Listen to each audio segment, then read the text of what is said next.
love Israel? Israel number one. No politic here. Why you no love Israel? Oh, you hate it? I'm Israel high. I'm Israel high. I'm Israel high. I'm Israel high. I'm Israel high. I'm Israel high. I'm Israel high. I'm Israel high. You have forgotten to say I'm Israel high? Do you love Israel? You must love Hamas. You are Hamas. I'm Israel high.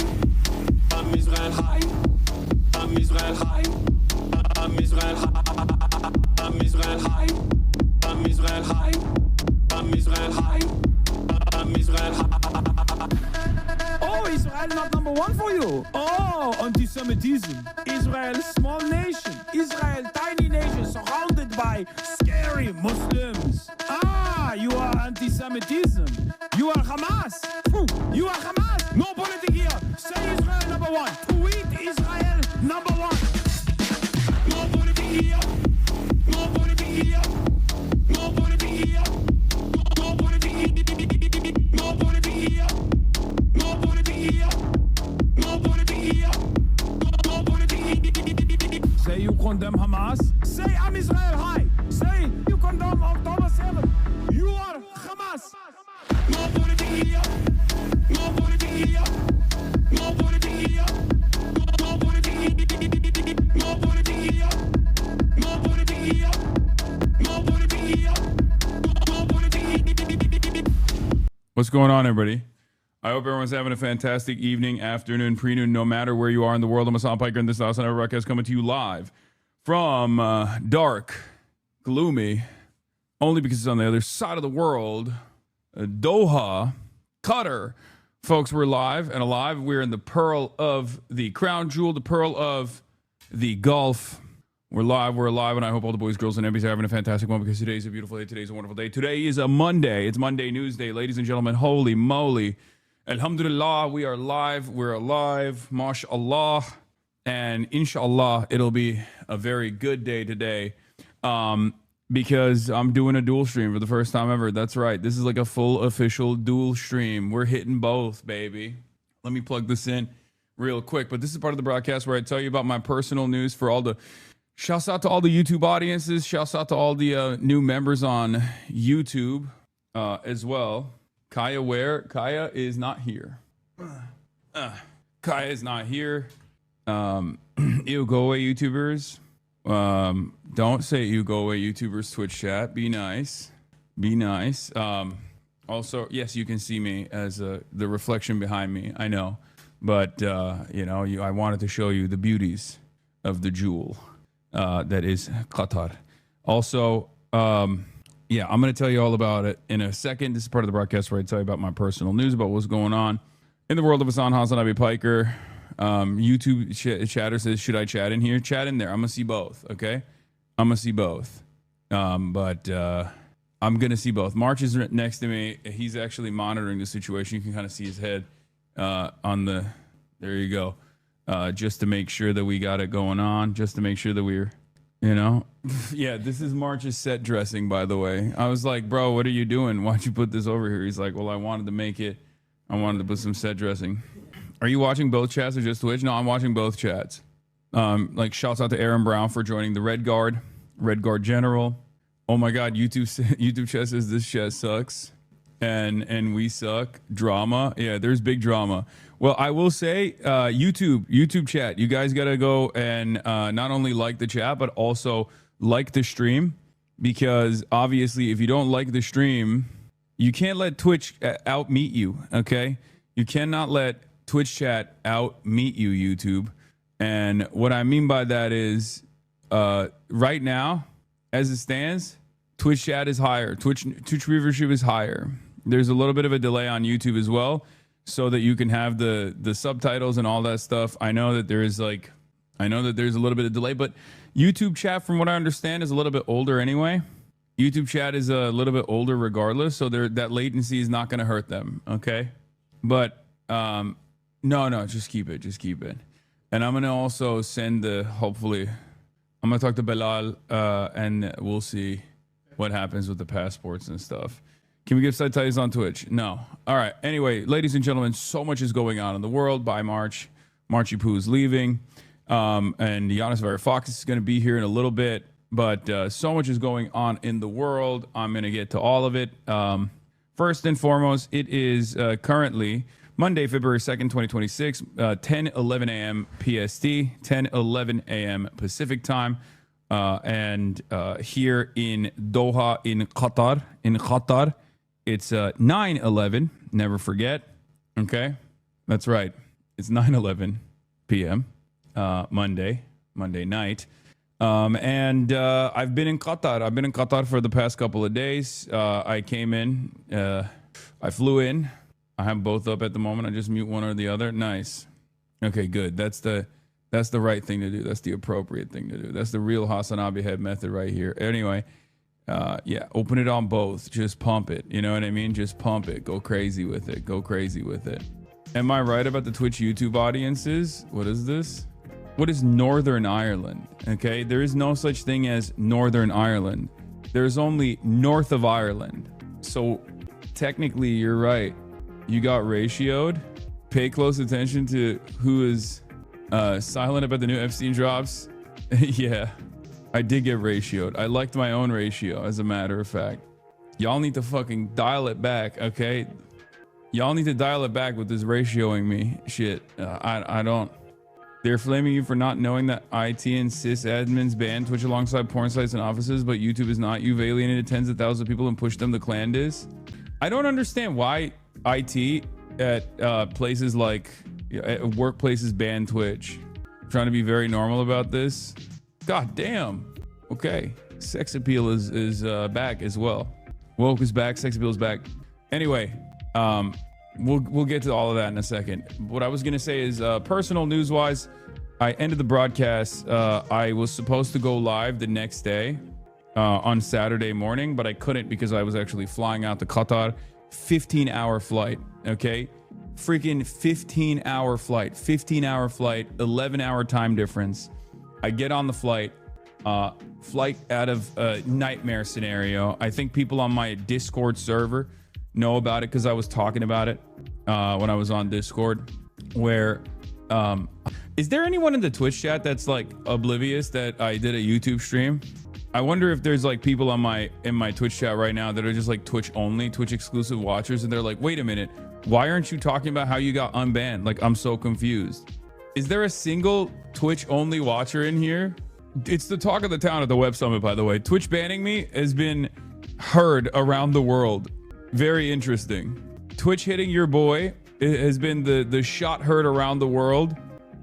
Everyone here, especially because I'm like talking about especially the reasons as to why I got banned, like it being Israel related, has caused a lot of people here at this conference. Many of the tech people who are like talking about tech freedom of speech and stuff like that, and censorship here, many of them are talking about the Twitch ban, which is very surprising. YouTube super chatter says Twitch gets categorized as video games by most firewalls, hence blocked at most. Yobs.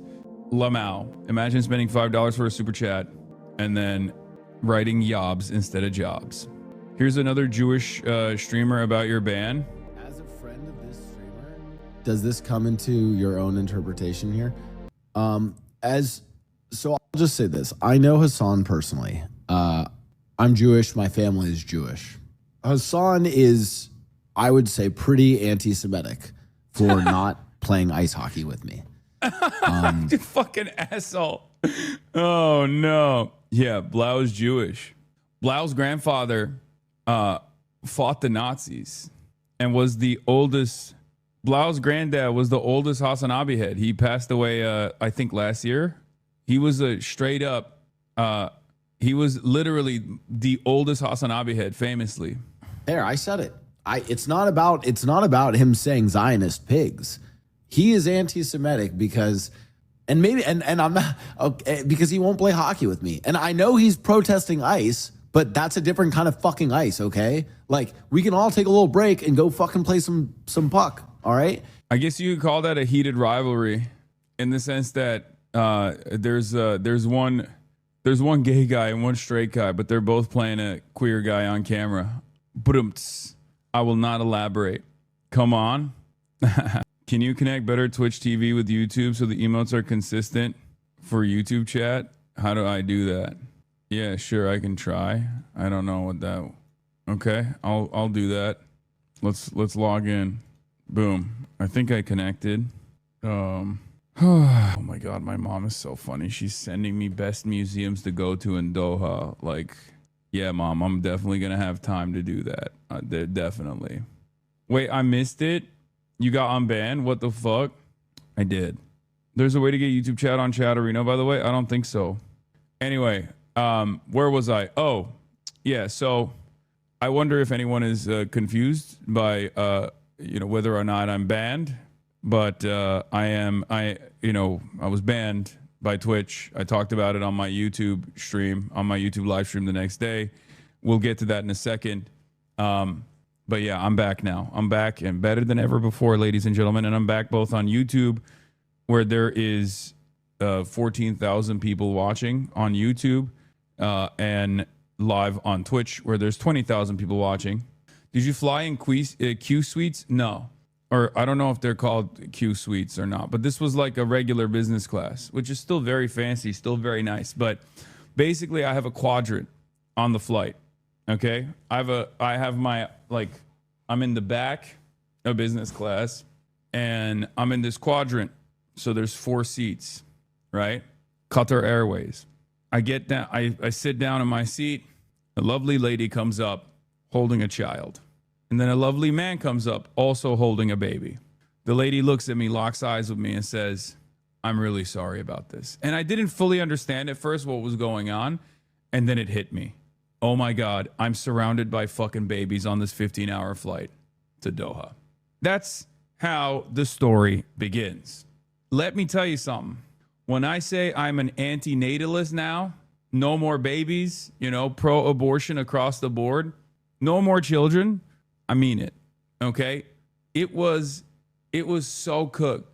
These little babies did not stop crying. Okay? There was never a moment where they stopped crying. I don't even understand how one can engage in competitive crying of this sort. Like, it truly made me feel like they were crying for sport, like they were Olympic level criers. I don't know if the parents were beating him or not beating him enough. I don't know what was going on, but it was alarming. I'm talking about 15 hours straight, guys. 15 hours straight. Crying for 15 hours straight. Headphones, no help. And then these were inquisitive babies. So then they would get up on the panel that's supposed to separate me, and they would try to talk to me too. One of the babies was like, talking age, but still crying age as well. And like, I entertained it a little bit because it's like not a no content style situation. Because you know how I say like babies are no content? Like, at least this baby was like a little bit of content. Did you offer to help? No, I tried to sleep and I couldn't. Okay. Yeah, I tried to get them early to be Hasanabi heads. That's what I tried to do. Yeah, I said, this is what I posted in the Discord. There are 2 babies next to me with their parents on this 15-hour flight. I'm 6 hours in. I want mandatory abortions, no more children. That's right. New meta. Speaking of meta world pieces here. I met him earlier today. Met him again. Told him we balled before at the Equinox in Sepulveda. Anyway, you should watch anime with the babies. Babies love anime. Chad, I was on this flight and Hassan was shrieking and crying whenever we hit turbulence. He was filling himself and kept waking the babies. Yeah, I told the baby about my Twitch ban. I said, "Baby, one day you will be silenced by a big government, a foreign entity." Okay? Yeah. You know how China has the one-child policy that was devastating? Mine is called the no-child policy. Okay? No more children. I'm trying to turn this goddamn country into Japan. Your YouTube subtitles? What? Hope all the boys, girls in MBS are having a fantastic one. Okay, I'm in Doha. I'm not in Saudi Arabia, man. Chill. This is the Al Thani family, not MBS. Give him a real reason to cry about something. That's right. All right, so in any case, okay, the memes are back. So I get off this 15-hour flight. There's this like big opening dinner, okay, with His Excellency, all right, the Prime Minister, like for all of the guests that are invited to the Web Summit. I had to bring like a suit jacket and stuff like that. It's a super formal dinner. And I'm like, sure, I'll go. I get to the hotel. I see Giannis walking out. I'm like, Giannis, oh my God, I'm here to see you. You're like a big reason why I'm here. He's like, well, I'm honored. Okay. This makes me feel very good. Something like that. I don't know. You'll hear him talk. I'm not doing his accent justice right now. He's just as charismatic in person as he is online. The Chad himself. Okay. The Greek Chad, the Greek freak, the real Greek freak. Okay. Anyway, he gets on a shuttle. Freak, the real Greek freak. Okay. Anyway, he gets on a shuttle. I'm supposed to have a car take me to this place because I'm in a foreign country. I don't know anything, right? I don't have a car taking me to the fucking dinner. I come back downstairs. I'm dressed up. I'm looking for the car. I'm calling the Web Summit people. I'm like, yo, is there no car? They're like, no, there isn't. I'm like, okay, what do? I try to hitch a ride. I can't hitch a ride because the car doesn't have enough seats. I'm like, fuck. All right, I'll take an Uber. They send me a Google Map pin coordinates. Okay. I'm like, what the fuck is this? This is a coordinate. I can't put this in the Uber. Like, please, can you please send me like the address, the exact address of where I'm supposed to go? They say, nope, that's the only thing we have. I'm like, okay, fuck it. I look at the coordinates. It's like next to, I don't know, it's in a park somewhere next to the toilets. I'm like, this can't be it, right? These are the toilets. The toilets looked bomb though. Like it looked very cool. They were like very cool looking public toilets. Anyway, but I'm like, there's no way. So I look at the map and I'm like, there's a restaurant next to this place, like very close by. I'm like, it must be at this restaurant. Okay. So I take the Uber to the restaurant. Turns out the restaurant is on top of a fucking hill and not the place that I have to go to at all. Cause I get out of the Uber, I'm outside of this restaurant and it's just like a bunch of Japanese tourists. And I'm like, this doesn't seem to be the event because this event is supposed to be this like formal dinner, right? I'm like, I don't think I'm at the right place. I wasn't at the right place at all. It turns out the right place was literally next to the fucking toilet at the park because they just like had set up a whole area. I'm walking down. I'm freaking out. I'm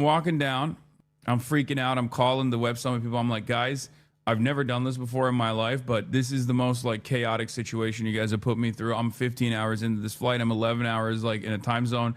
What are you guys doing? I literally was like, I never complain about stuff like this, but I can't believe it. This is like unbelievable. I'm walking up and down this hill. Can someone please find me? Okay. I'm like, in my mind, I'm thinking like, I'm just lost. Like it's over, like this is crazy. It took me fucking 2 hours. Finally, someone was like walking past the hill to catch up to me. I was like doing, real time location reveal. Finally, I get to the dinner. I sit down. Dinner's over. I sat my ass down at the table that I was supposed to sit at.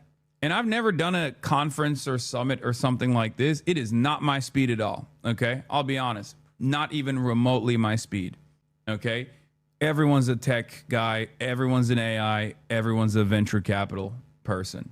And it's really funny because this is not my crowd at all. Many people don't know me, except there's one person at the table who's like, oh my God, my son is a huge fan of you. And I was like, okay, I don't know if this is a good thing or a bad thing.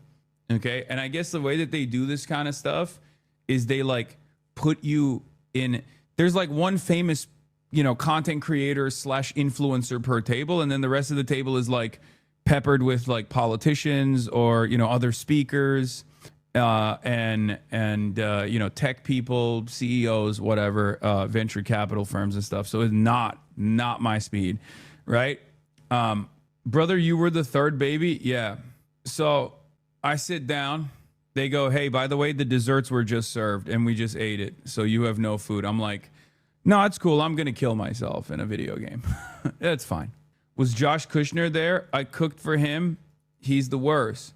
I don't know if it was Josh Kushner or if it was Jared Kushner's business partner that was sitting at the table. But as soon as he found out who I was from the guy who was a fan, he walked up and he left the table. I'm not even kidding. Maybe it just happened to be the same time that the dinner was over anyway, or maybe because he just heard who I was and he walked away. But yeah, I didn't get to have a conversation with him. Zoran Momdani was a big conversation at other tables, from what I understand, with a lot of people, terrified. My table was very pro Zoran, so that was cool.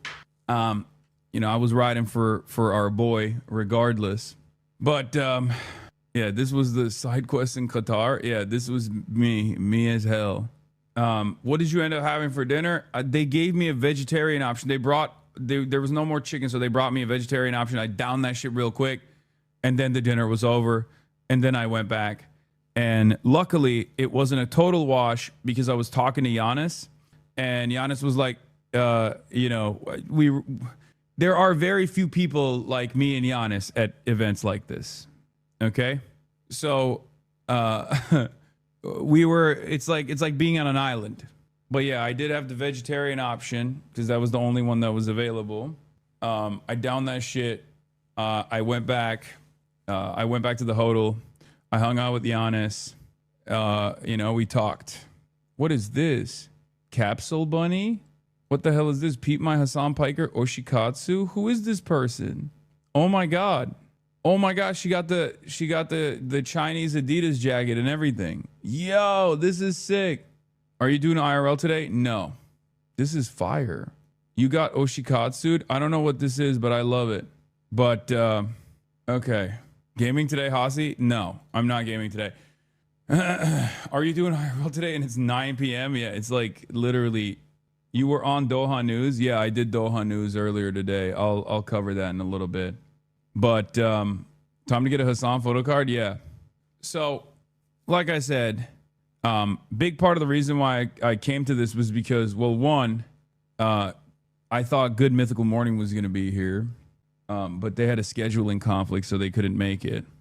And also because Giannis is here. But most importantly, there is the Palestinian refugee camp here, basically. And I wanted to go visit that, and I wanted to go and talk to some Palestinians who had escaped Gaza, and I'm still working on that right now. Hopefully, we'll be able to make that happen, even though it's like very difficult to get it's very difficult to get like the permissions to be able to film, and they've never actually live streamed inside of the complex where a lot of these Palestinian injured are staying at, and their family members. So that's like the major reason as to why I'm here. There's some other stuff that I can't also talk about that I was planning on doing as well. But I'm working on a bunch of stuff. So there's some decent reasons as to why I'm here. So in any case, that's the first night. This morning I wake up. I didn't really sleep that well. Woke up early, worked out in the morning, and got a quick weight in. My dad is here as well. I brought my dad out here. That's pretty much it. I spent the entire day doing media hits. I did an Al Jazeera interview that was like the most contentious Al Jazeera interview I've ever done. It was actually kind of unexpected. I'm excited to see what it looks like. This guy was just like cooking me nonstop, and I was super jet lagged, but I think it'll be fine.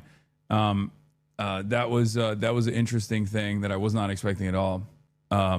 Contentious how he was just like, you've said that Russia would not invade Ukraine, and then they did. Do you feel sad about being wrong or something like that? I was like, damn, that's the first question. But I mean, it was fine. It was all good. Guessing you didn't pay $20K for that one? Yeah. What else? What else was I gonna say? Did he ask why you lie about gaming? Yeah, that's what he asked. Yeah, that question in 2026 is crazy. But other than that, Mike from PA is mad at you for being at Qatar. Yeah, well, I'm paid for by the. Is he jealous? Is he jealous that I'm paid for by the Qatari royal family? Is that what it is? Cashing my checks? Yeah. Yeah, Michael from Taiwan, bro. Not even Chinese Taipei. Michael from Taiwan. Out of security concerns? What security concerns, man? It's fine. Hopefully not. Those won't be my fucking famous last words. But how are the Qatari fruit baskets? When will your Al Jazeera interview drop? I don't know. But yeah, I'm here. Should I be watching on YouTube or Twitch? I mean, it's up to you wherever you want to watch, right? This is basically a test right now. On YouTube, we have 20,000 live viewers currently. You should like the stream, by the way. Regional war starting in 3, 2. Okay, chill. I am dual streaming. You should watch it on both. Have the Dawah bro been hitting you up to return to Allah? Everyone here is doing that. Gonna make my own Hassan idol charm. We'll update. Or is that weird? Says YouTube super chat Melly Belly. It's a little weird, but I'm on board with it. Fuck it, why not? I haven't blasted off yet. I'm gonna do that right now. Actually, I don't know how I'm gonna blast off on both. By the way, it's gonna be strange. Live on both YouTube and Twitch. In Qatar, Epstein leaks are insane. Partial government shutdown. Got a tab open on both, lol. Let's go. Giannis Varoufakis in the building. Get in now. Yeah, we'll do Grammys recap too. Grammys gone woke. I'm like using Twitch and Progression League, glancing over at YouTube to see the higher res video. Yeah, that's the beauty of fucking hold on. I think this is the right one, right? Yeah, okay. That's the beauty of doing it on both. Okay. Where's my YouTube here? Where's the YouTube link? Best Grammys in a while. Grammys gone woke. You guys like it, huh? Okay. YouTube link. This way, if you want to watch me on YouTube, you can watch me on YouTube, you know? Wait, is this the right link? Does this go to the... Hold on.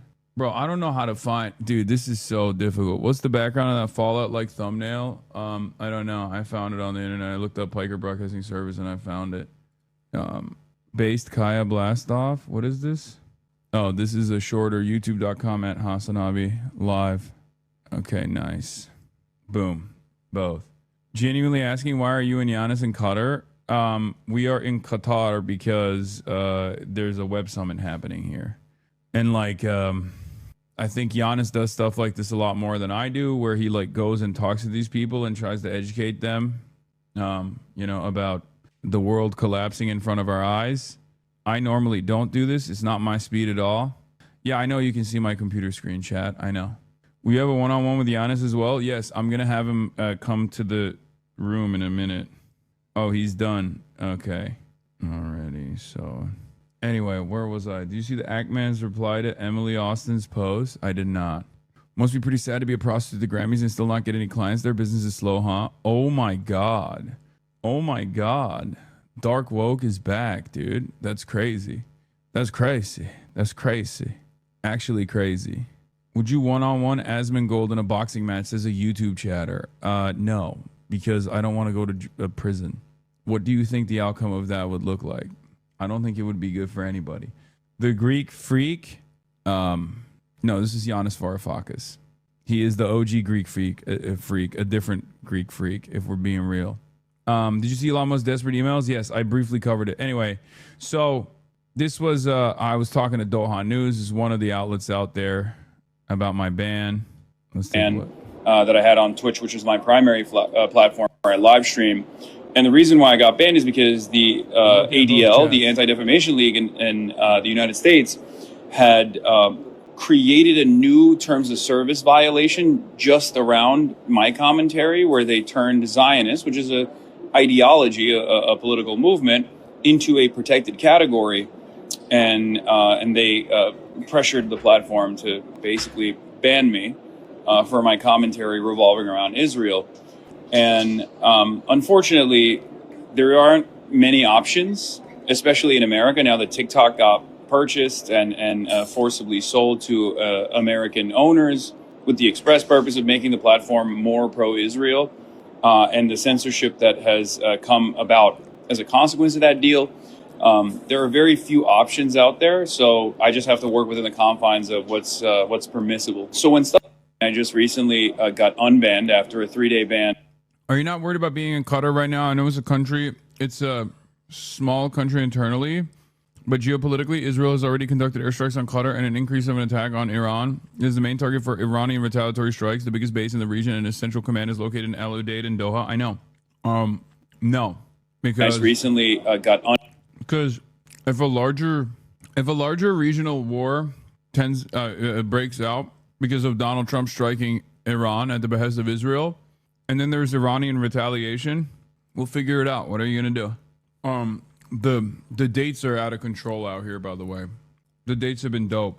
Anyway, Cloud District Enjoyer says Iran would warn ahead of time and hit an empty field like they always do. I mean, hopefully. Hopefully it's not more severe than that. But you never know. I think the biggest problem in that situation is that I wouldn't be able to leave, most likely. I can't stand how socially anxious the whole chat has gotten with this travel of yours. You're a grown-ass man and they want to baby you, shaking my head. Yeah. Do you think Mossad will watch on Twitch or on YouTube? I don't know what Mossad's favorite platform to watch me is. But yeah, let's get into it. This is a Oshikatsu. I don't know what that is, from Capsule Bunny. I'm honored. This is a Thirst Post from Kayla. Also honored. And this is Gizmo absolutely cooking my ass. 2026 is the year of being fat and non-binary. What's worse, Twitch chat or baby's first flight? Probably Twitch chat. Are the dates chocolate covered? No, YouTube chatter. YouTube gang, rise up, says Emerald Moth. I've been a Hassan Hit since I was in high school, and I'm a middle school teacher and finishing my master's. Chingada migra, all the way from Jackson, Mississippi. Thank you for the $10. YouTube chat L. Why are you saying YouTube chat L? Showbo chats, big bro. I can't. How long will you? How long were you staying Clutter? Is there any plans to meet your community here in Doha in the next year? No. In the next days? No, there is no plan. I'm just doing the web summit, and then I'm doing hopefully the Palestinian complex there. I'm going to go to.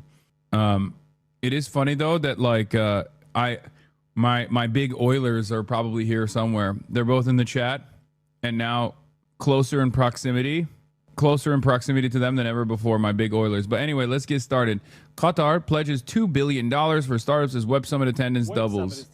This is where I'm at. Changing world. There's a clear intention here in Qatar to invest. This is where I'm going to be talking at tomorrow. Okay. World. There's a clear intention here in Qatar. Oh, okay. We're back. I don't know what happened. Lost the internet for a second, but we're back. It happens, you know. It happens, folks. It is what it is. Fear not. YouTube chat is so funny because they're like 10 seconds behind. So while I'm back here on Twitch, YouTube chat is still going. Mods are spamming in the YouTube chat, saying he's back. All right, let's continue. So this is where I'm. Oh, what the fuck? This is where I'm going to be speaking at tomorrow. And for the country to become an innovation hub. The Prime Minister announcing an additional $2 billion investment in startups, not only funding them, but incentivizing that they stay in the country.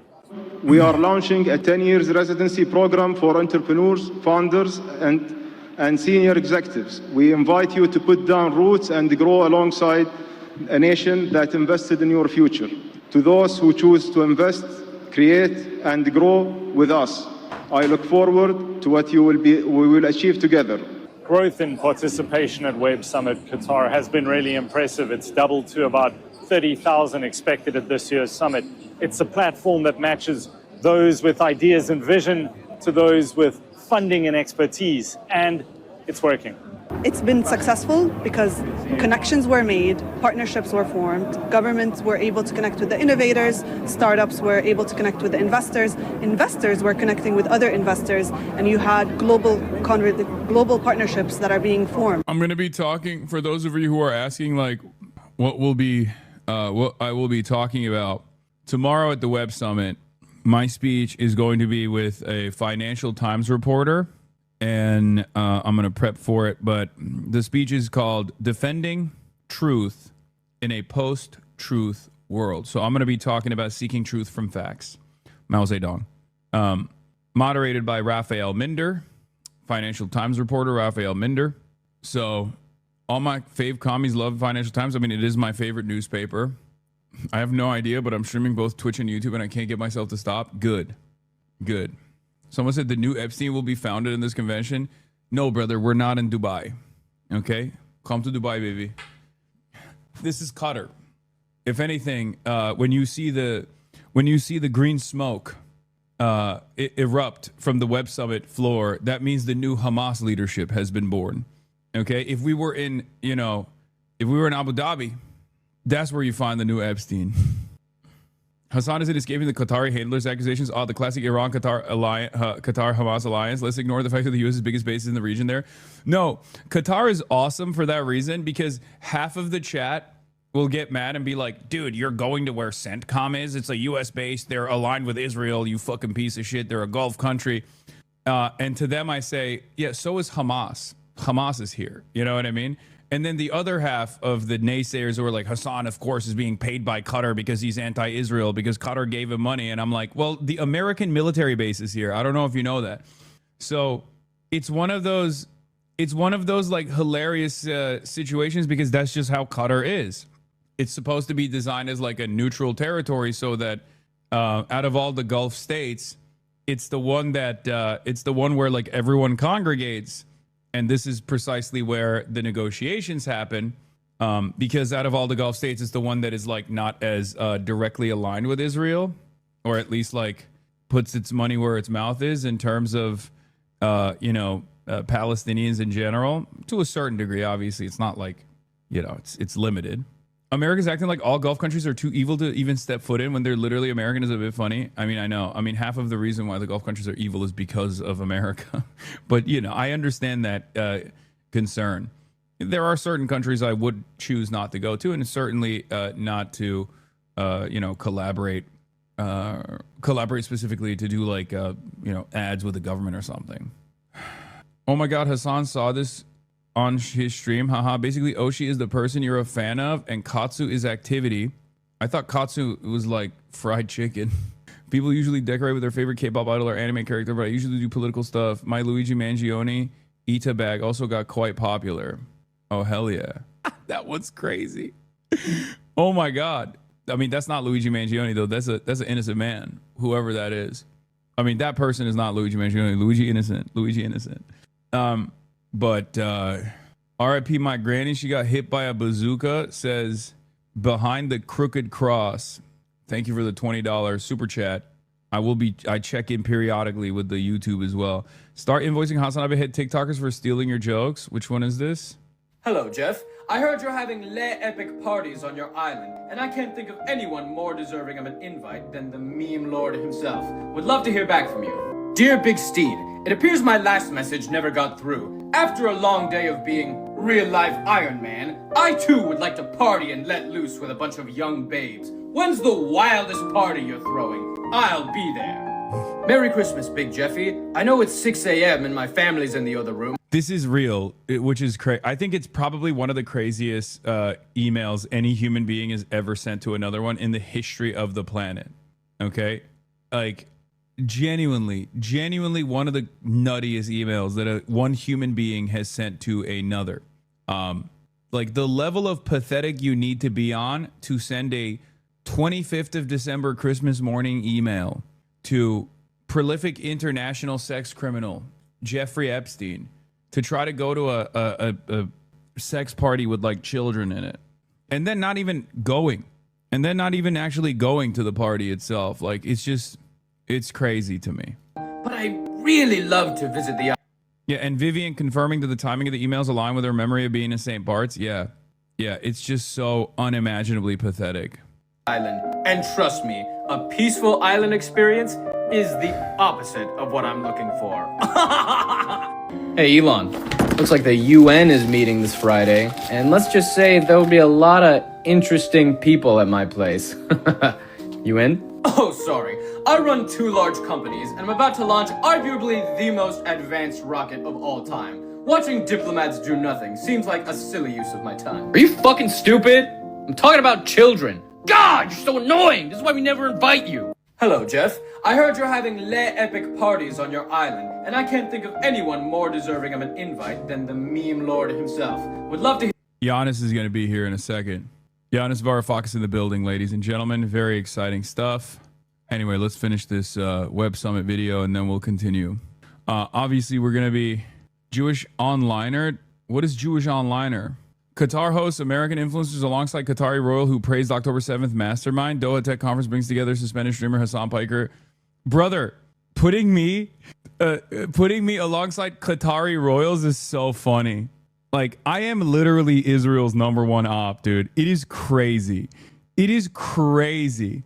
Like, are you fucking serious? I mean, this is glazed, dude. This level of also no longer suspended.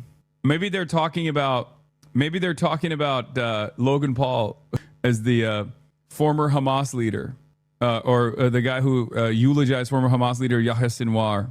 You were serious about Logan Paul being there? Yeah, I saw him briefly. Among the featured speakers is Hassan Paki, the far-left political commentator who was recently suspended from Twitch for spreading anti-Israel conspiracy theories and making anti-Semitic remarks. Piker attempted to link U.S. immigration. Did Nick Fuentes, the famous neo-Nazi and famous anti-Semite, write this? This has been my number one. This has been my number one take that I will stand on forever, which is the United States of Israel pisses off every Nazi, and it pisses off every pro-Israel Nazi. I got to use my words carefully. Anyway, Giannis is here. Hold on. The flashing pan. Yeah. Do you want something to drink? I got the usual stuff. My goodness. We'll have you over. Yeah, everywhere I go. Oh wow, you jumped over the cable. Very athletic. Oh really? Very athletic. Okay, let me do the noise gate real quick, because I don't know if they can hear you right now. Maybe. Giannis Varoufakis in the building, everybody. An honor to have you here in person. It's a great pleasure. Yeah. Honor, joy, all that. All right, let's see. Okay, I'll take off the noise gate. All right, this should be good. All right, we'll crank up the gain as well, and then you guys can probably hear us better this way. I hope. Is it good? We're live both on YouTube for the first time ever. Normally, I just go live on Twitch. Right. And there's 30,000 people watching on Twitch, and then there's another 20,000 people watching on YouTube. So 50,000 total people watching on both of these platforms. And the reason why the static is very bad. What do you mean? What's static? Is there static? Anyway, whatever. There's going to be some production issues because this is like, unfortunately, one of those problems where increase the volume. Okay, I'll crank it up even more. I thought I had it cranked up enough, but maybe no. What about now? Is it better? Chat? Is this better? I think this is better, right? It should be good. Okay, this should be good. Real-time production. Giannis Varoufakis in the building, everybody. We're just gonna talk about the valve economy. Actually, that's why you wanted out. That's why I brought you here. Yeah, to talk about Gavin. Hello, everyone. To talk about Gavin and the valve economy. He wants insider information. Yeah, that's what I want to know because he cooked the CS:GO knife market recently out of nowhere. I don't follow. Yeah, I have to tell you that I don't follow. No, I'm kidding. I know. Well, they might not know because everyone is always shocked because they might know you as Marxist academic. They might know you from Progressive International, but a lot of people don't know that you were early on in very early on. Very early on, and you helped with the valve economy, right? Well, let me tell you, it's a nice story. By the way, I'm not going to divulge anything that Gabe wouldn't want me to. Okay. Because one has to stick to one's basic ethical rules. But there isn't that much to divulge anyway. But the story, I think, is quite interesting because, I'm not a gamer. I mean, I used to. I'm still. You're not a gamer. No, I'm not a gamer. I used to play Space Invaders when I was young, right? I mean that kind of antiquated stuff, and a lot of pinball machines. I love pinball machines. Okay. That's it. That's it. Really. So So you were there when gaming was invented. I was there when gaming was invented, but then I gave up when it became interactive and multiplayer and more interesting. Yeah. So around 2007, 2008, with the great financial collapse, I got seriously stuck into what was happening in the world of finance, especially in my neck of the woods, because my country became effectively ground zero. Your country was the original ground zero with subprime market and all that, but when that shockwave hit Greece, we're talking about carnage, real carnage, not the Donald Trump kind of bullshit carnage he's referring to. Anyway, so I wrote a lot. I created a blog just for that purpose, in order to discuss what I thought needed to be discussed. And to cut a long story short, I was writing a lot about the Eurozone, about the problems of bringing different jurisdictions together, different countries together under the aegis of a common currency. Mm-hmm. And I was very critical, and I was explaining the systemic issues that emerged. Lots of boring stuff from most people who are not interested in finance. And one night, it was 2011, I get an email from somebody I had never heard of, Gabe Newell. Yeah. Gaben. Gaben. And he said, dear Yanis, didn't say dear Yanis, hi Yanis. My name is Gabe, and my work has nothing to do with yours, but I've been following your criticisms of the way in which Europe has put its currencies together. So I was reading, and he said, I am a game developer, I have a gaming company. I knew nothing about all this world. And I was about to stop reading and move on. I thought, okay, why do I care? Yeah. And then he said something that piqued my interest. He said, we are facing in my company similar problems to the Eurozone, according to your description. I thought, what? Here we have a continent, we have 19 countries, put all the currencies into one. What does this have to do with gaming? And so I kept reading. And it was just one paragraph. He said, we have different gaming platforms, we have different games, and there has been a spontaneous emergence, evolution of currencies. And we are wondering, I'm worrying, that maybe we're making the mistake of bringing those currencies together and creating a common currency in a manner that's reminiscent of the fuck up that is Europe. Yeah. He didn't use that word, he was much more. And would you like to talk to me about that? So I responded. I mean, it was very intriguing. Yeah. To cut a long story short, I happened to be going to the United States a week after that. I was going to go to New York. And he said, well, if you're coming to New York, why don't you come to Seattle as well? And I was flown there. And I remember I arrived in Seattle at the airport. And there's this limo that was waiting for me. And the driver said, you're here for the interview? I said, no. I'm here to spend a day talking to Gabe and some people in the company about interesting stuff. Anyway, he was really very calm, very polite, the driver.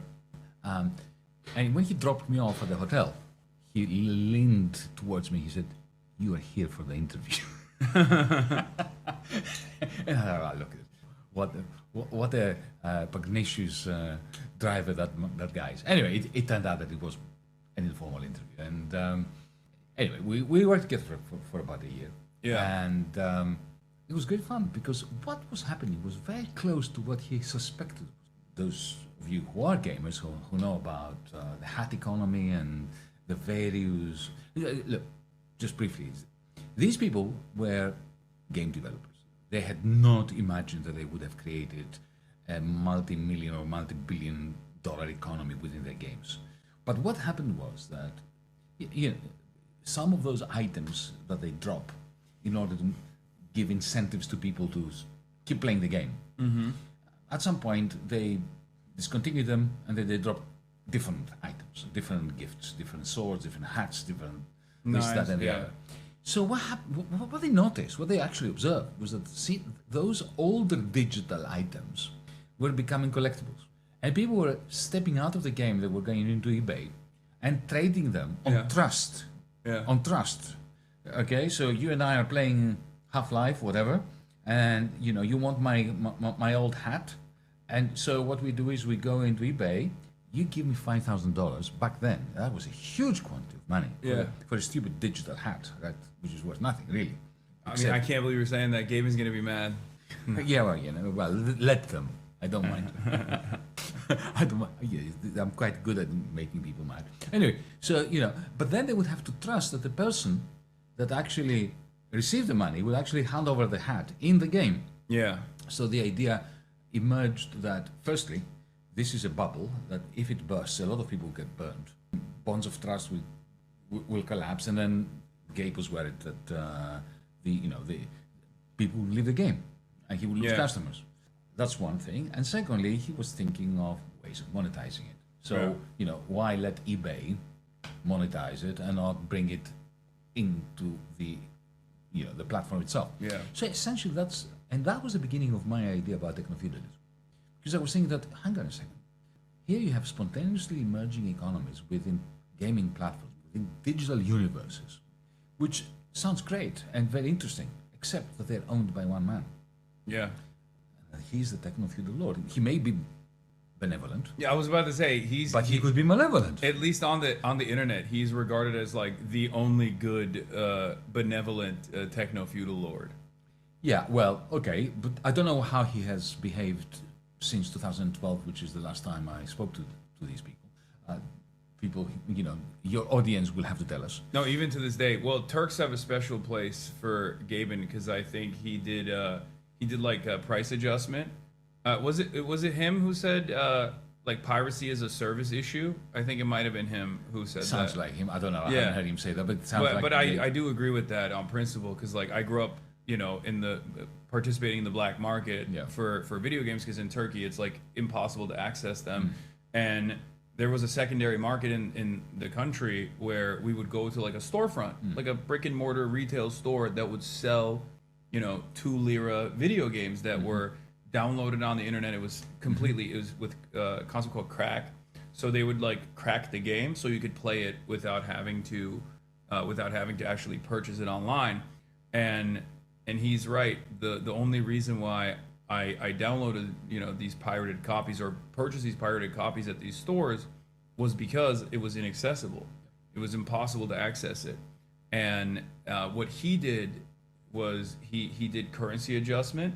So if a game was like $5, That's right. I it remember was that. 5 lira equivalent in Turkey. And So it Turks, was PPP. yeah, exactly. Purchasing PPP power yeah, parity. exactly. Yeah. PPP adjusted. That's a smart thing to do. Yeah, and that's why Turks That's not love really, him. you know, particularly progressive. This is simply smart business. Yeah, Yeah. for sure. But because I think because other companies are much more greedy, that he looks better in No, I comparison. understand. But it's not just that. The way in which Valve was run internally, the horizontal, or at least in theory, horizontal management structure, lack of management, the rather anarcho-syndicalist aura that the place had. So, Yeah. you know, you chose your own projects, you didn't have a line manager, and you just had an idea and you put it out there on the internet and you ask people, you know, this is what I'm doing. Would you like to join me? And nobody could say, bad idea, don't do it. It was a question of whether you could garner enough support from other employees to come and work with you. So what I did was, the few months I was there, I actually studied that economy. Because it was an economy in the making. And it felt, as an economist, it was a dream come true. You know, Hassan, do you realize I didn't need statistics? Because, you know, I was God. Yeah. When you're God, when you have all the data, when you're omniscient, why do you need statistics? You need statistics only when you don't know and you try to sample in order to get an approximation of the facts. Yeah. But if you have all the facts in real time, you know exactly who did what when. Yeah. Throughout, you know, from beginning to now, in real time. So it was very exciting. And, you know, and I studied the way in which different items emerged as currency, candidates, and how, you know, the exchange rates between them. It was, for me as an academic economist, like being a child in a lolly store. Yeah. So that's just a little bit of background Okay. for the audience that might not know. But you're here in the Web Summit in Qatar. We're in the heart of conflict right now. And for those of you who don't know, you've written extensively about geopolitical affairs in general, but also socialist, communist movements around the world. And one of the major things that is going on today that I wanted to cover is how interconnected it all is around a singular figure almost, Jeffrey Epstein. It's one of those. It's an absolute vindication moment for the left position, I think, internationally. We've talked about dollar hegemony and potentially these predatory elite billionaires that control the world of finance, control the globe. These capitalists that are potentially engaging in like horrifying acts behind closed doors, and networking along those lines to dominate the entire planet. And the Department of Justice has been forced to release the Jeffrey Epstein investigation files, and they've taken a slow approach so far. But there have been new dumps that came out in over the weekend, and it's been very interesting to analyze. Have you been paying attention to this? A little bit. Yeah. I'm mentioning them. You are? Yes. Oh, really? And in the nicest possible way, I have to say. Are they saying like, oh, look at this like article from Yanis Varoufakis No, situation? no. It's much more satisfying for me, because most of our audience won't know that. But 10 years ago, I was the Minister of Finance of Greece, and I was vilified, and I was demonized, and I was presented as a baboon and a fool. Yeah. Because I was refusing a new credit card from the financial cabal that's running international finance. Yeah. Because just, I'm sure that our audience don't know that. Very, very briefly, Greece was the subprime market of Europe. We went bankrupt, and they tried to cover this up by giving us credit cards. And the credit cards were given in order to make sure that the bankers that had lent, these were predatory loans to the Greek oligarchy, were made whole. And the Greek people who were suffering from the Greek oligarchy and the international oligarchy were made to bear the cost of the credit cards. And of course, when you take a credit card to repay a loan, then that credit card runs out, and you have to get another credit card, and then another one. And not only that, but they were handing these credit cards over. They were pushing them down our throat. It was a predatory loan, a predatory credit card, on conditions of really very harsh austerity, of shutting down hospitals and universities and schools. As a Turk, I'm very familiar. Can you imagine 40% reduction in wages and pensions? Yes, I can imagine. 40%. You don't have that in no, in I the know. United I'm States, saying, but it's So this is what's happening, and I was elected with a very loud majority, I have to say, so as not to take another credit card, not to take another predatory loan. To say, look, we are going to go bankrupt. We are going to suffer the costs of bankruptcy, but we are going to renew. And they were absolutely insistent on getting my government, the government I was a member of, to take on another credit card, and I wouldn't sign it. And because I was the Minister of Finance, I was the only one who had the authority to sign it. So the Prime Minister, my comrade until then, who succumbed to their pressures, had to get rid of me. So in one letter that appeared yesterday as part of the dump, right here, Ariane Rothschild to Epstein that's discussing former Prime Minister Alexis. he had to get rid of me. Yeah. He wanted to get rid of me, and he got what he wanted, and he got rid of me. But there is also another one in which what I had been saying has been vindicated, even if I'm saying so myself. And that's that all those loans that were given to the Greeks, they were not a bailout for Greece; they were a bailout for the French and the German banks. Yeah, isn't it crazy how forthcoming they were in these private correspondences? Why wouldn't they be? I mean, they're untouchable. What do you think? Yeah, no, this is. I mean, they are the oligarchy. Yeah. They talk about the little people there as if they are vermin, as if you and I are vermin. Yeah. And would you expect it to be different? Well, I thought that they would be a little bit more tactful and a little bit more intelligent. Why did you think that? I don't know. Absolute power it's corrupts absolutely and makes you feel that you are beyond and above. The reason why I thought they would be a little bit more intelligent is because I'm operating with the same mindset that like a normal person would, where I would not have expected private correspondences to take place on a fucking email type called Jeffrey Epstein Vacation at gmail.com with like this international cabal of political leadership and financial leaders. Yeah, look, it just goes to show that they feel that they have impunity and immunity.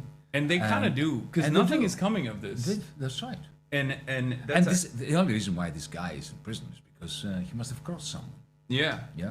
Yeah. And then the only reason why he was assassinated, in my opinion, rather than the common take is, or at least the mainstream media approach is that he killed himself. I don't believe that.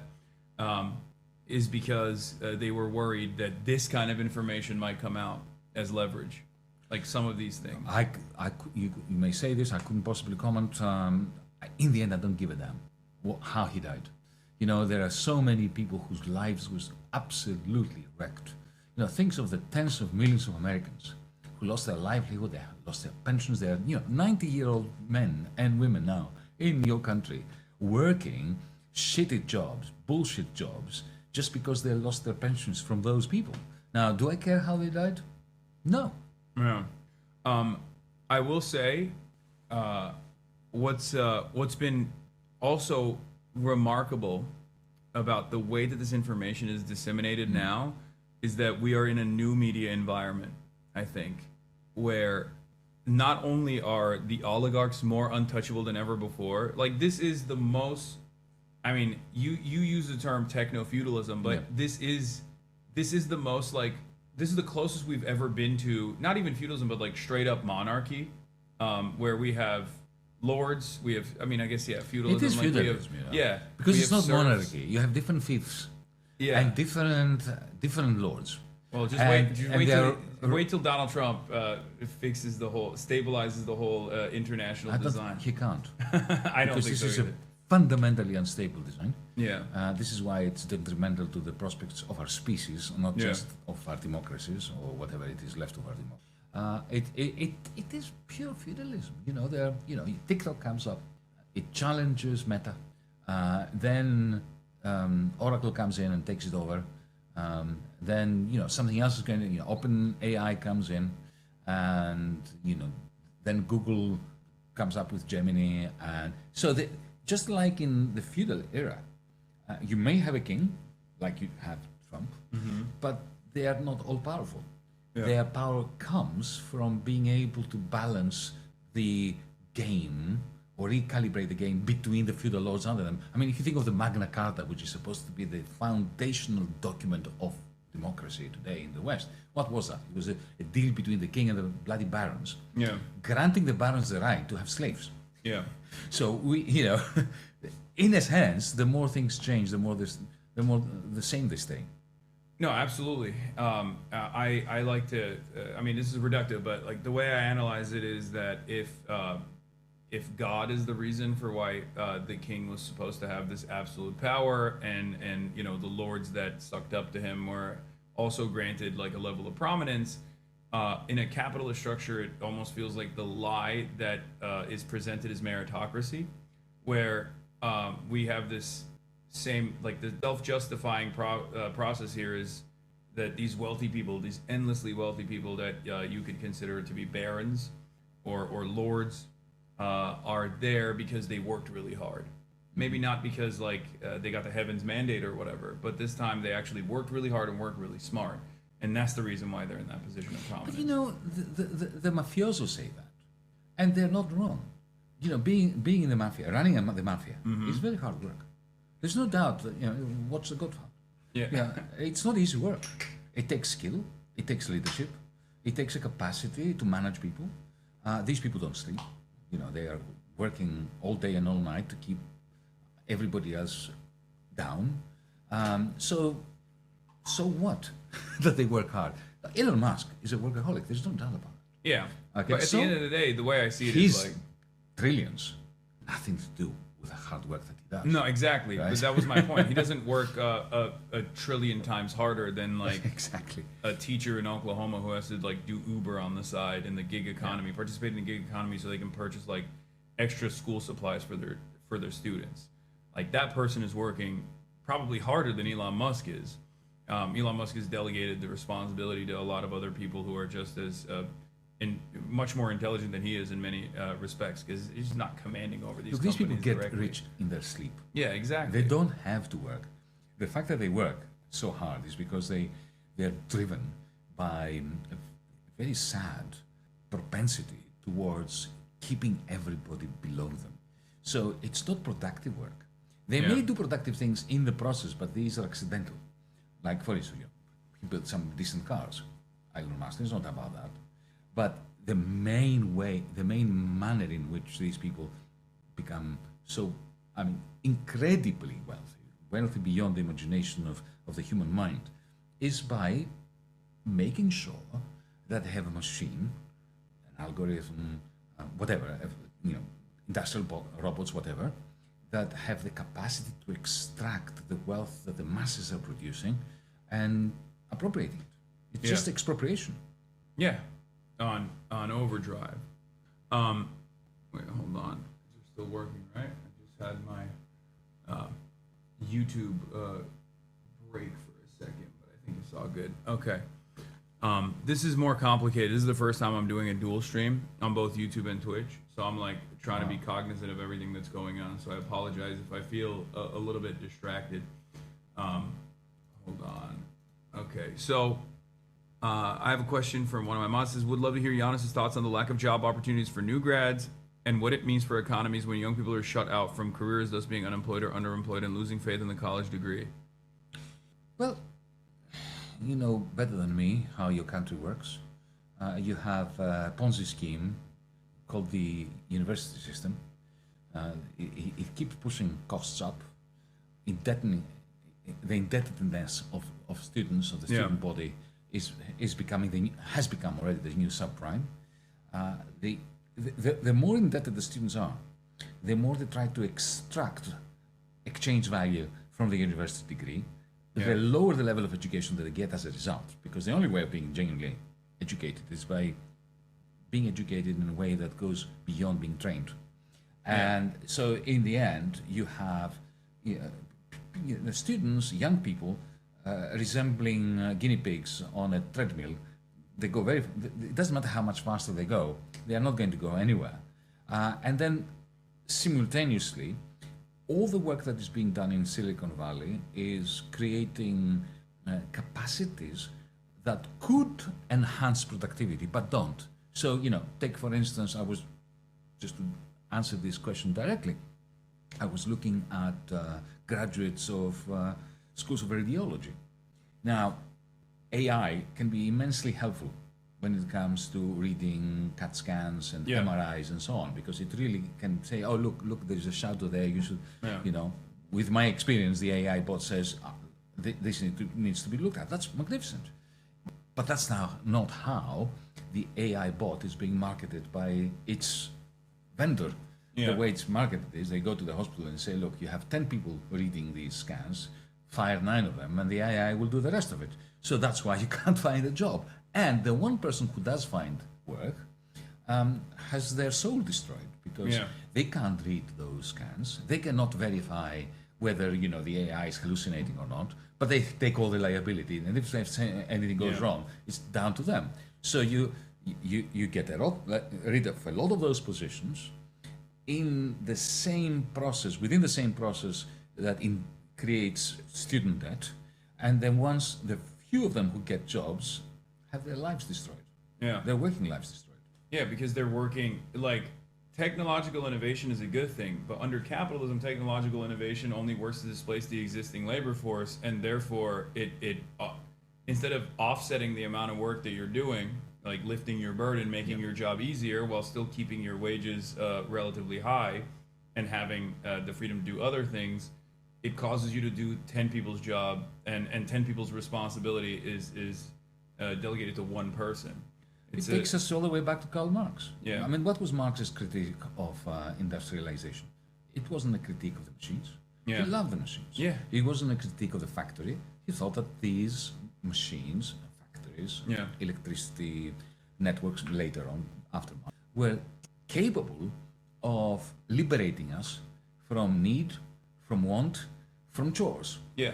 But his problem was that if these belong to the 0.1%, and today, when it comes to algos, we're talking about the 0.0001%, then instead of those machines being our slaves, we are enslaved to them. Yeah.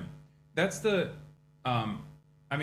it's a cliche to be like, Marx didn't consider this when he considered pretty much everything.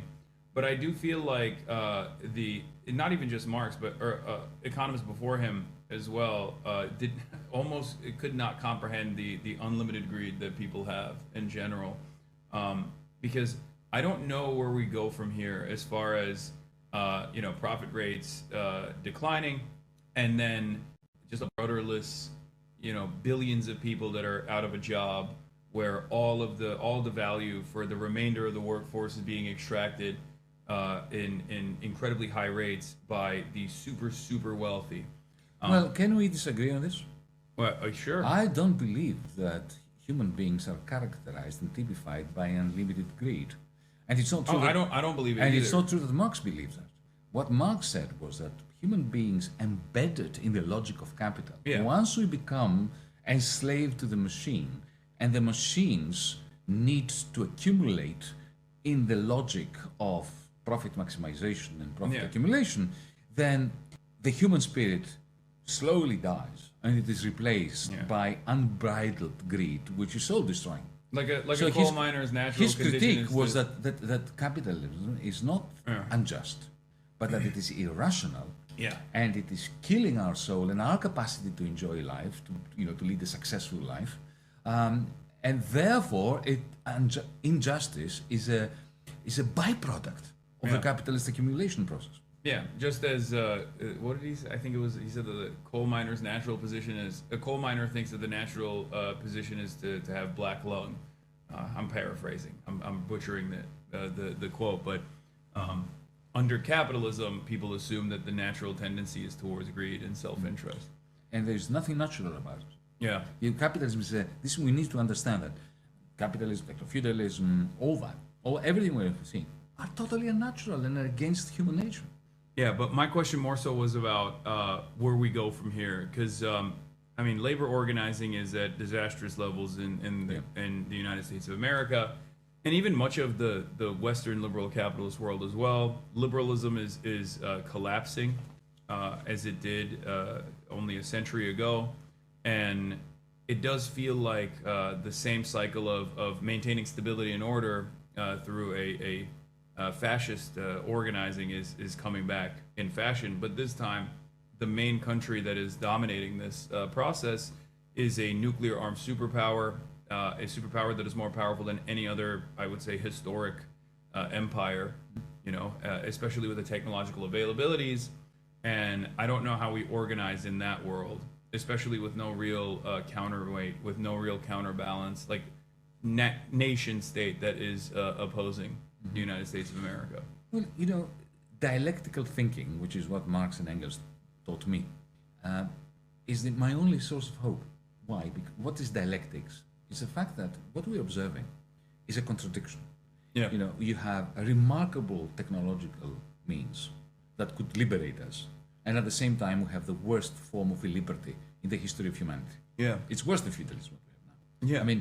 People underestimate the degrees of freedom that peasants used to have in the fiefs in the 18th, 17th, 16th centuries. Right? Even freedom of movement. Freedom of movement. And also, they worked for few hours. They had a lot of rituals. Every third day was a holiday. Yeah. They sang and they danced and they lived in their grandparents' houses. And they didn't have to worry about social housing or private markets or anything like that. So I'm not saying that the life was fantastic, but anyway, you know what I'm. Yeah. You're catching my drift. Yeah. This huge contradiction between the capacities that we have already developed as a species and the poor quality of life that the masses are experiencing, even rich people, who go to shrinks and they can't sleep at night and they have to take pills and they have to find gurus and go to India in order to find themselves, and they never do. Right? Yeah. So this contradiction is the source of hope, because this can't continue like this. So of course it will all end up blowing up in our hands with a nuclear disaster, or even more likely climate catastrophe or collapse. But at the same time, the possibility is there to grab those machines and make them work for us, to use those capacities. We can feed the world. There's no need for people to be hungry. There's no need for people not to have housing, except the capitalist relations of production. So, that for me is the source of hope. But you mentioned trade unions. Look, trade unions sold out. It's really very simple. The moment they gave up the notion of social ownership of the workplace, and they simply tried for better wages and terms and conditions. Yeah. That's it. They lost the game. And to illustrate this, what I tell people is this. You're worried about robots and AI and all that replacing people and getting rid of you and firing you. Well, think about it. Is it the machine that is the problem, or the capitalist relations of production? Let's suppose you have a factory of 1,000 people, right? And it produces widgets. Doesn't matter what it is. And it produces 1,000 widgets. So 1,000 workers produce 1,000 widgets. Let's keep the math simple, right? Mm-hmm. And there is this AI operated or driven machine that could produce 1,000 widgets out of 500 workers. Now, if this company belongs to a private equity fund, the private equity fund will instruct the CEO to fire half the workers and get the AI bot to do the work, right? But if this is owned on the basis of one employee, one share, one vote, they will have a little meeting and they say, do you want this machine? They say, yes, of course we want this machine. Let's bring it in.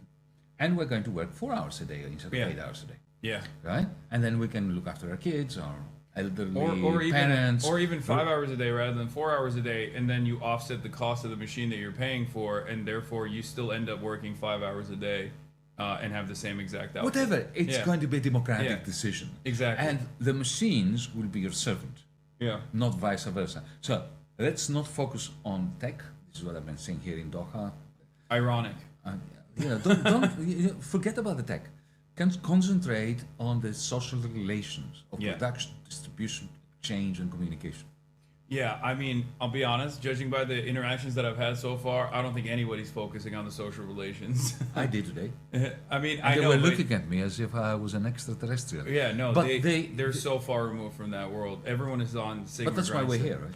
Yeah. We're here to just make them feel slightly uncomfortable about being so disconnected to what the true issues are. Yeah. But what's interesting is they do recognize the friction.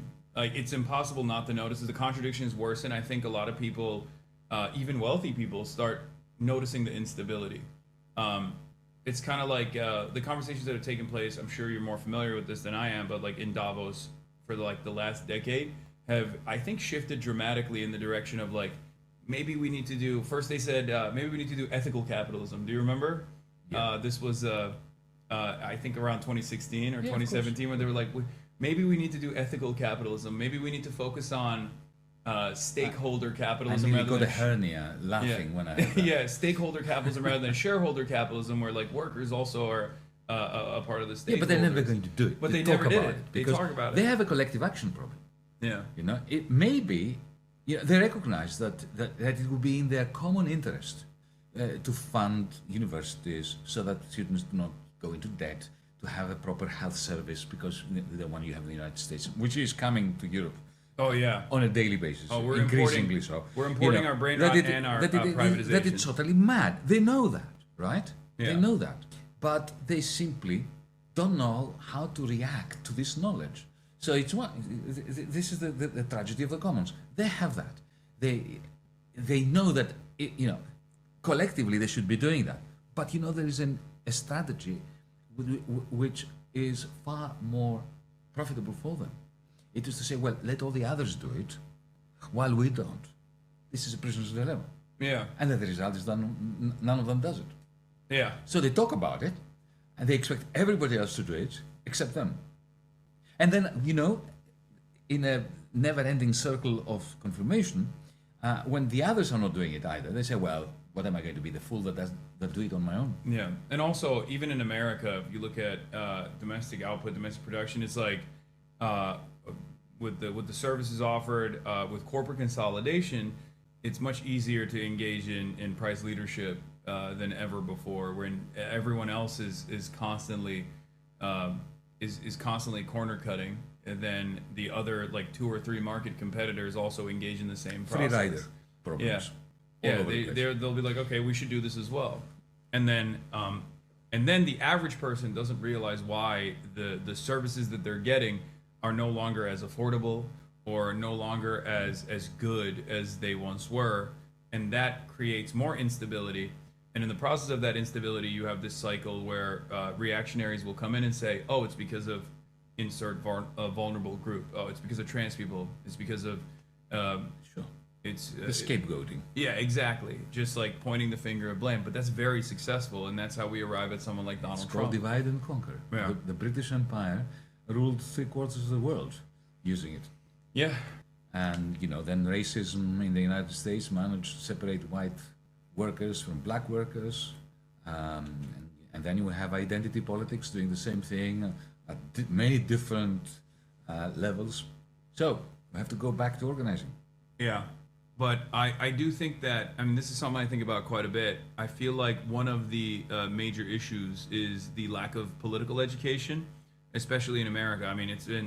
It's been steadily ripped apart over the last half a century with Red Scare. And I mean, it's illegal to be a communist and be a trade union leader in this country still, like supposedly the freest of the free speech countries out there. And yet your political ideology is such a threat that you can't even be openly a communist and be a part of a labor union or be in a leadership in a labor union. And I feel like that plays a major role where that's how you arrive at rank and filers in places like the Teamsters. There's many rank and filers in my chat that will constantly complain about their union brethren being super right wing and super reactionary and voting for Donald Trump. And obviously the alternative is the Democrats, which is also a liberal party that's also a bourgeois party. And they're not necessarily representing their interests either. But what do you mean not necessarily? They're not They representing treat their them like deplorables. Remember? Yeah, that's Do you true. remember Hillary? Yeah, no, for sure. but like there is an opportunity there. Donald Trump didn't really have to try very hard to become president of the United States. No. He had the Clintons and the Obamas doing all his work for him. Yeah, and I mean even with Kamala Harris too. Oh What my do you mean? God. Especially Kamala Harris. It was disastrous.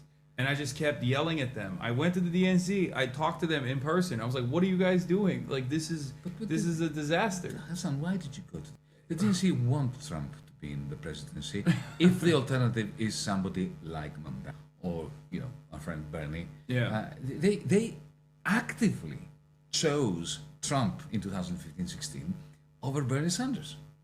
They knew what they were doing. I mean, they did write about it too. Like even in 2020 when Bernie was doing the primary because they think, again, Trump, okay, 4 years, then we'll come back. Yeah. Whereas if the progressive side of politics gets on board and they are popular, my God, that's it. We've lost our privileges. We've lost our access to Wall Street. Do you think Trump's like the volatility that Trump represents, not beyond the capital owners, but like for the professional managerial class and whatnot, because they are the ones who are very frustrated right now in America.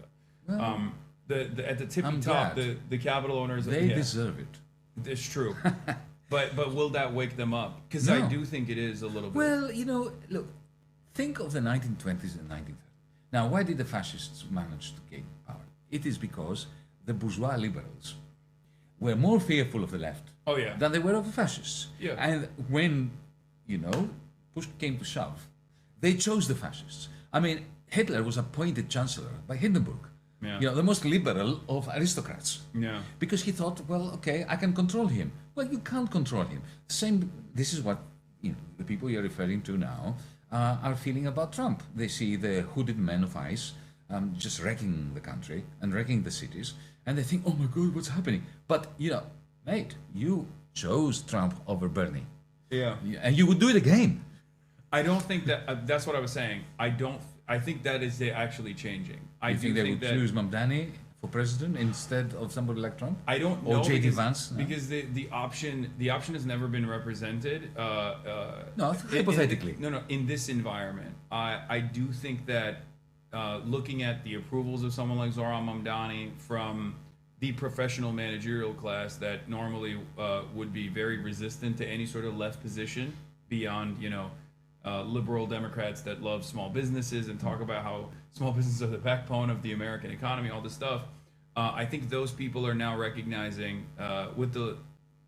they're now recognizing that they don't want Republicans to be in charge, and they're now recognizing that electability is actually in favor of the left position rather than the establishment Democrats, the modern Democrats, and it's largely in part because of Chuck Schumer's ineptitude, his incompetence, or rather, I don't know if incompetence is the right word because they are very competent. I think liberal Democrats are very competent at gatekeeping and at shutting off the left position from that's gaining their any job. sort of access. They're incredibly competent when it comes to that. Yeah. They behave like they're incompetent and feckless in their resistance to Trump, but I think that is by design. Hassan, do you think their lives has been materially diminished by Trump? I don't think it has. I mean, aesthetically, they don't like Trump. If we're talking about the Aesthetically, political they don't cla- like ICE, the side of the hooded men and all that.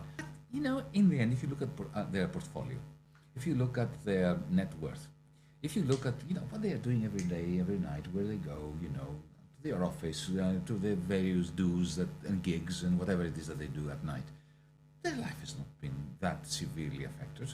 They may be interested in somebody like Mamdani because he's electable and so on.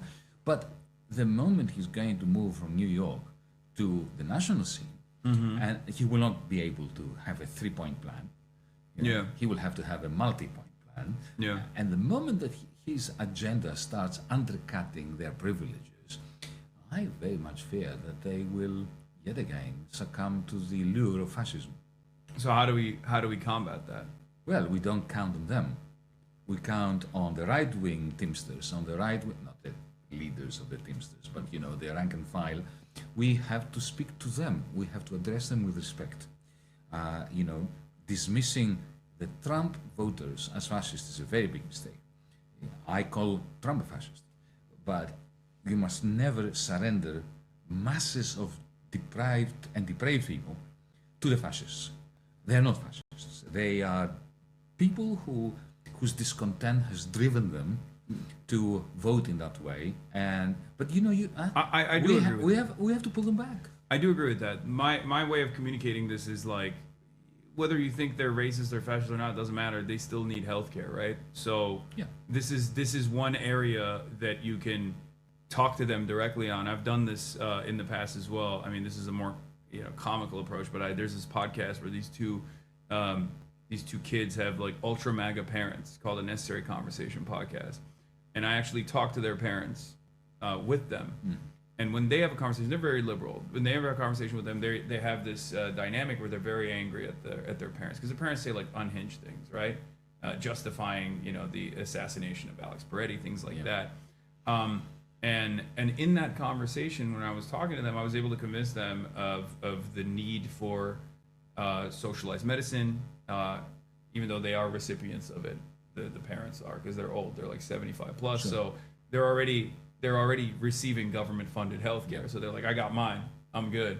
But and even convince them on the necessity for public education as well, in order to remain competitive in the international market against other labor forces and in general. And I think that conversation can be had. It's just the major problem is that the Democrats don't want to have that conversation at all. Like, the political party does not want to have that conversation. But remember, it was Obama that wrecked the public option. And essentially, Obamacare was a great boon for the insurance companies. So, I lived in the United States at the time, and it was really very hard for me to barrack for Barack, to support Obamacare. I mean, I wanted to. It's a right wing. But it was already a right wing. But it was a right wing thing. People were pointing out the fact that he was enriching the insurance companies. Yeah. It was, Well, that's not what they were pointing out. The right wing was actually saying that they're going to do death panels, they're going to kill people. Like, the right wing was very indecent about their propaganda. I mean, which that was the propaganda worked. that was coming from the top of the Republican Yeah. Party. But some of the more thinking Republicans were not, they didn't defend it in the way they would defend Social Security. Yeah. If they're recipients of Social Security. Yeah. The cover that was offered was crap. And it was really terrible, the cover that Obamacare offered. You may say that's better than nothing, but in the end, the greatest beneficiaries were the insurance companies. Of course. It was basically a subsidy for insurance companies, insurance providers. And that's if you don't have the public option. But it's so good for the GDP. Have you thought about that? Yeah. It's great. It's of course. That's why United Healthcare is, I think, one of the top. But you need to follow this up. If you burn every house down, GDP goes up. Yeah. Okay. No, so I know. Bloody what? I know. I understand. My point is, what do we do with all this discontent? How do we capture this energy and feed it into more productive organizing? I'm not going to tell Giannis the classic joke of the two economists walking in the forest and stepping on dog shit. I'm sure he's heard it many times. No, actually, I haven't. No, stop. I'm not doing it. All right. Do you know the one about the economist, the physicist, and the chemist that are on a desert island? No, I haven't. And they have a can, no can opener. No. And the physicist says, "I'm going to go and find a piece of glass to concentrate the sun's rays in order to melt it down." The chemist goes out to try to find some kind of acid, and the economist says, "Why don't we just assume that it's open?" Yeah, I like that.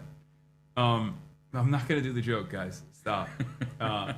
Anyway, so new joke unlocked. Yeah, I'm gonna tell your joke now going forward. I mean, you're an economist yourself as well, but No one is perfect. yeah. So getting to the crisis in the region that we're in right now, you and I, you had a very interesting take on Trump's tariffs, and I want to talk about that a little bit because I think we have points of agreement as far as like whether or not Trump will be able to build or rebuild a robust industrial base here in this country, or but you were talking about potentially capital, like foreign capital coming back into the United States of America, and like the economic activity that's like coming back to the American heartland. Do you want to elaborate on that a little bit? Yeah, let me say that if you read their texts, Stephen Mirans, Scott Bessent, and their speeches and so on, Yeah. and the whole of the Council of Economic Advisors, there is a logic there, which one I reject. But the Democrats are pretending that these are buffoons who don't know what they're talking about. And it's not true. Yeah. I mean, the Trumpists have more of a logic, however malignant it may be, than the Democrats do, or the European centrists do. Yeah. And it's this. The Trump team acknowledges that American hegemony after 1971, after the end of Bretton Woods, has depended entirely on the hegemony of the dollar. Yeah. You know, because that was the whole point. The whole point was to blow up the Bretton Woods system that the United States had created in order to maintain and husband, this is a sexist word, I know, but you know, maintain its surpluses. By the end of the Vietnam War, Great Society, LBJ's Great Society and so on, those surpluses had become deficits. And around 1970-71, the administration, the Nixon administration as it turned out, had a simple choice. Be German, that is tighten the belt and introduce austerity, or do what they did, which is to say, okay, we have a deficit, we're going to make it bigger. And we're going to make the capitalists of the rest of the world pay for it. How? By, and the working class in the United States pay for it. How? Well, we are going to become the net importer of the universe. Yeah. So the German capitalists send their Mercedeses, the French send their champagnes, you know, the Japanese send their Toyotas, whatever, right? Yeah. And we will simply print dollars and pay them with dollars. And what are they going to do? They're going to have to send their dollars back to New York because they can't spend their dollars in Germany or in Japan or in China. So they have to send it back to the United States, and that becomes three rivers. One goes to the federal government to buy treasuries. Effectively, the foreign capitalists will be funding the American army and the American social security system and the American tax cuts for the ruling class. Yeah. That's one stream, one river. The second one is going to be real estate, therefore Trump, and the Trump-like realtors. Yeah, that's how they became rich, with all this torrent of money coming from abroad, which is the result of the American trade deficit. And the third one, you know, some money went into the stock exchange. Yeah. Limited amount because they didn't want them to buy a lot of important companies like big tech and all that. Mm-hmm. Okay, so that is the model. Now, the Trumpists love this model, but they're really worried, and they're right to be worried, because as one of them said to me when in a discussion I was having, I was quite impressed by that. She said, look, we overdid it. The dollar zone around the world is gigantic because we printed so much, and we keep printing. And the more deficits we have, the more we print. So the dollar zone, think of it as a balloon that keeps inflating, right? Yeah. At some point it can be pricked, and then we're going to be in trouble. Compared to the American manufacturing capacity, which is shrinking. Yeah. So we need to find some kind of balance again. And the way we're going to do it is by devaluing the dollar, right? And we are going to put tariffs up, not so much in order to keep them up, but in order to damage the Europeans, the Japanese, and the Chinese. Because if I have a trade deficit towards you, right, then there's no way you can win a tariff war against me. Yeah. There's no way. You'll be damaging yourself more than you're damaging me. Yeah. So they put up these tariffs. The idea was to put up these tariffs to bring them to the negotiating table. To do what? One of the things that they did, for instance, immediately after the inauguration, was to bring the Japanese in and say, okay, you've got $1.2 trillion. I want you to sell this and buy stablecoins, US dollar denominated stable. Why would they want to do that? Because by selling the dollars, they help bring the value down of the dollar, the exchange rate, And you know what does Tether do with dollars that they take? They buy treasuries. So effectively, the Trump administration gets to sell more debt to finance itself and the tax cuts for the rich. So they have a plan. This plan has the capacity of stabilizing the hegemonic power of the Trumpists, of the MAGA movement, not the movement, but you know, the Scott Bessents, the new guy, you know, well, congratulations, you have another idiot who's going to lead the Federal Reserve, Mr. Walsh. Yeah. Right? The guy who's saying that in 2008, I remember him, he was advocating an increase in interest rates while Lehman Brothers was collapsing. I mean, a guy who is incompetent and corrupt. Yeah. He's going to be the new chairman of the Fed. So this is their plan. This is what they like to do. Now, my guess is it is already helping Trump bring into the United States, I mean, it's not my guess, I can observe that, I can see it's happening. A torrent of money is going to come in as investment. It's coming. German money is coming in. Japanese money is coming in. Chinese money would be coming in if Trump allowed it, but he's not allowing it. So from Europe and Japan, money is flooding in, but it won't create the number of jobs that will satisfy and satiate the MAGA movement's thirst for good quality jobs because of automation and because of AI. So in the end, I think it's going to blow up. Howard Lutnick has openly stated that as well, where he's like, "It's going to be great. We're building these factories, but they're all going to be automated." And it's like, okay, but then the people that voted for this to happen are not going to see any of the returns. And that's why he sends the troops in to abduct Maduro. He sends the ships, you know, the 7th Fleet or 6th Fleet or whatever, in the neck of the woods where we happen to be. But that kind of stuff is not popular with the base either, I don't think. Yeah, but you know what? The moment the first few shots are fired, they all coalesce around the flag, don't they? I mean, to a certain degree, yeah. We did see that. Oh, that's only if there is no resistance. Because that's the reality is that, like, I mean, Trump is... But he's very careful. He's not doing wars. Yeah, he's doing it as efficiently as possible. He's operating like a hitman. Yeah. He goes in there, abducts Maduro, and then he says, okay, now I'm going to have a deal with his party. Yeah. But what happens if there is resistance? And at which point, then there has to be additional response, and then further military incursion, and that's very costly. That's politically costly. I mean, I don't know if that'll happen. We'll see. We'll see what happens with Iran. Iran has been unimaginably restrained over and over again in this tit for tat, and I do see like a lot of countries that are in the periphery that are trying to play ball, because now the new game is basically you give Trump money directly and they won't. Hopefully, they won't hurt you. Except it doesn't work. It's like giving a little bit of blood to the shark. I mean, Qatar. You know, Qatar gave if you $500 give million a little finger to the shark, that's not going to pacify the shark. Yeah, Qatar gave $500 million plane, right? They learned from their mistakes in 2016 when they refused to do so because they didn't understand it when Jared Kushner was like, give me money, and they were like, no. And then they almost got invaded.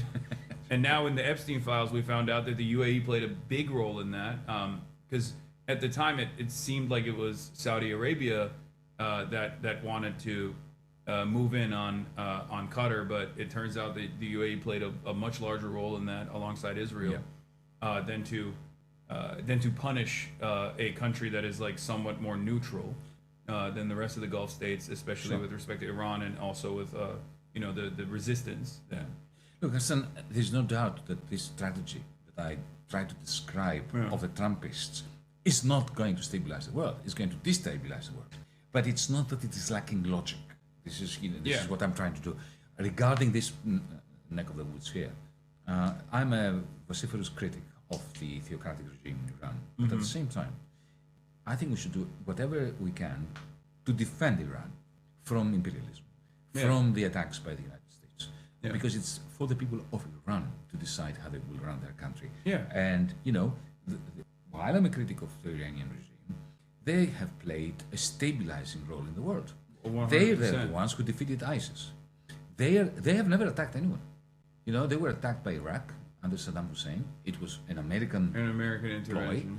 It was they used Saddam Hussein, their henchman, in order to attack the Iranian revolution.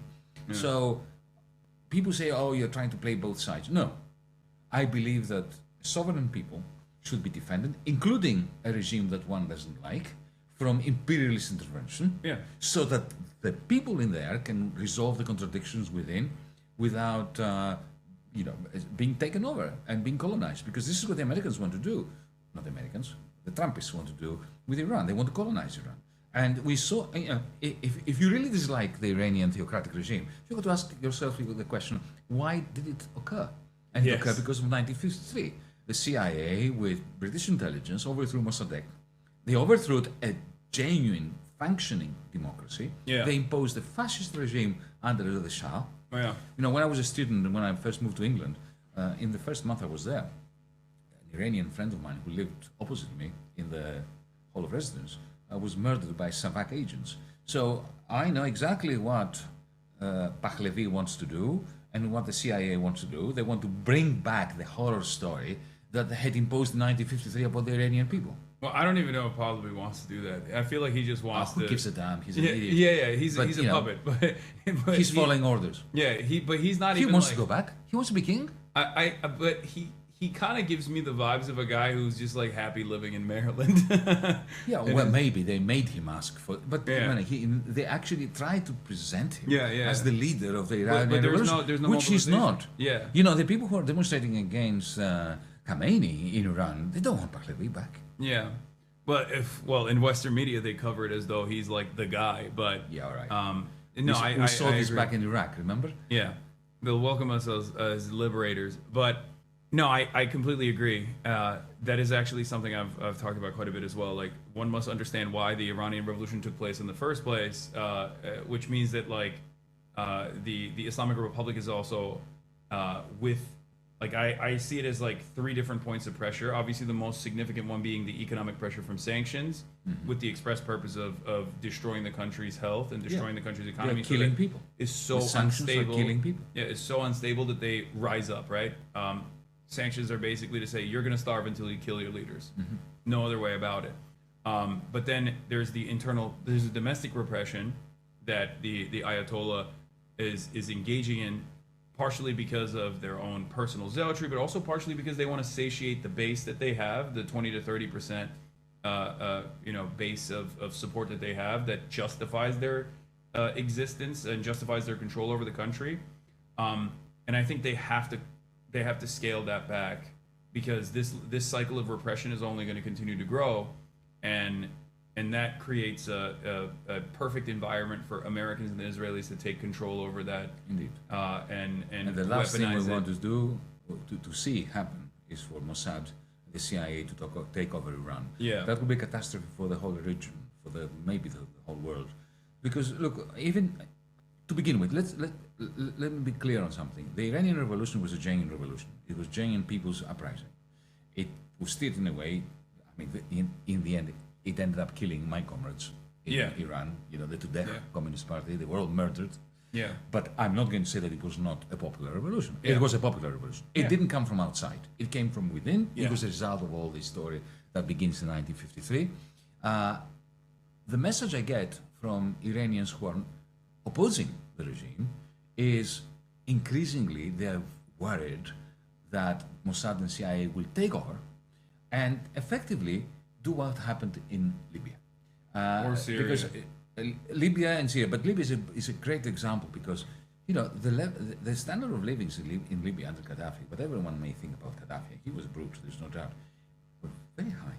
And, you know, security was pretty good. I mean, the people led good lives, Especially in Libya. comparison to now. Okay, It's not even and now it's like a scene from a Hollywood movie after Armageddon. Yeah. And you know, even so, what Trump is succeeding in doing is creating a coalescence, even of dissidents in Iran around the regime to protect it from the Mossad and the CIA plan to wreck the country and to turn it into, you know, a godforsaken place.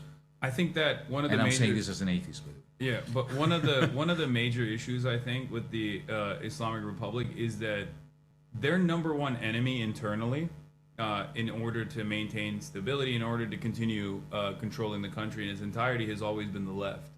It's not. I don't think it's like the sectarian conflicts that brew in the country. It's a very diverse country, obviously. Some of it is propped up by the CIA. You know, like you have Kurdish militancy, the Balochistan. independence movement and things like that. But I think the major problem that they see that threatens their power and threatens their absolute control over the country is the historic socialist or communist position in the country. And they've been able to very successfully wipe that out through, brutal repression, not dissimilar to what you were talking about with Savak. But I have to say the CIA has been very successful and Mossad has been very successful. Oh, for Look sure. at what was happening during the 12-day war. Oh, no, I of mean, course. They clearly, the CIA and the Mossad have units. Oh, yeah, Iran. yeah. A lot of the people who died during the riots, during the rebellion, during the genuine uprising, a lot of them were killed by agents. Yeah. There's no doubt about that. By the way, for the record, because I see some chatters responding, I'm saying historically, the left was the primary threat to their power, which is why they, ruthlessly cracked down on the left In 1979. Yeah, and they actually rose up together with the Communist Party. Yeah. The Tudeh party exactly. participated in the Iranian Revolution. At some point, they were picked out and they were shoved into one building, and then they were all massacred. Yeah, and now it's not. Now it's a nascent movement in comparison to what it was historically. That's what I was saying. So there is not really a. I don't know if there's like a really robust left movement left in Iran in general. There probably isn't. Yeah. There is the tradition. Yeah. And look, Iran is a hugely sophisticated society. Yeah, oh yeah. We must remember that, right? I mean, their science prowess, their literature, their music, their theater. It's a magnificent society that could do really well without the sanctions. And in a sense, if something holds back this evolution and this development and the demise of theocracy is the sanctions. Yeah. The sanctions have been detrimental to for the sure. democratization of Iran. In the same way that the sanctions in Russia have been a godsend for Putin. Yeah. Well, I think the difference there is that it was much more difficult to isolate Putin from the global markets as opposed to, especially with like its energy. It's not just that, Hassan. To Europe, whereas they have been able to effectively isolate Through Iran. Dubai, through China, through Yeah. Pakistan, and so on. But the point I'm making that about Putin being so much strengthened by the sanctions doesn't have anything to do with trade. It's got to do with the oligarchs. Yeah. Because one of the greatest problems that Putin had before the war, before he invaded Ukraine, was he couldn't control the oligarchs. He tried. He imprisoned a few of them. He killed a couple of them, and so on. But still, they kept most of their money abroad. Yeah. And they used the openness, the membrane, which allowed them to communicate between East and West, in order to keep one foot in Moscow, one foot in Britain, or Spain or Portugal or wherever. With the sanctions, he had a deal to offer them. Say, listen, choose, get out, or come in here, and I'm going to give you IKEA, McDonald's, Deutsche Bank, because now these conglomerates are leaving. I'm inheriting them, and I'm giving them to you. But on condition that you keep your dough here, and you're under my direct control. And they said, okay. And they had a deal, and now he is far more in control of the oligarchy than he was before 2022. Yeah. I don't even know where that ambition ends in Ukraine in general. It's entirely in his hands now. Like a lot of people in America think, oh, Donald Trump is so close to Putin, and that's the reason why he keeps getting dominated by Putin. And there's definitely a level of reverence that Trump has towards even people that you wouldn't expect, like Kim Jong Un. Why wouldn't you? And he Xi likes Jinping. strongmen. Yeah, exactly. Okay? He But- drools over strongmen. Yeah, but outside of that, I would say that He likes them misogynistic. yeah, He likes them hating trans people. yeah, He likes them being totally nationalistic, not tolerating dissent.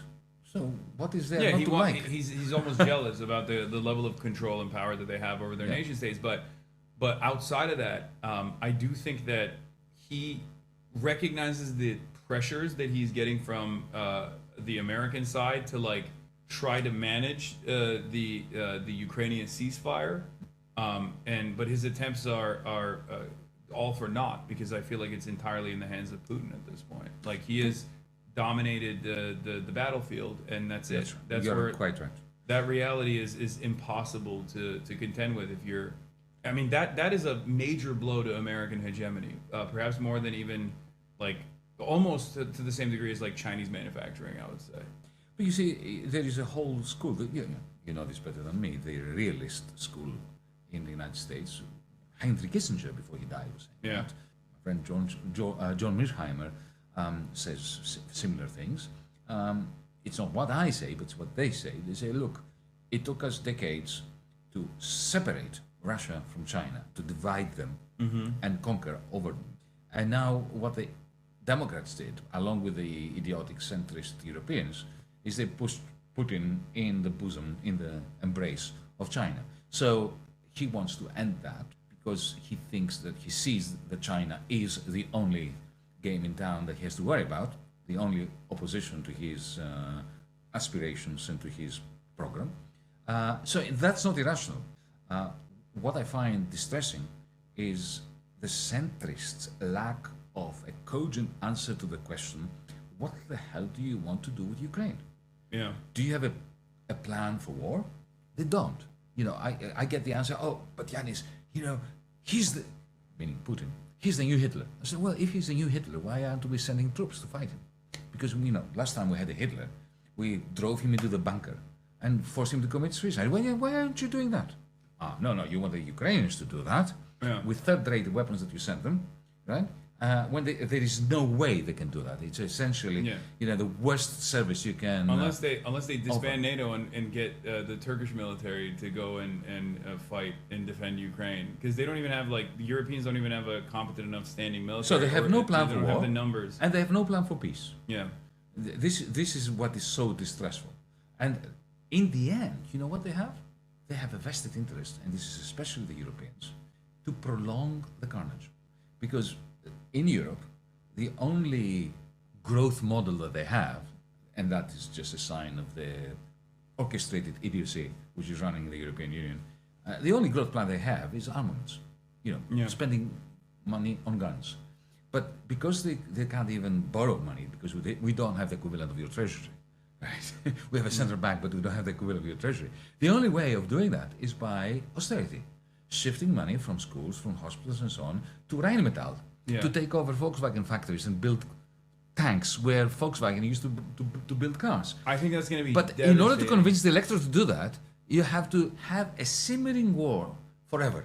Yeah. So my message to Ukrainians is, you know, don't trust the Europeans. The Europeans want you to be killed slowly. Yeah. Slowly. So that they can maintain the facade of having a growth program. Yeah. And that's why I think a lot of people said, "Oh, Trump wants to destroy NATO." I think that's a laughable concept that's a laughable argument that people engage in. I mean, maybe if he took over Greenland, but even then, it would not have disbanded NATO, because NATO is a profoundly important part of the protection racket that we have.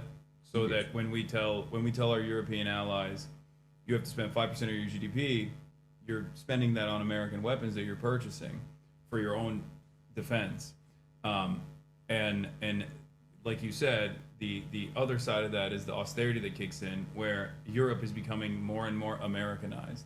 Like Europe had at least a good run with attempts at social democracy, and I feel like what comes next that for died Europe, in 1991. Yeah, and it's now it's in its death knells, like it's in its death throes. The European social democratic system. Oh, that's finished. Yeah. Because now they killed it off with the Euro crisis. Yeah. Now you guys in Europe will also say, "Oh, the Ansar Allah is going to find out why we don't have health care." Have you ever heard that? Americans say that all the time. Whenever we're doing force projection, dumbass Americans will be like, "Oh, this militancy is going to find out why we don't have health care." I'm like, why don't you find out why you don't have health care? Shouldn't you be mad that you don't have health care and instead you're doing this? Yeah. It's not improving your life in any meaningful capacity. And now I wonder if that American, like the Western chauvinism will also be a a big enough motivator for the Europeans to continue on this dangerous path? Because they're these past couple of months have been very interesting. It's been very interesting, but we tend to exaggerate the extent to which this is a point of inflection or a major break from the past. I grew up in a country that was a member of NATO, and it was fascist. And you come from a country that managed to combine fascism and NATO. So when people say to me, "Oh, but a democracy has the right to be a member of NATO because NATO is the defender of democracy," I say, "What? I grew up in a NATO dictatorship, fascist dictatorship, right?" Yeah. Number one. Number two is NATO is not about defending democracy. It's like the mafia. Yeah. It creates insecurity to sell you protection. Yeah. And if at some point Putin volunteered for Russia to join NATO, and they said no. Yeah. And because then who are we organizing against? That was really. Did you listen to the Tucker Carlson conversation with Vladimir Putin? No, I couldn't bear doing it. I thought it was very interesting for one reason, and that is because the entire time, I mean, Vladimir Putin does the same thing where he talks about he's like a big fan of Dugin, and he talks about the historical reasons as to why Ukraine is Russia, all this stuff, and that's whatever, that's bullshit, right? But there was a point in that conversation where he turned around and was like, "We want it to be America's Israel." and I think that is correct. And I think that's real. He offered it. Yeah, the Americans freaked out. Yeah, he wanted to be, another Israel, and maybe Trump wants that. I don't know. I don't know how we could manage that, because that could Trump be a thinks? bulwark against China. Can I just throw What do you think? on the table my idea of what he wants?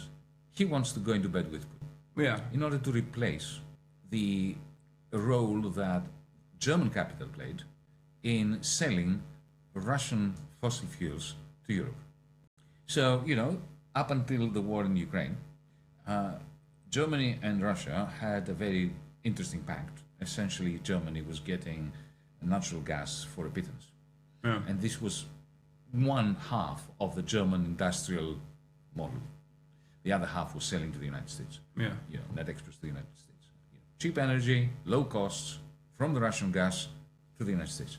I think he wants a deal with Putin whereby Trump, that he's going to be selling, he is going to take over the gas and the nuclear power in Zaporizhia and so on and sell it to the Europeans.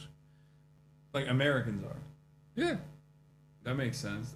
I mean, we've already made. And that will for, be, and Putin will go along with that because it will be his way out of the, the Cold War, the isolation. That's interesting. I could see that happening. I mean, we are already selling. We're making up for the LNG that they're not getting to begin with. We're paying through the nose for your LNG. I mean, think about it. Yeah. Now in Greece, we have Kimberly Guilfoyle, who used to be married to one of his sons. Yeah. She's the U.S. ambassador. And was in married Athens. before to Gavin Newsom. There you are. There you have it. I mean, amazing. She's American bipartisan. politics, my goodness. She's bipartisan. It's even uglier than Greek politics. So, now they are building pipelines in the Aegean Sea, our sea, the sea between Greece and Turkey, right? Yeah. When you say RC, I'm like, wait a minute. Yeah, our sea. You're a Turk, aren't you? Yeah. We are reliving the Ottoman, the Byzantine Empire. I'm joking. I said my seat. Our sea. Anyway, Yeah. so, they're building these pipelines that will go all the way to Moldova and to Ukraine. Now, imagine you're an extraterrestrial. You're coming down to Earth. You know there's a climate catastrophe breeding, Yeah. right? And, okay, they are not doing anything, unlike the Chinese, to decarbonize the economy.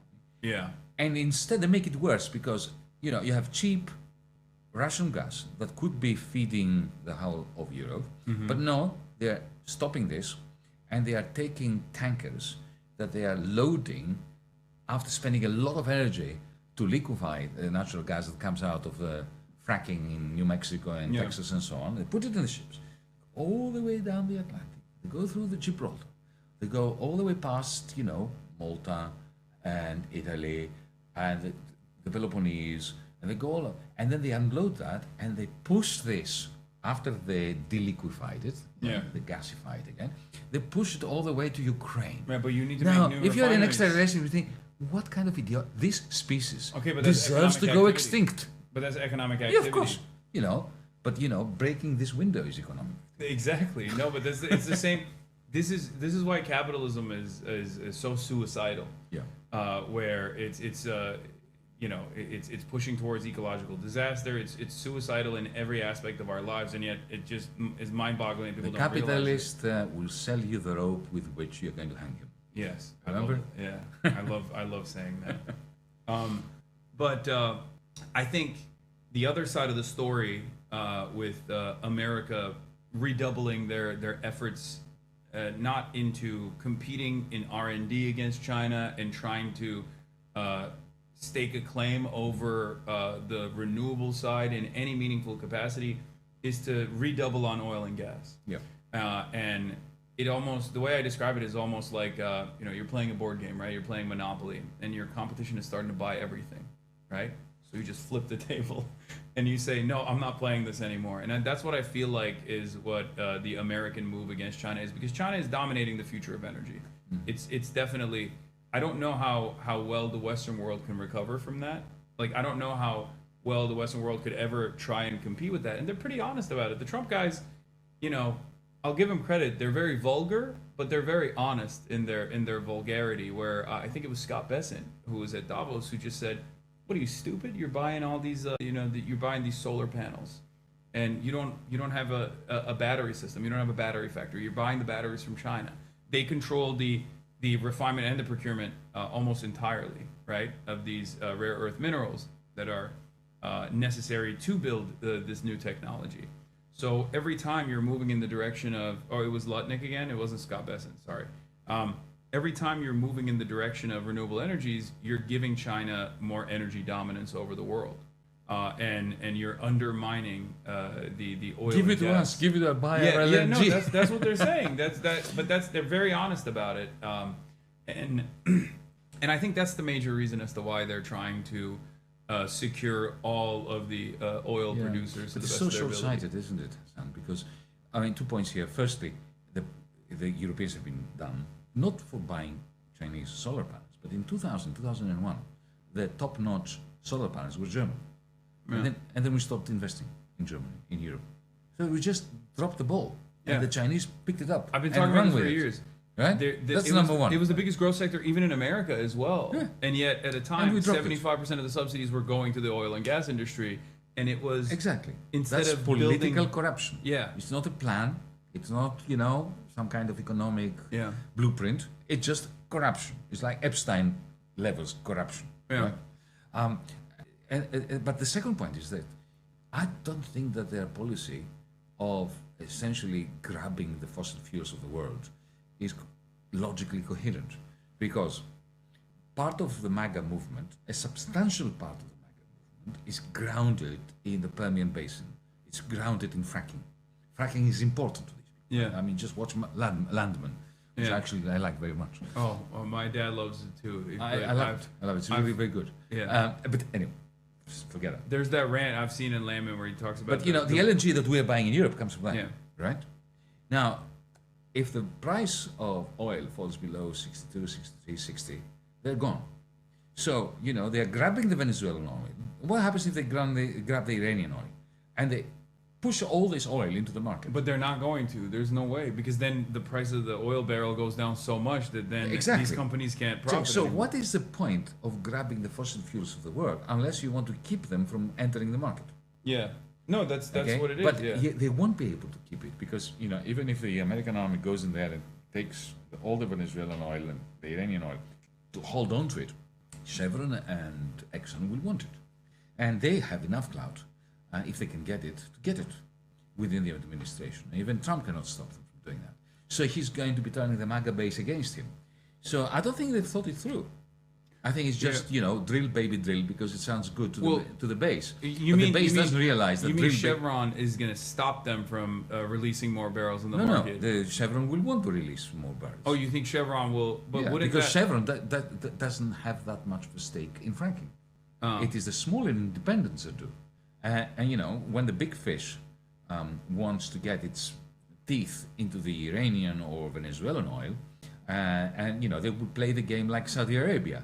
Saudi Arabia can sustain a lower price because they have volume. but the Permian Base independents Yeah. that are the true, fundamentally true believers in the Trumpist movement, Yeah. they will be pissed off. Yeah, he's gonna cook Texas, for sure. I mean, it's yeah. There's a lot of like, I guess from what I've seen though, they're offering contracts to some of the smaller independent companies as opposed to Chevron and stuff in Venezuela. Yeah. Because it's like dirtier, it's harder to extract, it's But harder Chevron to are refine. better at extracting the dirty stuff. But yeah, Not the independents. The independents can do fracking. yeah, They cannot do. There's no way they can harvest the oil from Venezuela from the tars and all that. yeah. And then it's also another lever against China as well, who's still obviously reliant on oil and gas. Like they're not, they're moving away from it, but they still need it in the process of. Yeah, they're cutting of development. This year, for the first time, they reduced their consumption of oil and gas. Yeah. For the first time. I mean, but that doesn't mean that there's still need for it, which is, I think, Trump's counter to the nuclear trade option that China has, which they pulled a little bit in the beginning of the tariff wars when they said, okay, we're doing export controls. Yeah.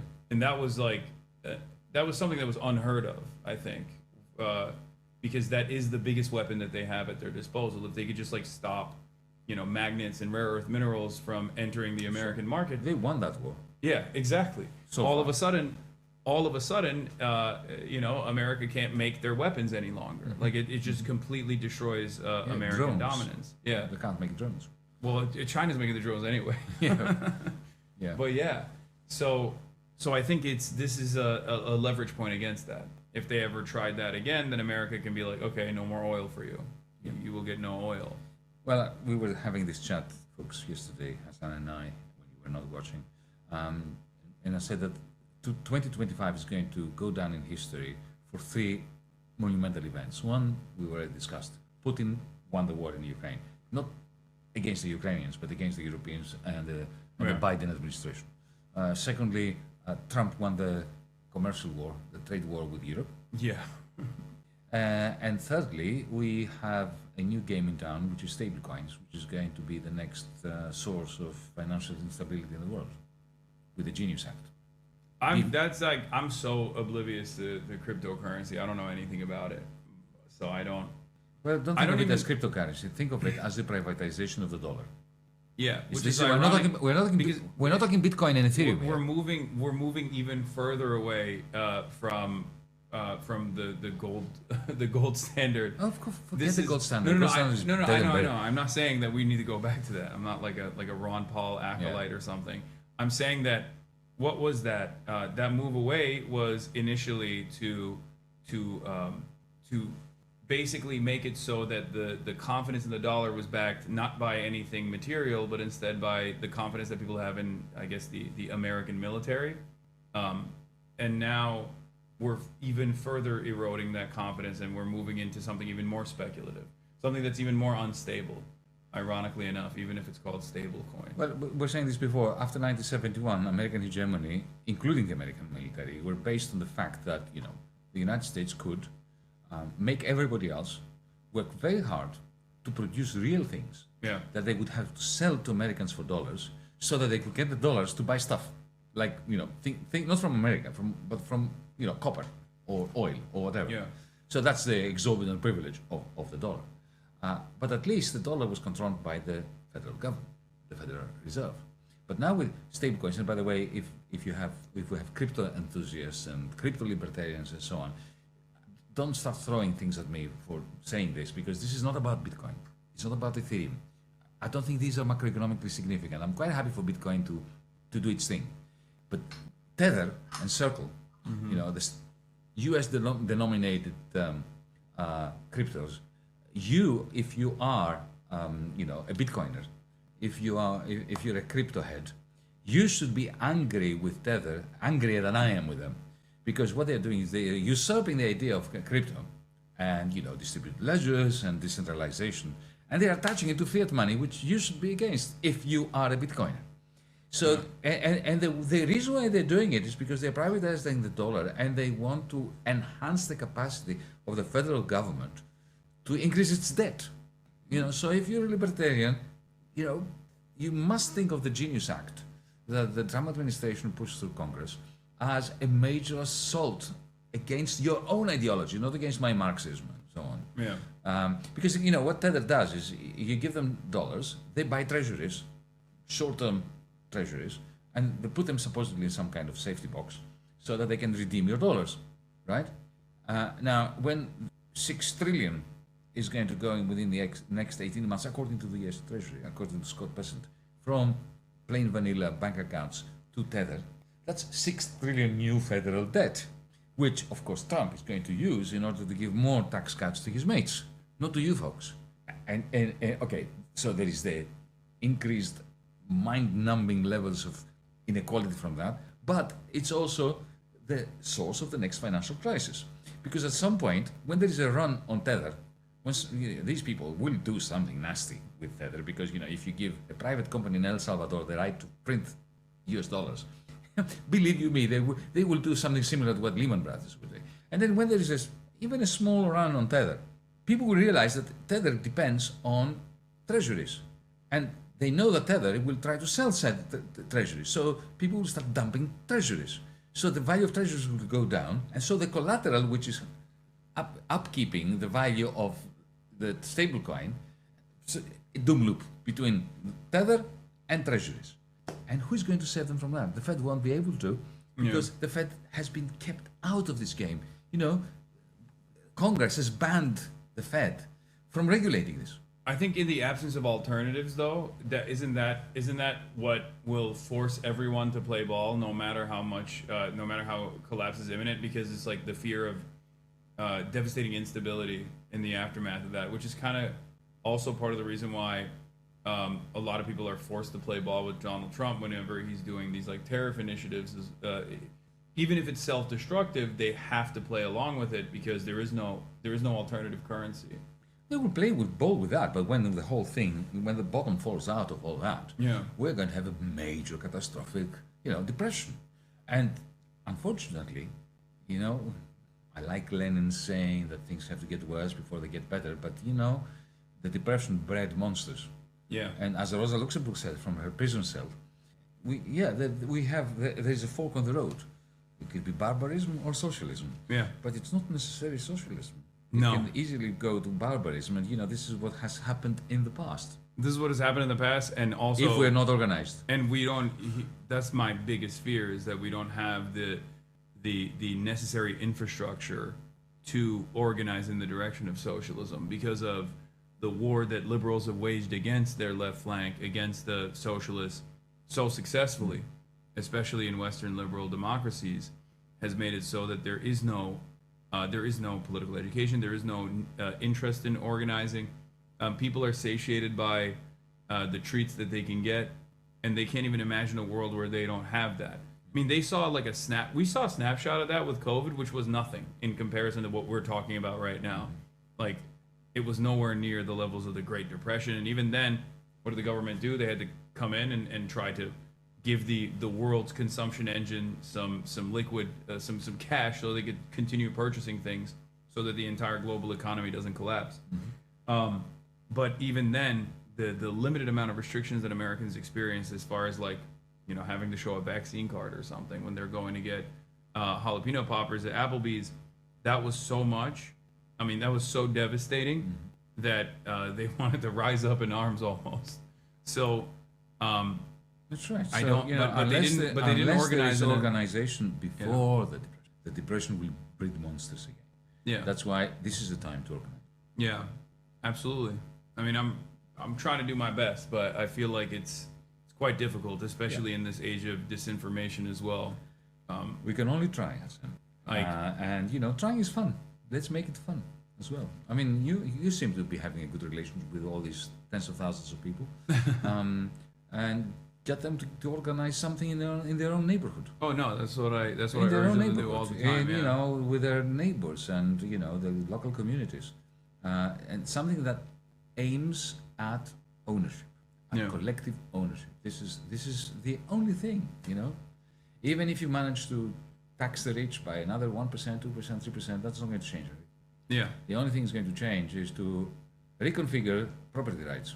Yeah, I mean, it's ironic because like in order to save liberalism, they have to do social democracy, but they don't even want to do that. They consider that to be They so can't do this radical. anymore. Yeah. They can't even do this anymore. You see, once upon a time, under FDR in the United States, Willy Brandt in Germany in the 1960s and 70s, Harold Wilson in Britain, and then again in the 60s and 70s, there was still a clear demarcation of power between in industrial capital and organized labor. So, you know, if you were a politician, a social democrat, a New Dealer, you got elected, and you brought the captains of industry, capitalists, and the trade unions around the table, and you cut a deal. And you said to the capitalists, part of your surplus value will go to the workers, another part will come, will fund social security, food stamps, whatever. Right? You could do that. I mean, it wasn't easy, but it was doable. You could imagine.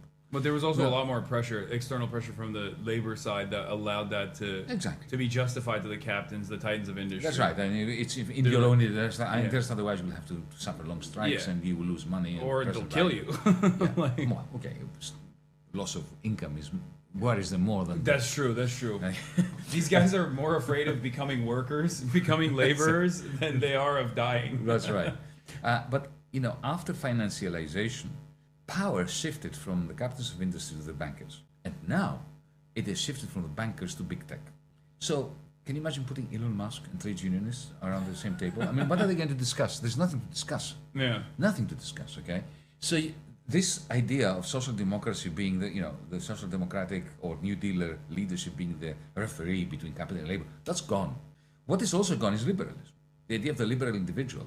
You know, when you have AI bots essentially hijacking your mind, infusing desires into you as a result of work that it makes you do for it when you're posting things and stuff on the internet.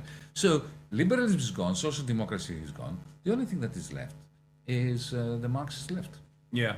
No, that's why I go back to the Epstein stuff, because it's like, this is one of the things that like should unite. I feel like it's the closest expression to like class solidarity that even the lumpen pros and the reactionaries have ever experienced, because they also all believe like, oh, the international pedophilic cabal is real, right?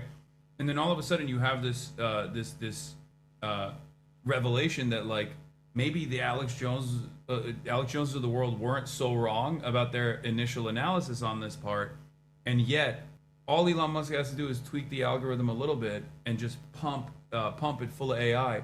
And now I'm seeing on my own timeline so many people get duped by fake posts.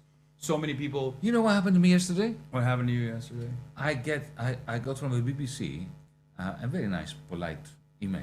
I appear on the BBC quite often. Yeah. And they said, "Oh, Yanis, we saw this talk you gave on Venezuela and Iran, and it was very interesting. Can you interview tomorrow live on BBC television?" Mm-hmm. And I clicked on the link. It wasn't me. It was a deep fake of mine. That's crazy. Yeah, and I had to write back and say, "Look, I'm glad you enjoyed it, but that wasn't me. It was a deep fake of." And they said, "Oh, but it was so cogent and so well put." You should have been like, "Yeah, that was me. Yeah. I got it. I got you." No, but that's terrifying. It is terrifying, and it's terrifying when it says things that I could have said. Yeah. Because then it's so easy to slip into the narrative something that I would never have said, and that's defamation. Yeah. Right. They can present me as anti-Semitic. They can present me as anything because everything else is something I would have said. Yeah, but the reason why I'm also pointing to this is because like this should be a moment of radicalization for a lot of people, and yet they're so busy going back to old narratives. Like I see these guys were very openly talking about, trafficking minors. Like they were using the term like minors, young women, all this stuff very openly. And yet I see so many people go, "Oh, QAnon was real, Pizzagate was real." They're hyper focusing on like the 4 different emails where they bring up the term pizza. And I'm like it's insane. Like they're talking about torturing people and stuff like that. Like they don't need to hide and use code words to say pizza. It's very clear that they're openly speaking about their desires in general. And yet people find themselves in these different narratives rather than hyper focus on the actual evil acts that are taking place, because they're so malleable, they're so persuadable, especially with AI and especially with social media. And I think Elon knows that, and that's why he's that's why even though he's been mentioned in the Epstein files quite a bit, I don't know if you saw, he was begging to go to the island, insane, and yet they can get away with releasing this information because they know that the public is not going to respond in the way that they normally should. It's another version of Steve Bannon's flood the zone. I mean, if you dump so much shit onto people, after a while they won't even smell it. Yeah, exactly. I mean, that's what Trump has done as well. That's like Trump's success. Yeah. In many ways, is he's such a domineering force, and it's like there's almost like outrage fatigue where you're like, what am I supposed to get mad at? Is it Cuba? Is it Venezuela? Yeah, is it he Iran? moves very quickly. Yeah, is it Greenland? That's the geopolitical version of flood the zone. Yeah. He abducted Maduro. On the same day, he talks about Greenland. So before we even got a chance to discuss the abduction of a head of state, we are already worrying about Greenland. Yeah, and the same goes for domestic affairs as well. Sure. It's like ICE is in Minneapolis, then they're going to move into another city, and the people are too divided to organize a significant response, except for the fact that these neighborhoods are actually getting together. There is like definitely a lot of decentralized movements in general that organize at the community level and do a pretty good job of like I saw it in Minneapolis. I saw it personally. These guys are super well organized. I hope that they go beyond organizing defensively. Yeah. And they become a movement for progressive change. Yeah. No, that's exactly what I'm thinking as well, which is that like have you thought of running in elections? No. Well, why not? Because look, it's a horrible thing to do. I've done it. I can confirm that it sucks. Yeah. Big time. But there's a job. Someone's going to do it. I know, but these people have to vote for someone. What are you going to say to them when the midterms come? Well, don't vote. No, of course not. Well, but I have who they're going to vote for? The Democrat who wants to. Well, I have my people. That's why I'm. Yeah, okay, you have your people, but not everywhere. That's true. But my goal is to try to, like my. And why should these people have their lives destroyed by being elected and not yours?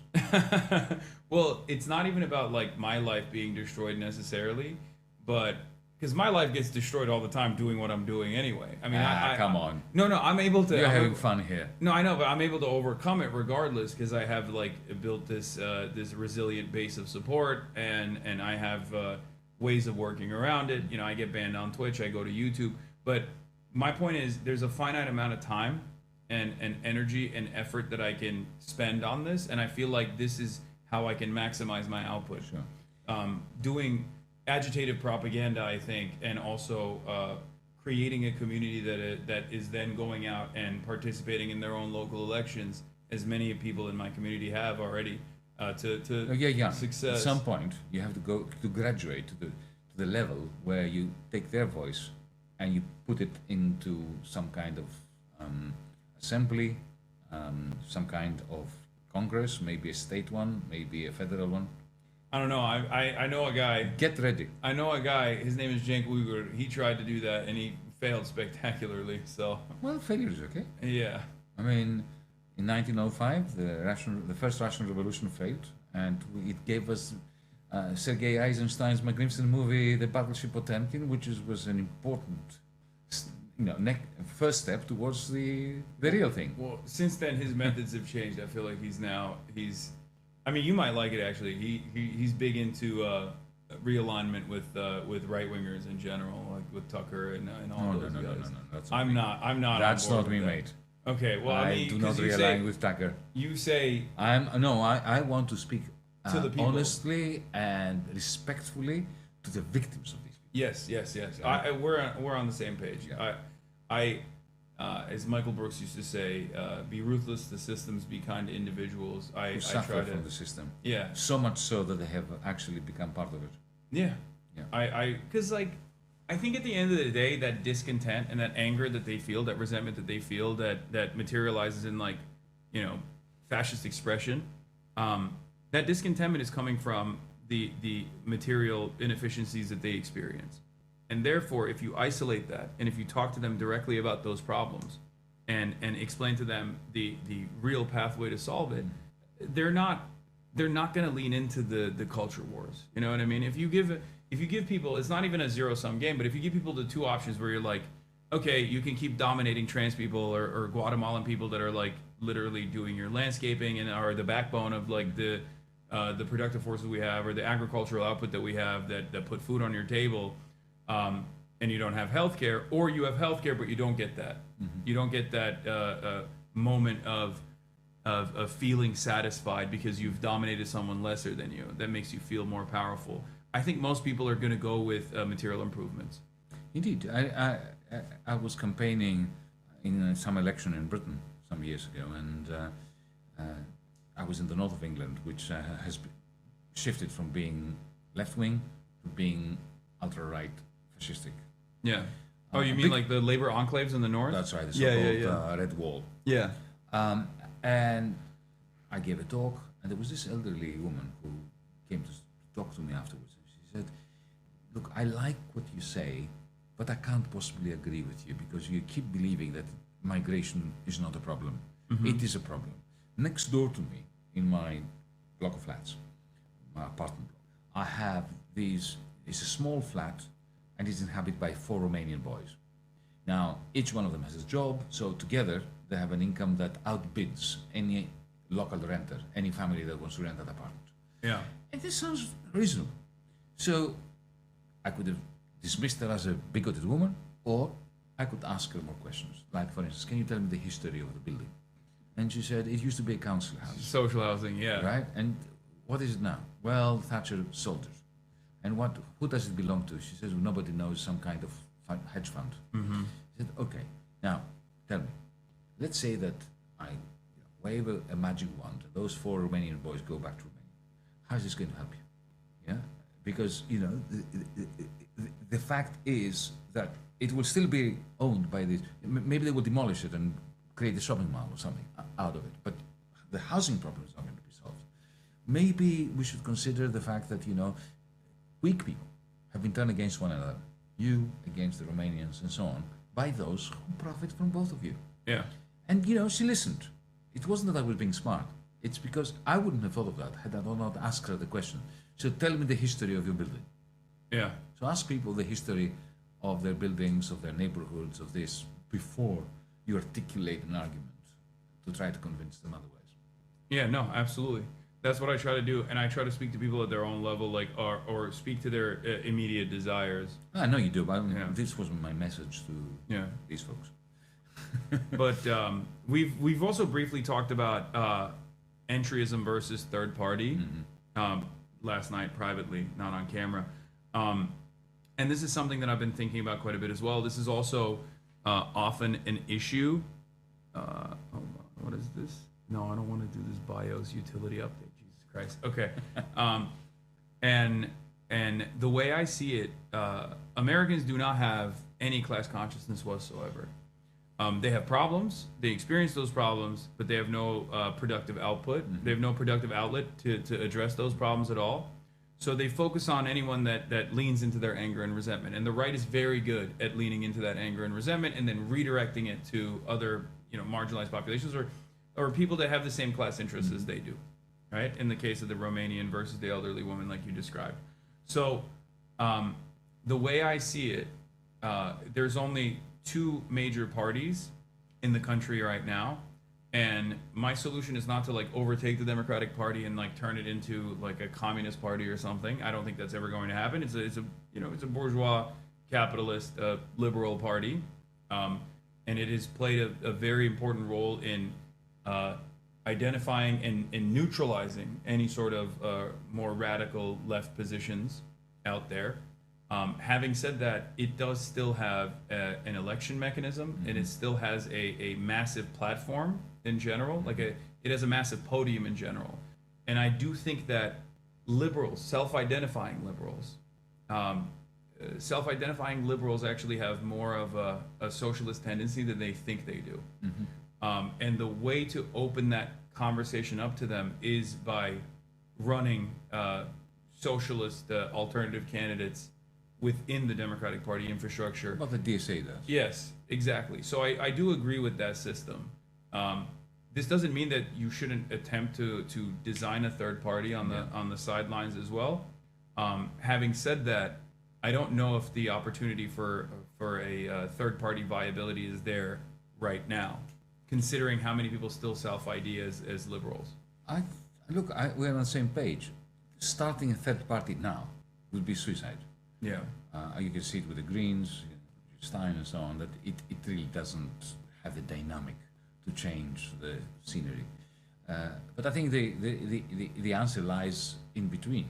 So, you and I were discussing yesterday the unique opportunity Bernie Sanders had in 2016 to start a party then, because he had run within the Democratic Party, because he had hundreds of thousands of volunteers, because he created the infrastructure, he created the political revolution, right? To use his terms.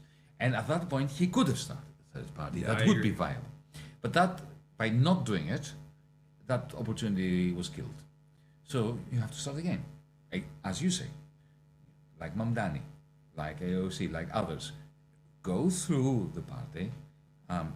If a figure like Mamdani and then not allow comes them to be neutered either, because like the political machine does actually chop away their radical tendencies if they even existed to begin with, or if it well, was that's why you need you need the socialists within the Democratic Party to be better organized amongst themselves, to have more party discipline, factional, like the Trumpists did.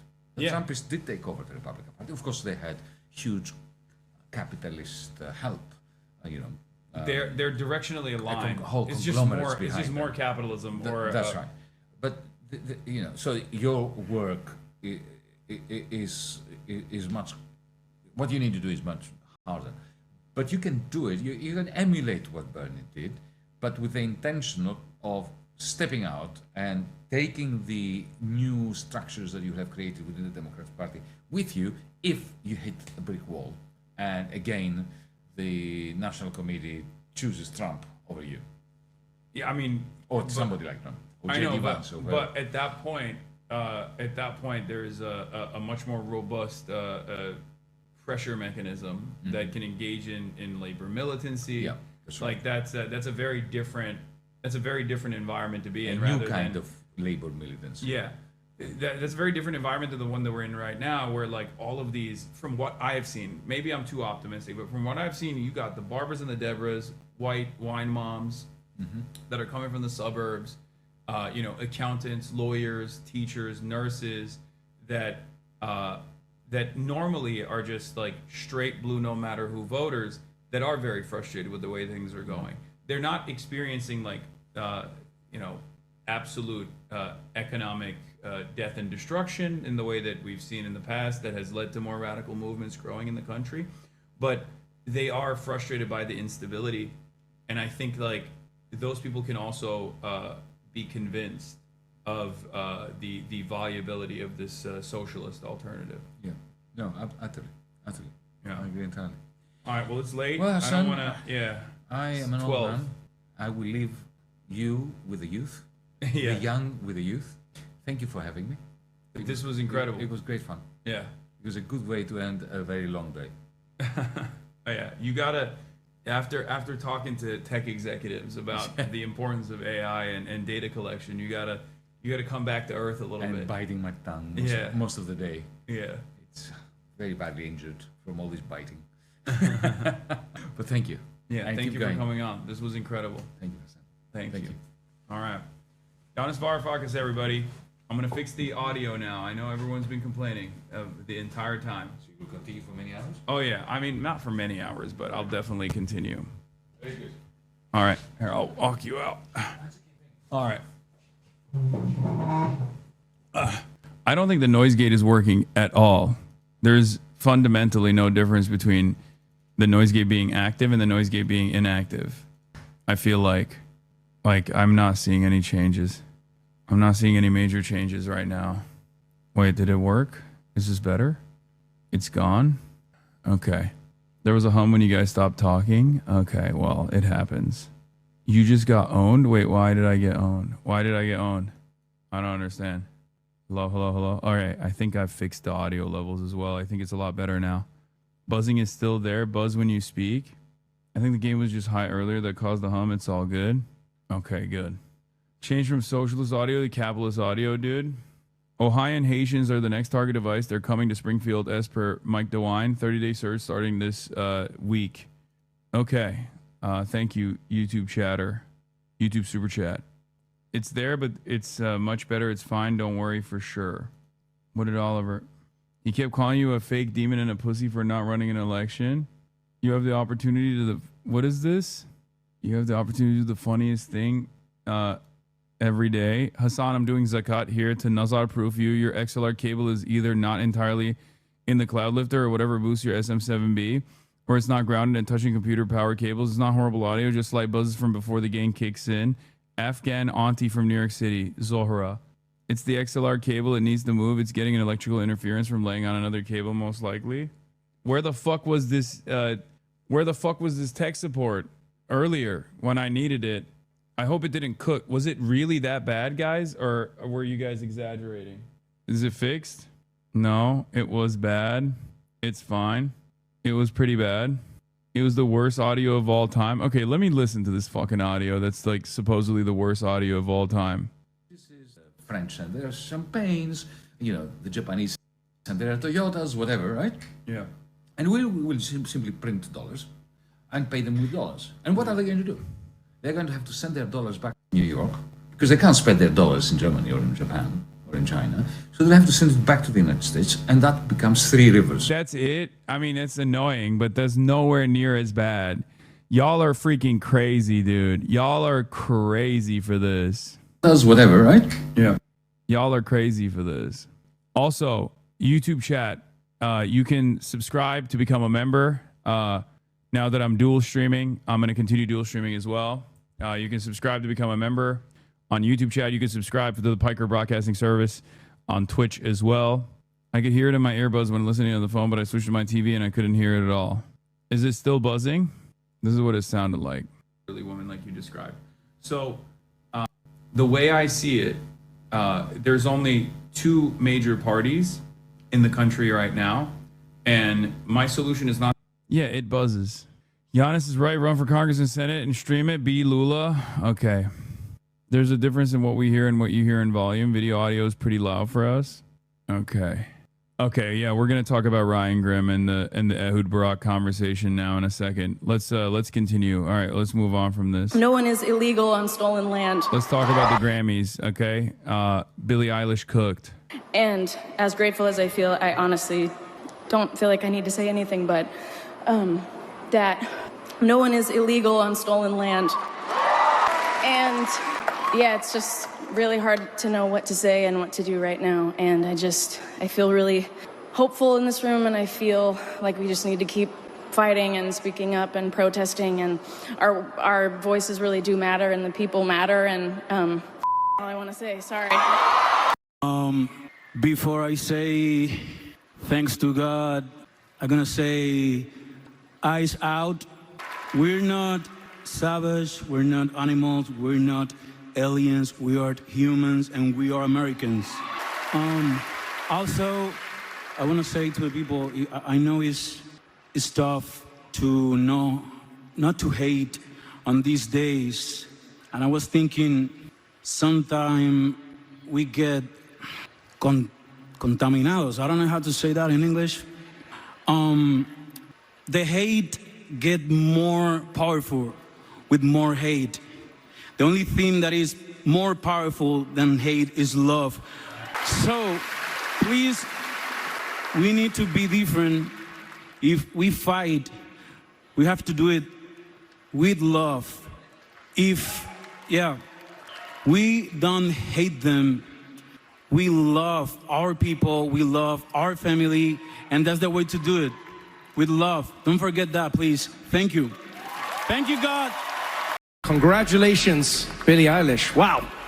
That is a Grammy that every artist wants, almost as much as Trump wants Greenland, which makes sense. I mean, because Epstein's island is gone, he needs a new one to hang out with Bill Clinton. So Nicki Minaj is not here. She is not here.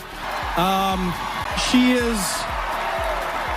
is still at the White House with Donald Trump discussing very important issues. Actually, Nikki, I have the biggest ass. I have it. Everybody's saying it, Nikki. I know they say it's you, but it's me. Wop, wop, wop. Look at it. Bad boy. Overnight, Bad Bunny making Grammys history. Bad Bunny, te vi querer. The Puerto Rican superstar becoming the first Spanish-language artist to win the biggest award of the night, Album of the Year. I want to dedicate this award to all the people that had to leave their homeland, their country to follow their dreams. And winning Best Musica Urbana album earlier in the night, and getting political. Before I say thanks to God, I'm gonna say eyes out. The Winds kicking off an historic week for the 31-year-old. On Sunday, he'll take... I had to order food. Sorry. Holy moly. Okay, I'm back. I'm freaking back, baby. I'm freaking back. Okay, W. Bad Bunny. Just want to say woke is back, even though there is some elements of woke being back. Once again, it's made the right-wingers really upset, really offended, but including Donald Trump. But also, on the other hand, you got a lot of these people who are wearing like Ice Out pins who were, nowhere to be found when the conversation was revolving around Palestinians in Gaza. I do find that very interesting, let's just say. I find that interesting, okay? Ice Out is like we mustn't allow this movement to turn into what the Time's Up movement look like, right? Like Hollywood has a tendency to take something over and then neutralize it, neuter it in its entirety. You in 2018 quoting Giannis? What is this? This is just, why are you just posting a photo? Where's the Oh, this is a Giannis quote. Oh my God, you're right. My face when she says borders are scars on the face of the planet. Oh no, why'd you bring this up, chatter? God damn, dude. God damn. I'm over here talking about how performative Hollywood is, and you just showed me my most performative Hollywood ass moment. Hollywood Hossie up in this bitch. This is why I was called Woke Bay. This is what it is. Yikes. Yikes. Center stage at the Super Bowl halftime show. But perhaps the most talked about moment of the night came near the end from Cher. Oh, the Grammy goes to Luther Grant. Luther by Kendrick Lamar and SZA winning Record of the Year, but Cher saying what sounded like the name of singer Luther Vandross, after whom the song is named. Kendrick officially becoming the most awarded rapper in Grammy's history, with 27 statues, taking the mix-up in stride. We appreciate you, bottom of our hearts. Luther forever. And it was a night of big performances. Upper tier.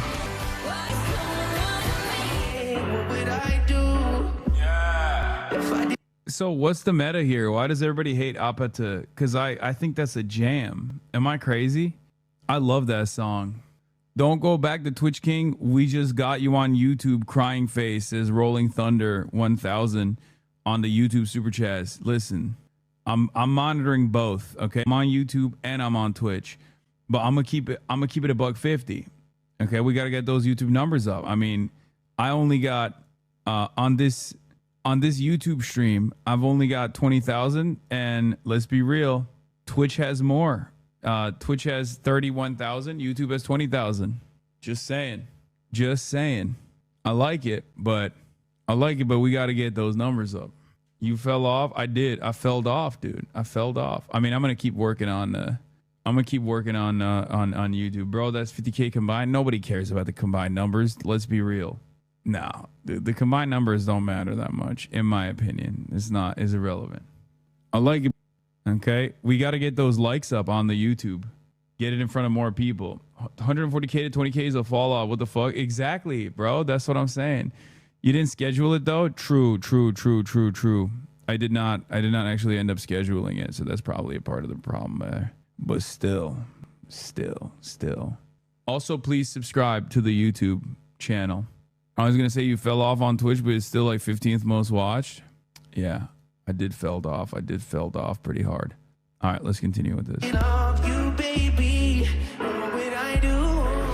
Lady Gaga casting a spell on the Grammys, adding 2 more statues to her collection. I'm really honored. Being a woman in music, being a songwriter, being a producer is something that really makes me who I am. So I feel a sense of belonging here after almost 20 years. What do you tell yourself as you follow your dreams? You know, I always lead myself back to. Okay, Trump's one good takes of the Grammys are ass. These are horrible songs. I don't think any of these songs are horrible, but do I just not have good taste? Rehearsal and discipline and practicing. Those things for me are like an internal metronome, and it allows me to keep a deep relationship with what I'm creating. She said, take your time, The nominees for Best New Artist teaming up for a monster montage. tell me you got something to give. I want it. I kinda like it when you call me wonderful. The Grammy goes to Olivia Dean. I guess I want to say I'm up here as a granddaughter of an immigrant. I wouldn't be here. Yeah, I'm a product of bravery, and I think those people deserve to be celebrated. Olivia checking in with her biggest fan before coming to talk to me. Was that your mom on the? That was my mum, yeah. She's the first person I had to call because she was waiting up in London. So I was like, let me actually speak to her. And country superstar Jelly Roll sweeping his categories, winning 3 awards. Oh my God, Jelly Roll, my goat, bro! I saw Jelly Roll on the front cover of like Men's Health magazine, and it one-shotted me. I thought to myself, there's an entirely different world out there. Like there are 2 alternative realities in the United States of America, and Jelly Roll, Ozempic Roll, is representative of this totally separate world, totally separate universe that you and I are not a part of. Okay? We're not a part of that world at all. Or maybe some of you are. I'm not. Okay? There's an alternative planet out there. There's like a MAGA universe out there, and they fucking love Jelly Roll. They go hard. They're like, oh my God. All your coworkers, the Grammys are kind of pussy shit, but and it's woke, but it was pretty good that Jelly Roll got some awards, huh? Peak coworker music? Yeah. It's just, what is this? I think every celebrity needs to be educated and weigh in on every political issue is something we can leave in woke one. I wasn't desperate to hear Jelly Roll's take on ICE. This isn't tax codes or even Palestine, dude. They're killing people on the street. Yeah, famously, when I think of Palestine, I think of something different than killing people on the street. I'm glad that this is actually more important to you, though. That's nice. Jelly Roll talking about ICE? Okay, now we have to hear what he has to say. I'm a dumb redneck. I haven't watched enough. I didn't have a phone for 18 months. I've had one for 4 months and don't have social media. I can tell you that people shouldn't care to hear my opinion, man. He ain't wrong. He ain't wrong. He right. I haven't watched enough. I didn't have a phone for 18 months. I've had one for 4 months and don't have social media. I hate to be the artist that's that aloof, but I've become so disconnected from what's happening. And I'm just not I grew up in a house of like insane pandemonium and like I didn't even know politics were fucking. Another former rapper gone country star, by the way. Oh, this guy used to rap? Who the fuck is this guy? Brother, this guy is all the rage. Apparently, former rapper turned country star Jelly Roll has no opinions on ICE kidnapping people on the streets. I just don't get it. Like, what is this pussyfooting around the issue, right? Just fucking say it's bad, dumbass. Like, what the fuck? What is this like Republicans buy my album shit that these guys are doing? You're such a bitch. Oh, I don't know. I need to do the proper Marxist education to be able to figure out whether or not, masked thugs that are unaccountable to no one except for Donald Trump are kidnapping people and killing people in the streets. I think that's, this requires additional political education. It's like, what the fuck? What kind of political education you need to be like, it's bad to murder random people in an effort to terrify the population. It's bad to murder random people as they're trying to stop you from kidnapping their fucking neighbors. I guess I know what he wants to say. He's just afraid of saying it because he's afraid of the woke, right? That's what this is, right? Because he's afraid of the woke beam getting him, hitting him in the face.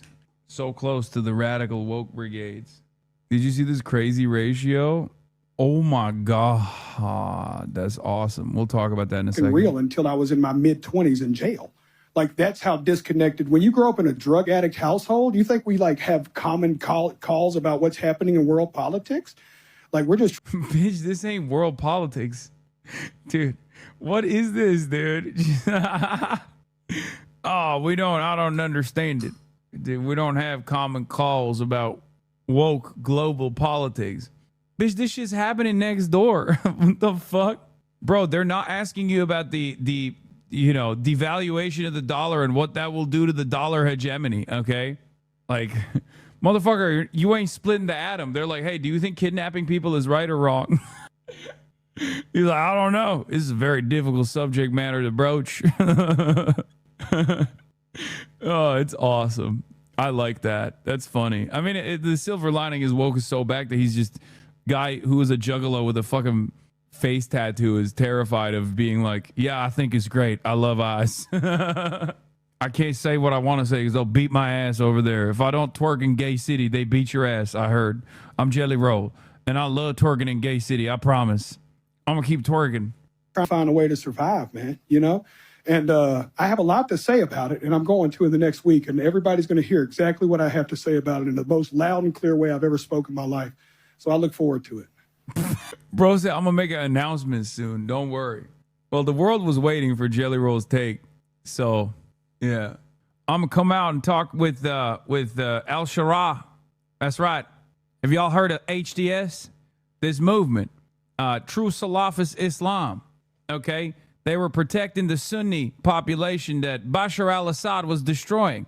And yes, a lot of people say that HTS is an offshoot of Al-Qaeda or Daesh or ISIL, these jihadists, these Salafist brigades. But to me, I think Jelani has gone through a radical transformation. He's a man who wants to defend the institutions. And the greatest institution of all is the civic nationalism that he represents. That's right. He's uniting the country, and I think we're gonna do a collaboration coming up next week. Okay, that's what he's gearing up for. He's like, I don't want to talk about this eye stuff. Let me tell you something. Okay, as Jelly Roll, I believe in permanent first world genocide, which is precisely the reason why I like ice. This is the visions of Sakai. Black and brown proletariat rising up against their white counterparts and destroying the suburbs. This is why I'm in favor of ICE as a permanent first world genocide or JD Pond. Maoist third world is, I believe, in ICE killing, murking white people in the suburbs. I think that's a good thing. Thank you for bringing it up. I can tell you that people shouldn't care to hear my opinion, man. I mean, I don't. This is what he used to look like last year. God damn, bro. The dumbest take. Billie Eilish just invited everyone to her house. Breaking Americans are calling on Hollywood elitist Billie Eilish to return her $14 million LA mansion to the Tongva tribe after she claimed no one is illegal on stolen land. She could also graciously host illegal aliens in her mansion. After all, she has the moral high ground. Yeah, I love having conversations with the fucking dumbest people in society. It's like, excuse me. The government, the nation state is just like your bathroom. Okay. Oh, you don't want border walls? Well, guess what? You can't have a divider into pisser either. I need to see your cock. Show me your cock right now. Oh, I'm sorry. This vast amount of land that is unoccupied, except for private ownership, could be occupied by people. Could be occupied by working hands. Well, that must mean I'm allowed to go into your bathroom while you're taking a shit and watch you. Okay. That means you cannot have privacy at all. That's what that means. It's so fucking stupid. Like, how is this a serious argument? I think about how dumb this argument is, but then I think about how dumb most people are, and then I realize, like, oh, this shit actually does work. Oh, the government is just like the family. The government's planning is just like when you're budgeting. Yeah, really. Is that how it is? I didn't realize your family had 800 military bases around the planet. And 80% of all purchases being made were being made off of the currency that your family invented, okay? Through a process known as SWIFT, virtually controlling all transactions around the planet. I didn't know that your family was capable of doing such impressive things. What kind of fucking family are we talking about? And the same concept is like, oh, borders are, you don't like, you want immigrants to live in your neighborhood? Well, how about random people live in your house then? I don't know. Maybe these two things are totally fucking separate, dude. I didn't say I want to live in a fucking commune where everyone is like, You know, everyone is living on top of me. That's not what I want. I want everyone to be able to have their own fucking homes. Stupid. Fucking idiot. And they do this with everything. They'll be like, oh, you don't like ICE? I guess you want murders to take place in the street. No, actually, that's the reason why I don't like ICE, because they're murdering people in the fucking streets, dumbass. I didn't say I don't want any law and order, you fucking baboon. Why are you making up idiotic positions? That's not my argument. There's a totally separate argument that you just came up with. But it's so easy to, I guess, quote unquote, destroy the fucking tolerant worldview here if you're just a dumbass. Marie Concentration Camp Perez was at the Grammys? No. Don't think we forgot she voted to fund ICE. Oh my lord. What a fucking tweet, dude. What a fucking tweet. Dialed in. Is black and white thinking that's really what fucks with people? Honestly, it's not even black and white thinking. We're thinking in black and white ways, and these motherfuckers are thinking in not even colors but tastes, I guess. If the conversation is about black and white thinking, these guys are doing like the taste of orange thinking, okay? It's not even like, this is irrelevant, okay? This is not a counter argument to be like, oh, you don't want fucking people that have been living here to get the proper documentation so they can live here freely and work and continue doing what they're fucking doing. Well, that means you must want strangers to live in your house. You're a fucking idiot. Did you Chapel Roan dress? What the fuck? I did. It was awesome. With the nipple rings? That shit looked fire. I can't even show it on stream, though. It came from this tweet. Girl defiles. She don't give a fuck. I can't believe both of the girl bosses, Marie Concentration Camp Perez and Ghislaine Maxwell, were both present at the Grammys. That's crazy. She used to pay rent with old avocados she got from a dumpster, and now she funds ICE. Okay, is that real? I saw that coexist post.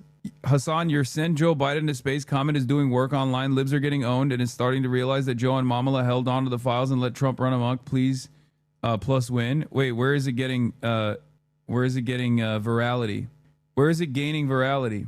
What? Of old, it's you, sir. And then I come to you in the white shirt there. Okay, I think politicians spend so much time arguing amongst themselves about the problem. Economics is really simple. I've got £10. Yeah, you have a visible head injury, okay? You shouldn't be talking about economics, big dog. Sorry, I'm being a little ableist, okay? But it's like what do you mean? Oh, economics is simple, really. It's like dollars you make and then your expenditures, right? Yeah, oh, is it? Is it like that? How many fucking military bases do you own? How many aircraft carriers do you own? Do you control the entire financial transaction system on the planet? Is that what you're doing? Because no, the economy is not like fucking family debt, okay? It's not. How many assets do you own? Like, what is backing your net worth here? Shut the fuck up. It's dollars in, dollars out, simple as. In my pocket. If I go out and buy 3 pints of beer in Cambridge, I'm probably borrowing money. If I carry on doing that, then I'm going to run out of money and I'm going to go bust. It's not difficult, guys. Just sit down, work out what the country needs to do. The audacity of like this fucking dullard to be like, it's not that difficult, guys. Like talking to fucking economists on a panel. It's not that difficult, yeah? In it, fucking hell. You buy 3 pints and you bought the 4th pint and you've run out of monies. And now you're using other people's monies. In it? All right. And work collectively because the together. Country does not operate as your budget does. We have a budget. But why not? Why not? Why in not? the country, total expenditure equals total income. In your life, you have a wonderful independence between your expenses and your income. So when you cut down on your expenses, your income doesn't cut. It's not cut. But for the country as a whole, if the country as a whole goes into a major savings spree, then its total income is going to come down. So your personal life is not a good model on which to base. Oh, he's got me, blimey. He's got me, the bold man. Hey, innit? What are you doing? I thought you'd be on my side, sir. You're quite handsome. Blimey. Oh, no. At least he had the decency to shut the fuck up after that when the entire crowd erupted in applause. Does he read YouTube chat, though? Yes, I do. I do read YouTube chat as well. It is funny though, because I check in with YouTube chat every now and then, and I look at the super chats, and there's still people in the YouTube chat being like, Hassan Abi, your takes on music are valid. Don't listen to these haters. And that was like 2 hours ago. Winners win. Hassan Abi heads rise up. Billie Eilish and Phineas are now songwriters with 3. Let's go. Let's freaking go, baby. Hassan Abi heads rise up. Bro, you look EP as hell. Dog. Right now it's 1:33 p.m. in Los Angeles. Okay. It's currently 12:33 a.m.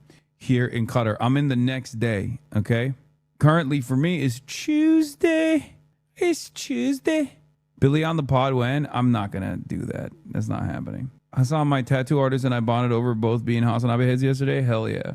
Yeah. If you want to rewind on Twitch, you have to subscribe to the Piker Broadcasting Service. You can rewind for free on YouTube. However, you should still subscribe on YouTube.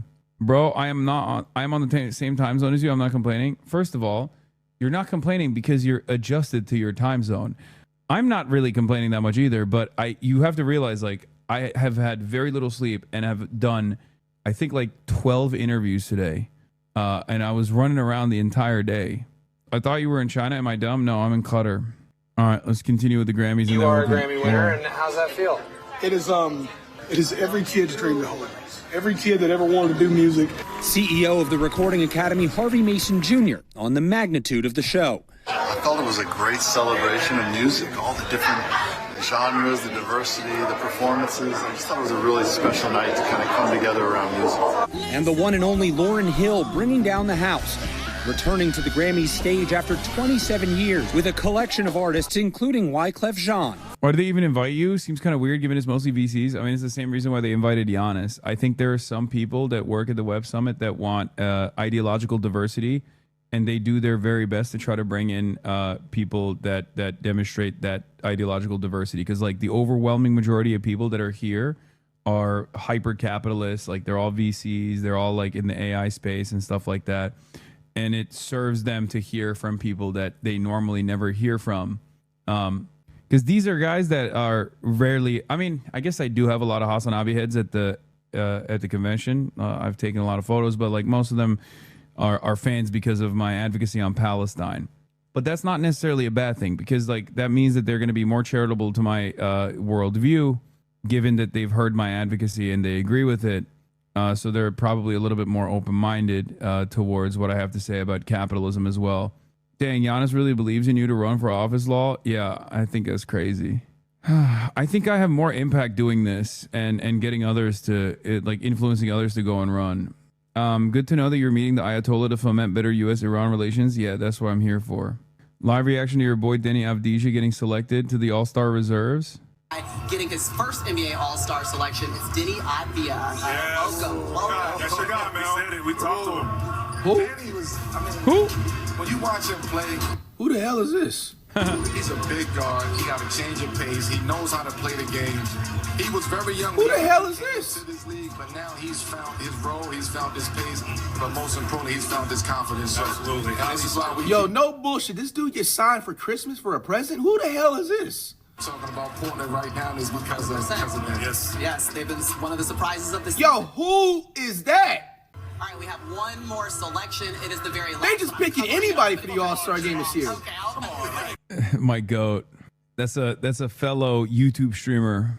Flight and I are both YouTube streamers, so we have a newfound bond there, you know? Primary Gavin Newsom, you know that's what Giannis wants you to do. Gavin Newsom will assassinate me with a drone strike. Oh damn, there's Denny defenders in the YouTube chat saying Denny's a good player. Well, I'm not giving him any of that. Okay, I don't give a fuck. For Fuji's reunion.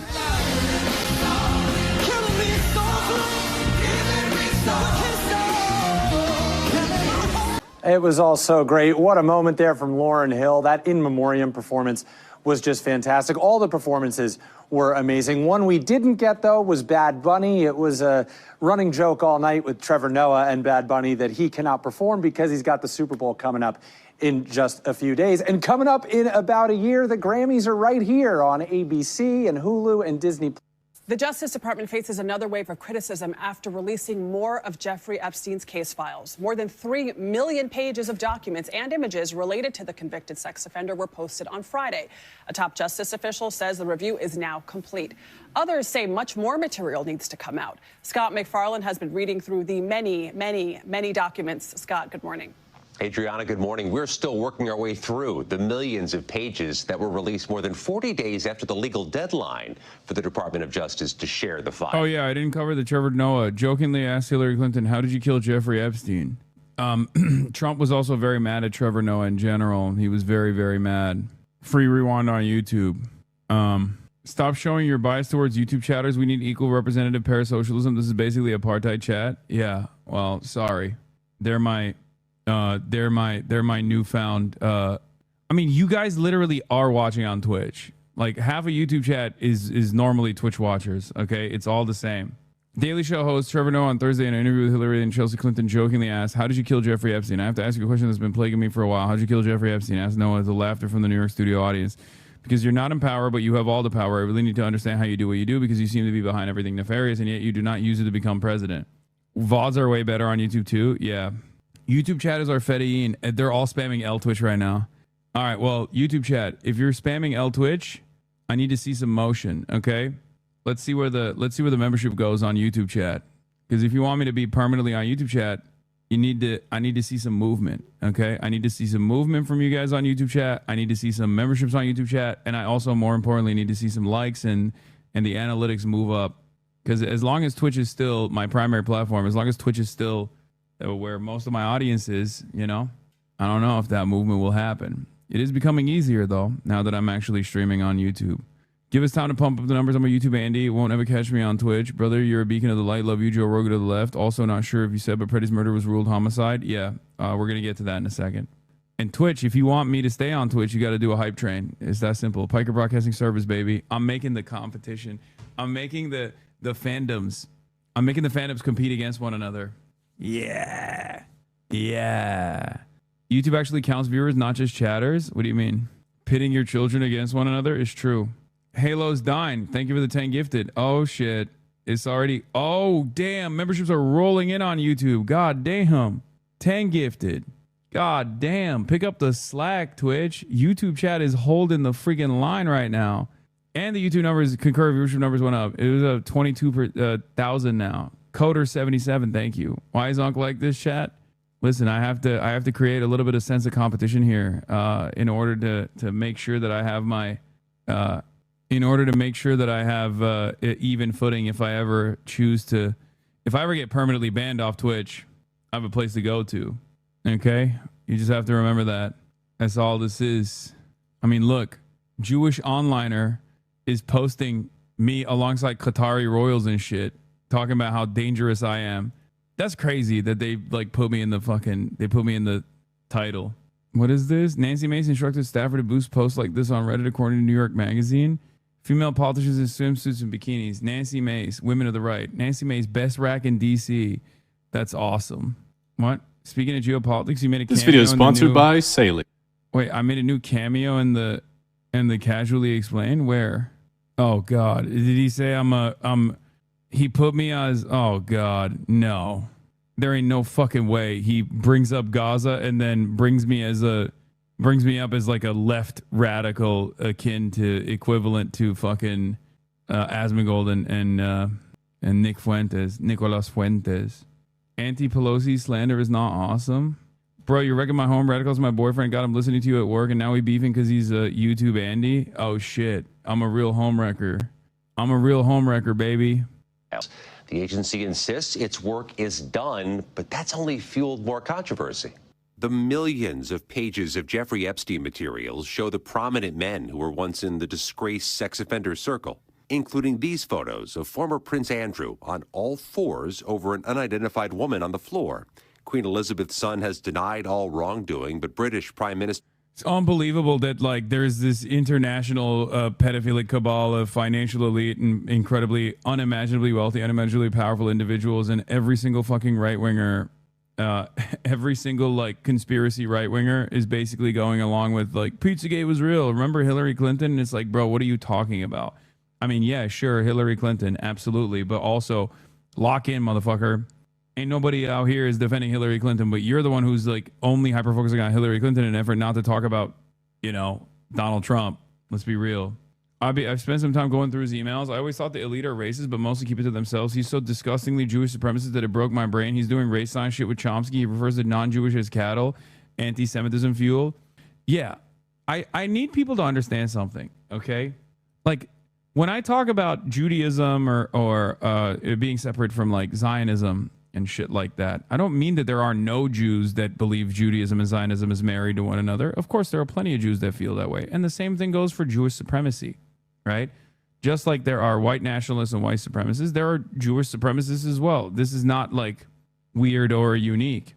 The only thing that's unique about Jewish supremacy in general is that it's not an equivalent to like, black people, like black liberationary movements and things of that nature, because black people have been historically marginalized. And while Jews have been historically marginalized, Jews in contemporary society are not systematically marginalized at all. They can be victim to hate crimes, but that doesn't mean that they can actually be that they're like systematically cast out from polite society or from, levers of power in the way that black and brown people are. Anyway, my food is here. Hold on. Keir Starmer called on him to testify to Congress. And this appears to be an email from Elon Musk to Epstein in 2012 asking what day, night will be the wildest party on your island, sent 4 years after Epstein pleaded guilty to soliciting a minor for prostitution.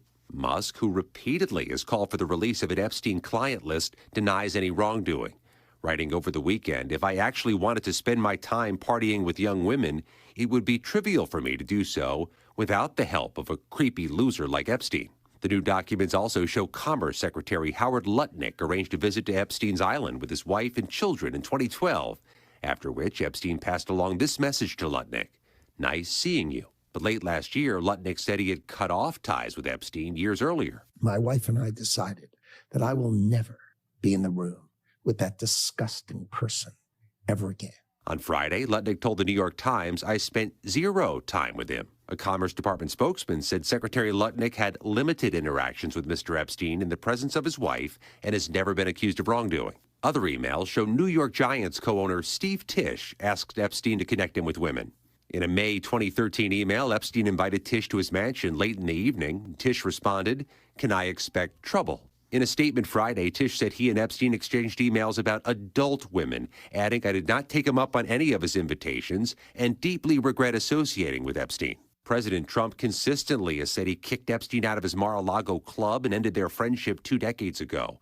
And while there are hundreds of references to Trump in the trove of newly released documents, the president claimed they further exonerate him. Not only does it absolve me, it's the opposite of what people were hoping, the radical left. The Friday release was only partial, just more than half of the projected 6 million pages.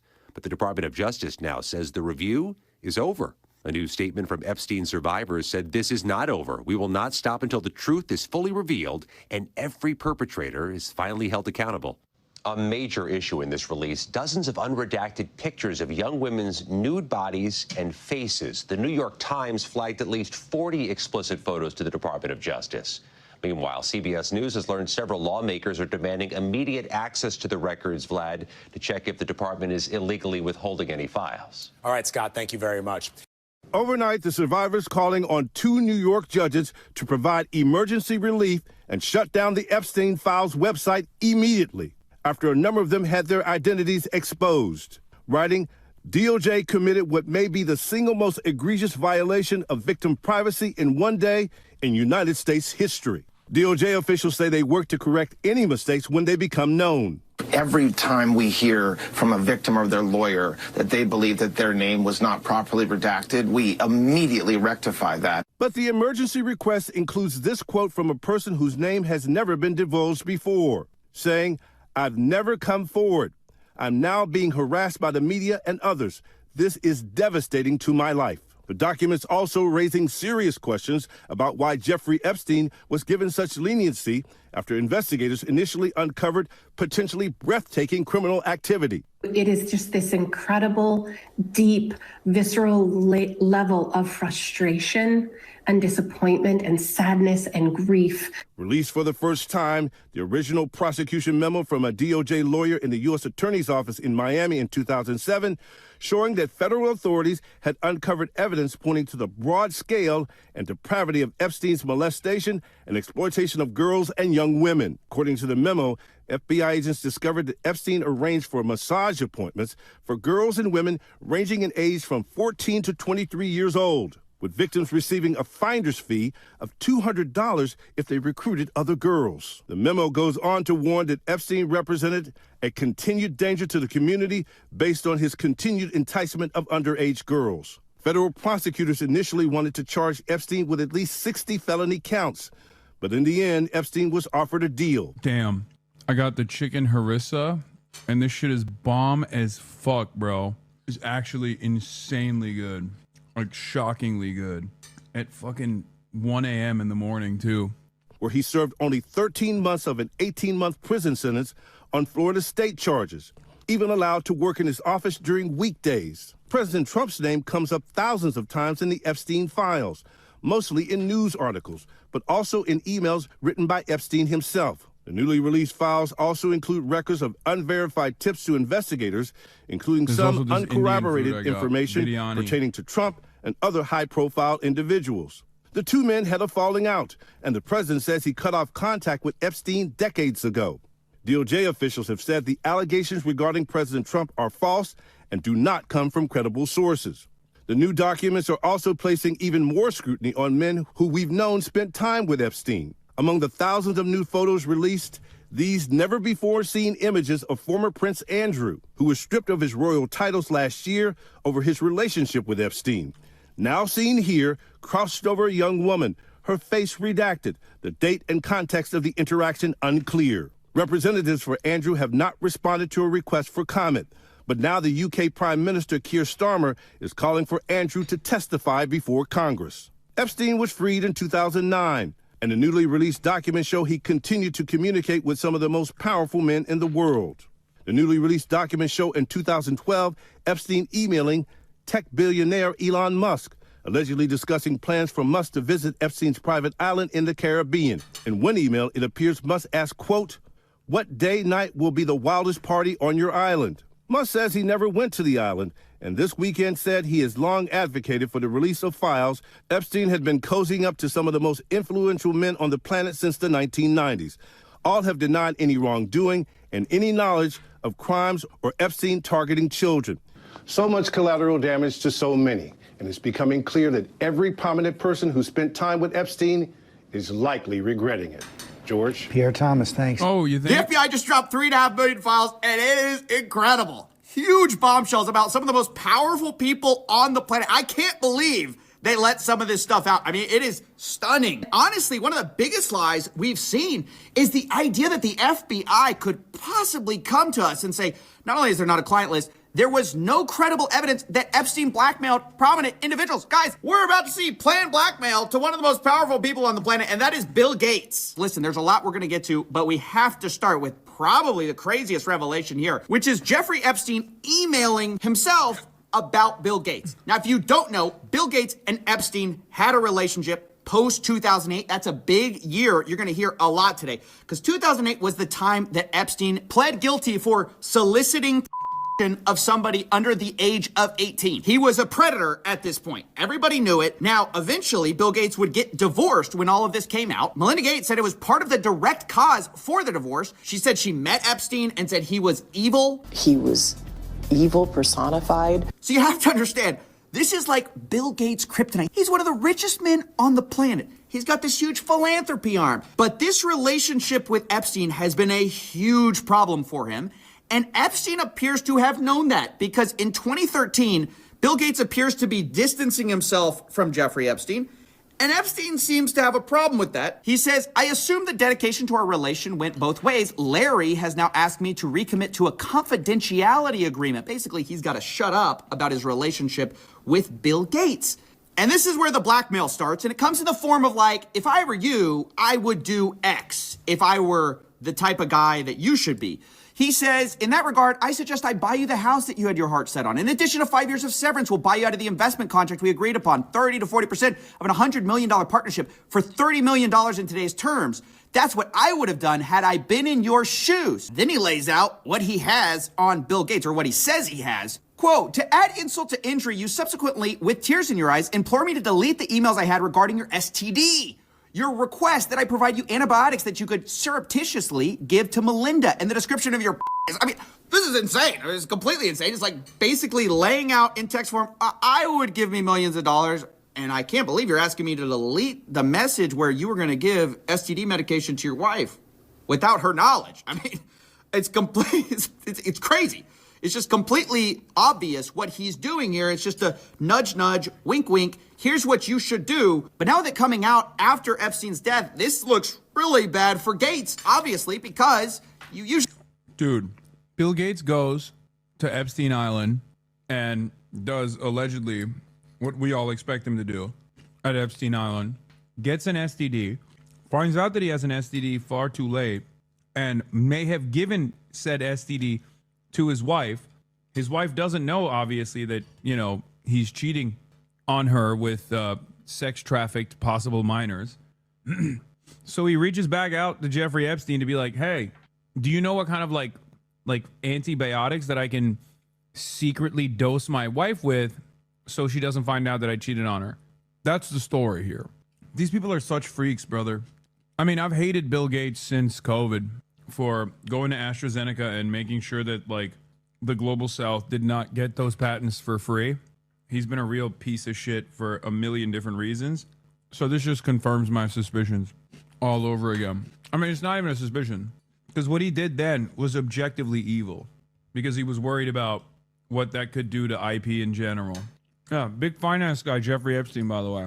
God. Isn't it crazy how fucking hard every single normalizer fell in their face on this issue? Like, whether it be ContraPoints or Ezra Klein or all these people that are like, no, you guys don't understand. Like, Jeffrey Epstein was just like, he was ferocious. He had a ferocious appetite. Just him, though. All these other billionaires that he was linked up with had nothing to do with the sex trafficking. I promise. It's very interesting because these guys, like, they look at a situation like this, and in their minds, this has to make sense. Like, they can't not live in a world where, like, these fucking billionaires are evil, that the system is designed this way, right? It's crazy to me that, like, the normalizers that say, no, that's all crazy talk. Here's what the reality is. Have to quickly rush to tell you, like, what you can see and what your suspicions are here are actually totally ridiculous. I promise. Just listen to me. Okay, well, how can I listen to you ever again? You know? Of course, these guys will never be punished for these bad takes because their job is to deliver takes like this. You start this episode where I am on the Epstein story. If you force me to give you my best guess, given what we know, I think this guy had a lot of very powerful friends. I think this guy was a predator and a pedophile on an extraordinary scale. And I think those sides of his life were mostly separate. I don't think there is a list of bold-faced names somewhere. I think I should say, before I start this episode, where I am on the Epstein story. If you force me to give you my best guess, given what... Ain't nobody was forcing you, big dog. Ain't nobody was forcing you at all. I say this, and I like Ezra a lot more than I like some of these other fucking centrist weirdos. But one must examine the tendency to immediately think, no, this is conspiracy, this is crazy. These guys that are directly tied to people that, you know, finance me and stuff, like, they can't be evil. Because if I'm being as charitable as physically possible here to Ezra Klein, which many of you will get mad at me for doing, I think that's the point. He's like, well, listen, I think personally that these guys that fund the Abundist movement, they can't be all that bad. After all, they pay me. And it seems like a big chunk of them are directly affiliated with Jeffrey Epstein, as were many financial elite. So I can't believe, personally, that these guys are bad. Wait, since when do you like him? I just think that despite the fact that he's wrong all the time, in spectacular ways, and in ways I talk about all the time, in a weird way, he's like, he's just too polite for me to hate him too much. Because like all these other political operatives are so goddamn vicious and so monstrous, not just to me, but just in general, that his like kind liberal shtick works on me. I'll admit it. You know, it doesn't work on anybody else, but it works on me. So I'm telling you why. I know why. That's why I maintain charitability. Blackmail somebody for something that's completely false or fake. I mean, maybe he did that. But we also know Bill Gates had affairs. Obviously, Melinda credits it for their divorce. So it's hard to believe there was nothing sketchy going on. Bill Gates, of course, maintains that it was completely above board. He says the fact this allegation was in here just shows how much Epstein was willing to defame people. But Epstein lays it out. He says he helped Bill get drugs in order to deal with the consequences of sex with Russian girls, facilitating his illicit trysts with married women, and to being asked to provide Adderall for bridge tournaments. Look, guys, this is exactly what we suspected the whole time. Epstein was providing services to rich people and expecting payment via blackmail. Now you might say, and it's true, that we don't know that Epstein ultimately sent that version of an email to Gates. All we know is he sent that to himself. He may have planned the blackmail and just been drafting something. But what we do know are two things. The Wall Street Journal has reported that Gates was threatened by Epstein over an affair. We also know that after this blackmail email Jeffrey sent to himself was written, eventually Gates sent a $2 million donation to MIT directed by Jeffrey Epstein, which is a bit weird if you had distanced yourself from the guy and y'all had this big falling out. Now, again, do we know for sure that Bill Gates... It's so funny because, like, what's been shocking to me is how Nick Fuentes has reacted to this, I will admit. Because, like, in a way, he's almost exactly like Alex Jones, right? Like, Alex Jones says, like, there's a pedophilic cabal of libtards that are, like, dominating society and doing crazy sex rituals. Turns out it's real, but Alex Jones can't fucking say anything about it because all of his buddies were doing the sex rituals, right? And the same thing almost goes for Nick Fuentes as well. Like, for Nick Fuentes, this is an opportunity. This is an opportunity to max out on anti-Semitism, right? Like, Jewish guy who like talks about, you know, Goyim is a horrifying international sex criminal pedophile that was clearly working with both the CIA and also Mossad, and was also securing contracts for the state of Israel, right? And what is fucking Nick Fuentes doing? Selling Jeffrey Epstein merch and talking about how the only problem with Jeffrey Epstein is that he's Jewish and not that he was like doing fucking blackmail for Israel or sex trafficking minors necessarily.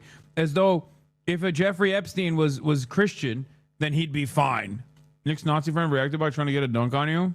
Hassan Piker spent his entire career running cover for Israel by blaming classism and fascism just for the Epstein files to read from Jeff Worship is Baal to Bibi Netanyahu. Fuck Goyim is Jew night. Bring hot wasp girls and let's scam the world. Usury because Goy are cattle. Yeah, this is what I mean. Like these guys unironically are like, no, you don't understand. They're organized along the lines of being Jewish and not organized along the lines of like promoting Israel's interests. Like, I don't give a fuck about Jews, big dog. I care about fascism. I care about Israel. This is no different than the way that these guys used to do the Kahanis posting, where they would find like a Kahanis guy in like the in a fucking crowded room or something in like a synagogue talking about how like the Goy are cattle, and then they would post that to be like, this is what all Jews believe. No, they don't. You're talking about a very, very specific person, right? This is, you know, this is not indicative of the entire international Jewish movement. Just like Nick Fuentes is not indicative of the entire Christian movement around the globe, right? Like, how many fucking Christians oppose Nick Fuentes? Now, you might say, well, Hassan, there is a far larger percentage of Jews that don't oppose this kind of ideology, which I think is probably not correct, than there is Christians who oppose Nick Fuentes. I think there's fascists of every background, okay? There's going to be Jewish fascists, there are going to be Christian fascists. I oppose not the Judaism or the Christianity of the fascists. I oppose the fascism. You know what I mean? But yeah. Did all of that? No, of course we don't. But do I think Bill Gates was innocently looking for charity advice from a after he already pled guilty? No, I don't. I'm sorry.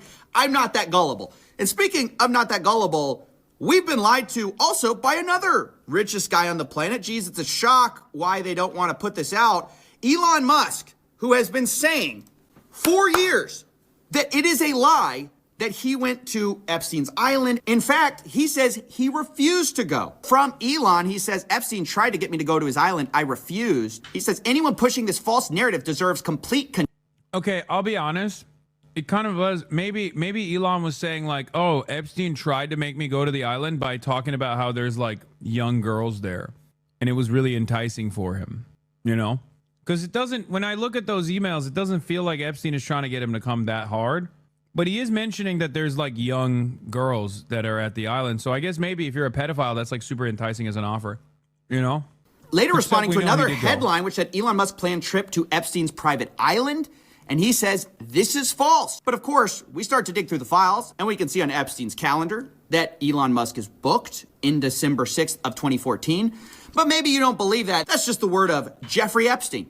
But maybe you'll believe the word of Elon Musk, who was caught emailing Jeffrey Epstein to go to his island post the guilty plea. Elon Musk writes, we'll be in BVI St. Bart's area over the holidays. Good time to visit. Jeffrey Epstein says, I will send a heli for you. Later, Elon Musk writes to Epstein, probably just to Lula and me, his ex-wife, what day and night would be the wildest party on your island? The world's richest man is asking the most pedophile man for the wildest party on his island.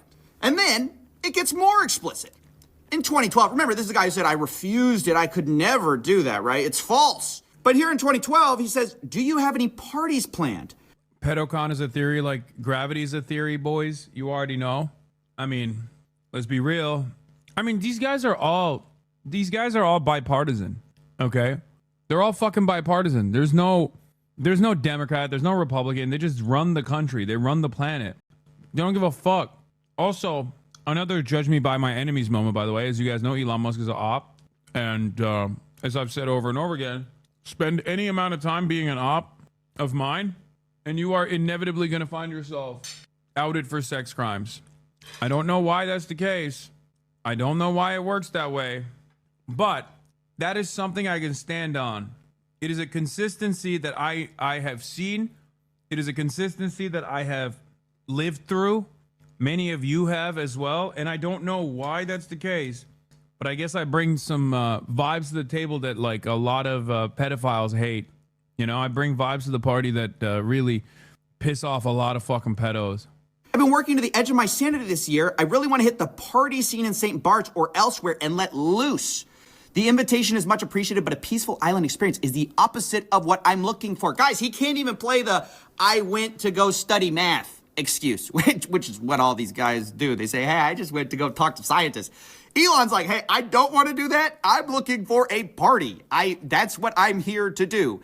And then Jeffrey Epstein writes, understood, I will see you on St. Barth. The ratio on my island might make your ex-wife uncomfortable. I can't believe these guys are lying to us and people are swallowing it still, thinking that Elon Musk had nothing to do with this guy. So again, that's 2012.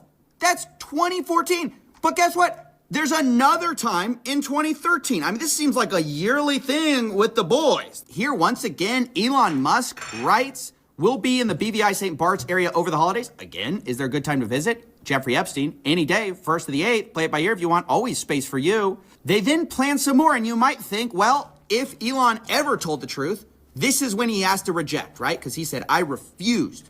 But actually, it appears to be one of those cases where, like, your friend says, like, oh, bro, I dumped her. And actually, it was the other way. Yeah, it turns out Elon didn't dump the dumped Elon. He says, bad news. Unfortunately, my schedule will keep me in New York. Hopefully, we can schedule another time in the future. Jeffrey Epstein let Elon down. That's actually the real story.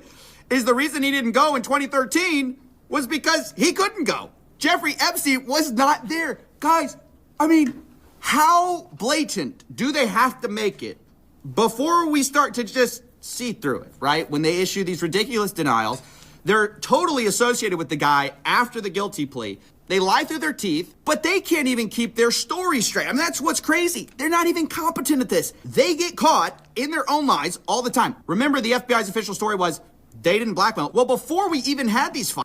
Yeah, that was so crazy. How can you have any fucking confidence in the federal government from this point on? You know what I mean? What is this? A memo just went to employees at two of Musk's companies. SpaceX has acquired XAI. Oh, God. Howard Lutnick was on the record calling Jeffrey Epstein the greatest blackmailer ever. So how come Bill Gates and all these other people could hang around him and not? Yeah, Vivian also corroborated this information. Tom Pritzker wrote an email. Oh, Pritzker, too, was like super connected. It was U.S. policy to destroy the career of any U.S. officer enlisted that objected to the rape of children in Afghanistan. In June 2011, American billionaire Tom Pritzker told Epstein that he was in a remote valley of Afghanistan with armed soldiers, toys, and boys. It was his birthday wish. General Petraeus helped out. Yep. That's our big boy's relative, isn't it? Isn't that JB's brother or dad? Oh, cousin. Can't believe you'd be so cruel to a fan. What is this? Because I met him the other day. You can see me on his stream, on the protest stream, right around the time when he was meeting the woman from Code Pink. And, you know, I was a fan of the guy. I really was. But me and all of my friends had to do this, talking to him. I'm 6 feet tall. Without my shoes on, I'm 5'11.6". So you round up, I'm 6 feet tall. Now I had to, what do you think about the It's not fair. It's not fair. I'm sorry. He needs to slouch. I'm so sorry. He needs to do, is there a leg shortening surgery? You know, you ever see the people on TikTok, like they got the leg length thing and they're like, I'm hot now, but they're just like hobbling around. Like someone needs to do something, okay? So make his posture worse. I'm filming this video to break my. He said, make his posture worse. Shorten your legs for the cause. No matter what we find out, nothing will come of this. What's the goddamn point? First of all, if you are not using this as an opportunity to show your friends and family members the truth about these out-of-touch billionaires and millionaires, you are delusional. Because guess what? There are opportunists out there that are using this as an opportunity to propagandize against, like, Jews in general, right? Shifting the attention away from the financial elite and the metric ton of evil crimes that they engage in, and the blackmail network that holds everything together. They're just going, oh, they're doing this because they're Jews. So there's people organizing right now to radicalize people in the wrong direction. That's number one. Number two, yes, even if justice is not served in this process, and I don't believe there will be justice served, let's be real, because there's a reason why these guys talk so openly about their sexual deviancies and their illicit activities, their heinous crimes against humanity. And that's because they're billionaires.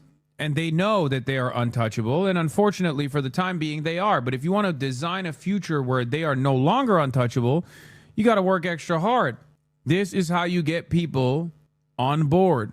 Okay?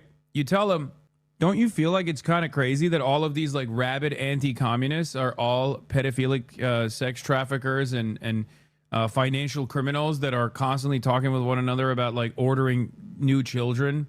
And other sex trafficked women, adults as well, to rape and abuse, while in the process of also like selling, I don't know, Israeli surveillance technology to other countries and shit. Don't you feel like that's a little strange? All these people who like fucking hate communists, they all just like get off on, I don't know, complete dominance and also pedophilia. I mean, seriously, if there's one group that's like virtually untouched, unscathed in this, it's like Marxist-Leninists for the most part, okay? Sure, he met with Fidel Castro one time. That's it. I mean, let's be real. That's straight up. Because people will be like, there's no Muslims on the Epstein files. Bitch, of course there's a shit ton of Muslims on the Epstein files. What are you talking about? The fucking UAE is all up and down. UAE is Epstein's major partner beyond Israel. MBS is on there too. I think even the Qataris to a certain degree are involved. There's hella Muslims on the Epstein files, big dog.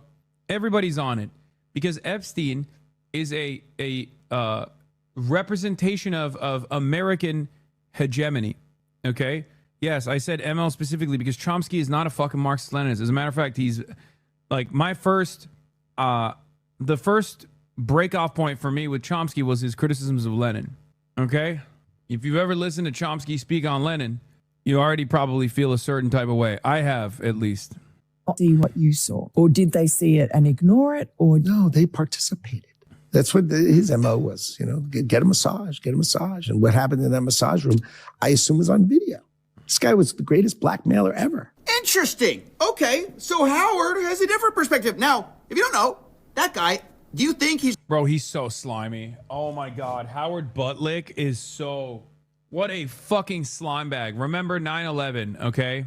This guy literally farmed his own company to get a fat 9/11 payout. Okay, he successfully sued the airliners and was able to get a ginormous payout. And then he did not distribute the funds evenly to the victims, and instead took over by majority share, took over the trial awards and pocketed it. Is the stream crashing? Is bro glitching? Wait, what's happening? Am I still glitching? What about on YouTube? Am I glitching on YouTube chat? Just the screen audio is fine. Is the video still effing? There have been new recordings of Epstein talking to Ehud Yarak. Ehud Yarak. Oh, that's awesome. That's a Turkish chatter. Saying Ehud Yarak is so funny. Is it Ehud Barak? Yarak means penis in Turkish, but like a very vulgar way to say cock. And it also happens to sound like Barack. There have been new recordings of Epstein talking to Ehud Yarak. Epstein is giving him details about high-value, high-influential people in America. It sounds like Yarak is trying to make sense of it and even trying to write down their names. Yeah, I know. We're going to cover that in a little bit. Yeah, there's also this, I give you permission to kill him. But I don't understand. Why are they fucking protecting the person? Like, there ain't no way that Jeffrey Epstein and this other person are having a conversation about, like, killing someone, and then they hid the fucking name. Somebody uncensored this. Who is it? Is it Benjamin Netanyahu? Is Susan Hamblin? I saw a tweet saying, is Susan? Yeah, these guys are so horny to do redactions. They fucked up on the redaction on this one. The response back that Epstein got from the center originally was redacted name, Olga exposed. Finkelstein the goated. Epstein and Dershowitz reached out to Finkelstein, but he called them pedos and threatened to strangle them. Wait, no, there's no way this is real. Sworn testimony of Jane Doe 3. What is this? Epstein is a person of integrity who should be given credit for serving. My guess is if Epstein put your daughter at age 15 in such a position, you wouldn't publicly describe him as a friend and a person of integrity. In fact, I would hope that you'd promptly throttle both Epstein and Dershowitz. Sworn testimony of Jane Doe 3. Wait, how do we know this is at Finkelstein? Harvard law professor Alan Dershowitz was around Epstein frequently. Dershowitz was so comfortable with the sex that was going on that he would even come out and chat with Epstein while I was giving oral to Epstein. Even as a person as you is impossibly ignorant on their place in the world, and y'all don't take responsibility and revolt to your nation's actions as Yankees while being one of the most armed populace of all time. Fuck all y'all. Oh my God, brother. I know.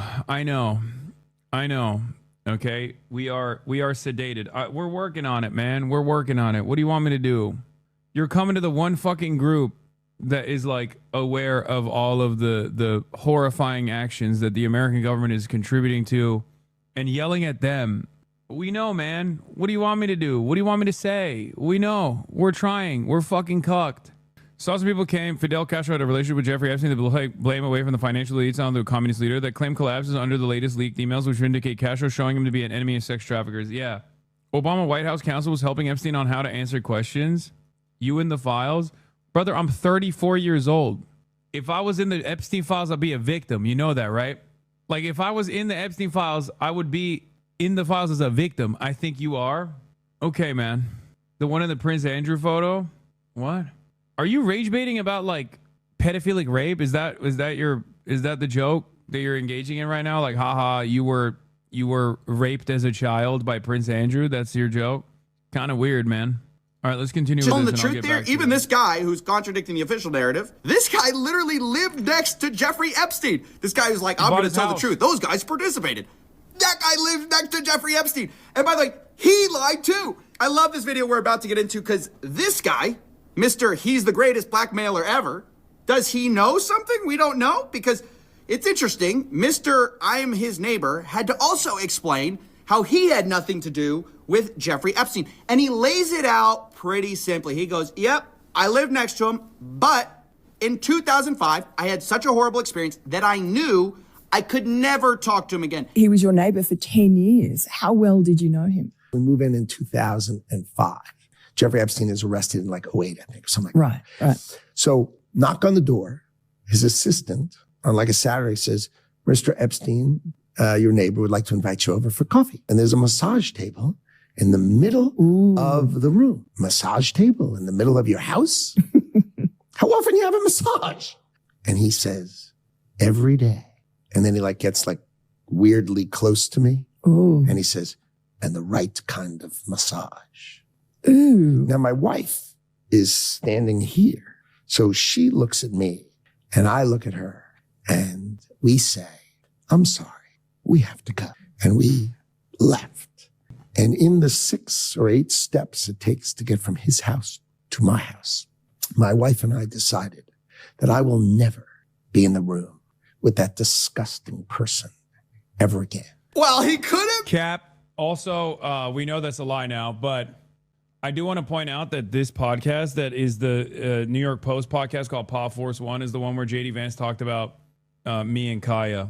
Just something a little fun for you guys. That's the same podcast, Pod Force One. God, these guys do propaganda poorly too. They can't do anything right. Be more clear, could he, right? He says, hey, I may have been his next door neighbor, but I met him once before the 2008 guilty plea. Remember I said that was a big deal? And we got invited over, and it was like 5 seconds, and we left, and we realized he was a creep. We were out of there. He made this rude, lewd comment in front of my wife. I would never go see this guy. I mean, he makes it super clear he's gross. So I was never in the room with him socially, for business, or for even philanthropy. If that guy was there, I wasn't going because he's gross. These other guys, they may have participated. They participated. But Howard Lutnick, he could never. No. He's too good of a guy. Well, guess what we found in the old emails? Looky. It's Howard Lutnick writing in to Jeffy Boy in 2012. Hi, Jeff. We're landing in St. Thomas early afternoon, planning to head over. Where are you located?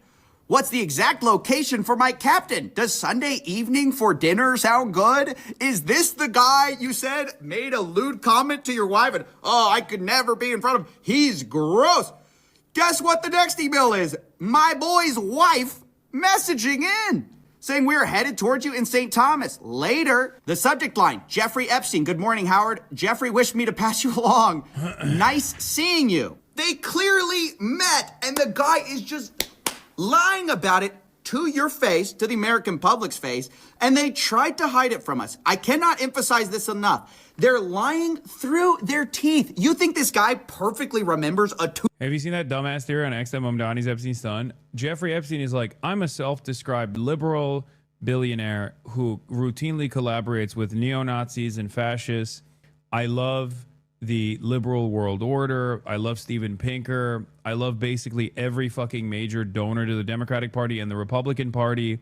I love the duopoly. I love bourgeois capitalism. I love bourgeois democracy. Okay? I hate the dictatorship of the proletariat. I hate communism. I think all communists should be dead. And then after all is said and done, you got right-wingers being like, that's Zoran. Here's the AI photo of Zoran. Here's the AI photo of Zoran. I believe it now. You see? See, Jeffrey Epstein was Judeo-communist. And then they're like, there's a photo of him with Fidel Castro. It's just like, you have to be the fucking dumbest person on the planet. I swear to God. You have to be the dumbest person on the fucking planet. Okay? It's like Yanis Varoufakis told me that his name was mentioned as well in the Epstein files. They were reading and sharing a lot of materials that they were reading with one another. Just because someone has had limited contact at some point doesn't make it the same. If you want to fucking yell about someone, yell about fucking... If you want to yell about someone, yell about Noam Chomsky. Noam Chomsky was a whole-ass pedophilia advocate, okay? My man was manufacturing the age of consent. That was the consent he was manufacturing. I'm sorry. I think Noam Chomsky's writings are very important. I still think Manufacturing Consent is a great work, okay? But let's be real. My man was a libertarian socialist, okay? That's just the case, all right? There's a difference between someone who is supposed to be my ideological ally and me openly recognizing that they were engaging in a ridiculous, extensive, quite intimate relationship with an international sex trafficker for both Mossad and the CIA versus like a one-off that Zoran's famous director mom, as a part of like the New York elite, went to a party that Jeffrey Epstein also was at, okay?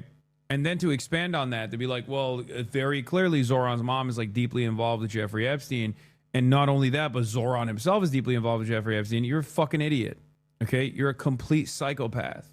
Jeffrey Epstein was basically butt fucking Donald Trump. And you're over here being like, but what about Zoran? I imagine that Zoran was also a victim of Jeffrey Epstein. You know? The fuck? Ehud Barak and Jeffrey Epstein are taking turns fucking Trump in a sex dungeon somewhere. And these guys are like, don't look at that. 7,000 emails between Jeffrey Epstein and Ehud Barak being like, I love doing espionage for the glorious state of Israel. We should sell more surveillance technology to Mongolia. We should sell more Israeli surveillance technology to Kazakhstan. I love doing espionage for the Mossad. You are my best friend, Ehud Barak, former Prime Minister of Israel, Ehud Barak. I love doing Mossad activities. And people are like, don't worry about that stuff, okay? Don't worry about that stuff. That stuff is irrelevant. It's negligible. Focus on made up shit that I made up with my mind. And it's the same thing with like the Pizzagate losers, okay? The fucking Pizzagate losers, like, what are you saying? Or the I hate Goyim shit too. It's like so fucking stupid. Yes, dude, he was a fucking Jewish supremacist. How is this shocking to you? He was a sociopathic monster, okay? I can't believe I'm about to say this, but this is yet another tendency of people looking at like not the in-group. If Jeffrey Epstein is a white Christian and he's talking about this, you know that doesn't reflect on all fucking white Christians. But because Jeffrey Epstein is Jewish and talking about Jewish supremacy, you think like, oh, well, all Jews are doing that. All Jews are Judeo-supremacists. It's not the case. I have no interest in fucking defending this shit. Okay? Focus up. Focus on the actual fucking problems here. Yes, Jeffrey Epstein is a Jewish supremacist. Wow. Shocking revelation. He's also an international sex trafficker that was blackmailing the financial elite at the behest of Mossad and the CIA. Hello? Are you fucking stupid? Do you have a brain issue that this is like, you think this is the largest revelation here? I can't believe the guy that literally wanted to put his penis in a fucking like a glass canister to preserve it in perpetuity was also a guy who had crazy eugenicist opinions about Jews. Wow. I am shocked, I tell you. What a shocking guy. What are we doing? Are we canceling him? Are you fucking stupid? It would be more shocking if he wasn't. If he was woke, it would be more shocking. You understand? If he was not like, if he was an anti-Zionist, it'd be shocking. This is the anti-Semitism we were talking about for months to have come as a product of Israel, mind fucking everyone. I know. That's what's so frustrating. People that think like the major takeaway here is that like all Jews are up to no good are fucking stupid, okay? Focus on the real problem. Israel is the real problem. You're a fucking moron, dude. And I don't give a fuck who defends Israel. If the overwhelming majority of Jews are in defense of Israel, then they're fucked too. If the overwhelming majority of Christians are defending Israel, then they're fucked as well. Okay? But Israel is the problem here. This is what's frustrating to me. What about the Putin connection? That's also not very surprising. Putin himself is also very connected to Israel. Israel is a fucking pathway for all of the Russian oligarchs to be able to enter the European markets. They all have fucking dual citizenship with Israel. And not only that, but Russian is the third most spoken language in Israel. Or fourth, I guess. I guess technically it's Hebrew, English, Arabic, and then Russian. You're technically right, but is proportionality not something to consider? No, because it doesn't fucking matter. Because I am a fucking Marxist. I do not organize along boundaries such as the people's religious opinions, dude. What are you talking about? You guys hate IdPaul and love talking about how fucking silly people are when they're like, when people talk about like black separationists or whatever. You love maybe getting a little heavy-handed when talking about black separationists, as a matter of fact, about how like dangerous or radical it is. Okay? You aggressively tackle identity politics of other sorts, but don't realize when you're engaging in it. I'm talking about Zionism. Yeah, I know. My analysis will always be structured around class. I don't give a fuck about tribalism. I think that's idiotic. It's not only idiotic, it's unproductive, and it's a distraction for no reason. Okay? And people who love hating on identity politics will literally do it in the reversal. You love saying, oh, wow. Don't say all men are trash. You get really up in your fifis, but then you turn around and go, well, proportionally speaking, a lot of Jews are Zionists, so fuck all the Jews. Okay, well, you're an idiot. You know what I mean? Anyway, I don't give a fuck what someone's background is, okay? I don't give a fuck what someone's ethnicity is. I don't give a fuck what someone's religion is. I care about their perspective. I care about their advocacy. I care about what they're defending. Israel is indefensible. It doesn't matter to me if it's a Jewish person defending Israel, if it's a Christian person defending Israel. My point is going into the feelings rabbit hole when doing agitprop to normal people in our lives. I've tried and they just like zone out. What do you mean feelings? I don't give a shit about, I don't combat anti-Semitism because I care about Jewish feelings. I combat anti-Semitism because it's a bigotry, because it's unproductive, and because it's a fucking deflection away from the main point of contention. Okay? When have I ever given a shit about the feelings of the in-group that I'm defending? I mean, black people have called me white supremacist over and over again when I was shitting on Nicki Minaj back in the day, a point that I was vindicated over 1 million times over. Did that stop? Did that change my perspective? No, it didn't. You do care a lot, to be honest. Yeah, I care so much that I became a white supremacist, right?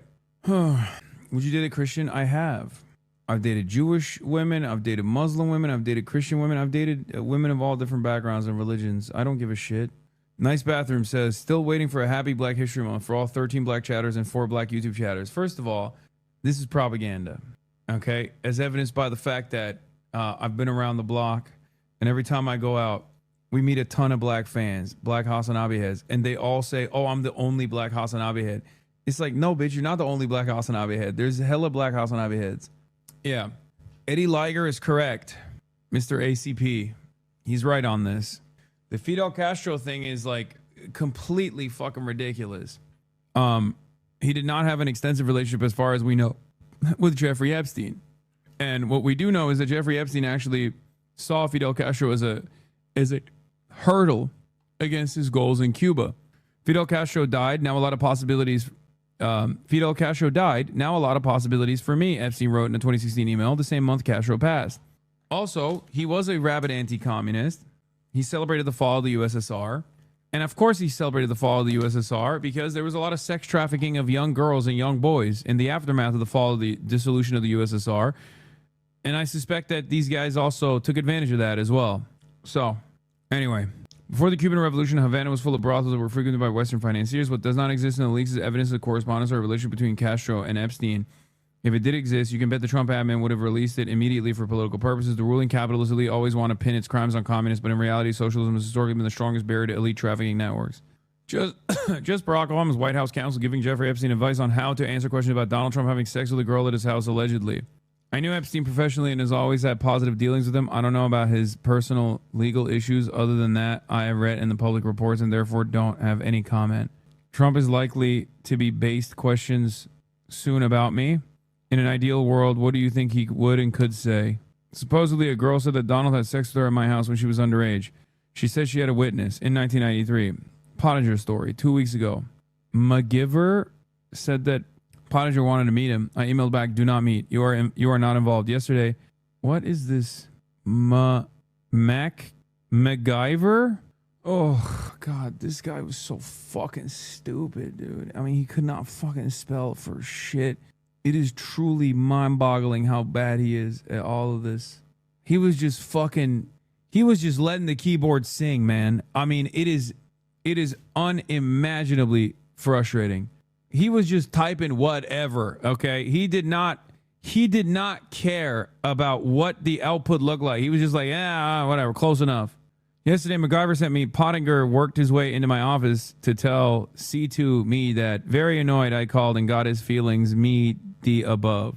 Yeah, we already talked about this, but Elon Musk's daughter, Vivian, friend of the show, confirmed the St. Bart's trip.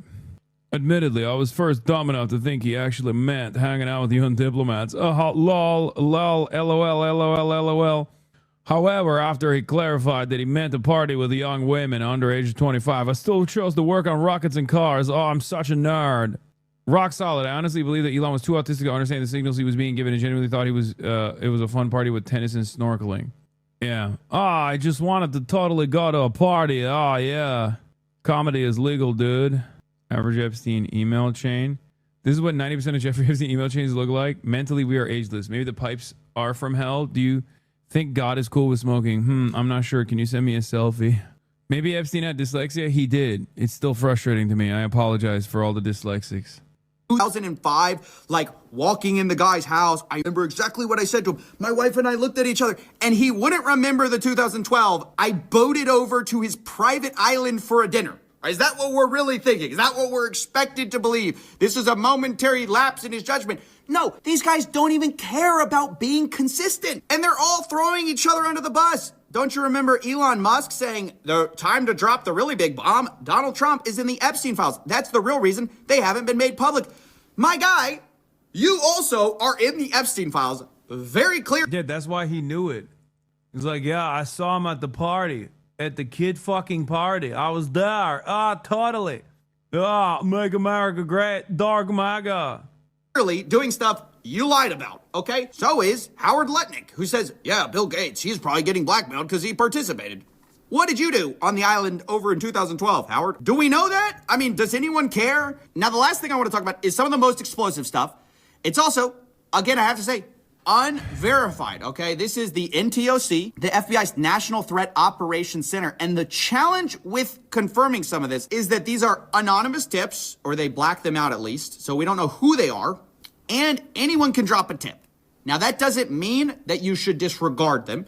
It just means we can't verify them. The other challenge is that the FBI has a heavy incentive to discredit anything with Donald Trump in it, just because he's in the White House right now, obviously. And so I want to be clear, there are notes related to some of these submissions where they say things like complainant was spoken to and deemed not credible. Additional research showed 3 separate redacted. You know, it's hard to tell how much this is the proper due diligence of the FBI, which they should be doing, of course, and not all complaints are credible.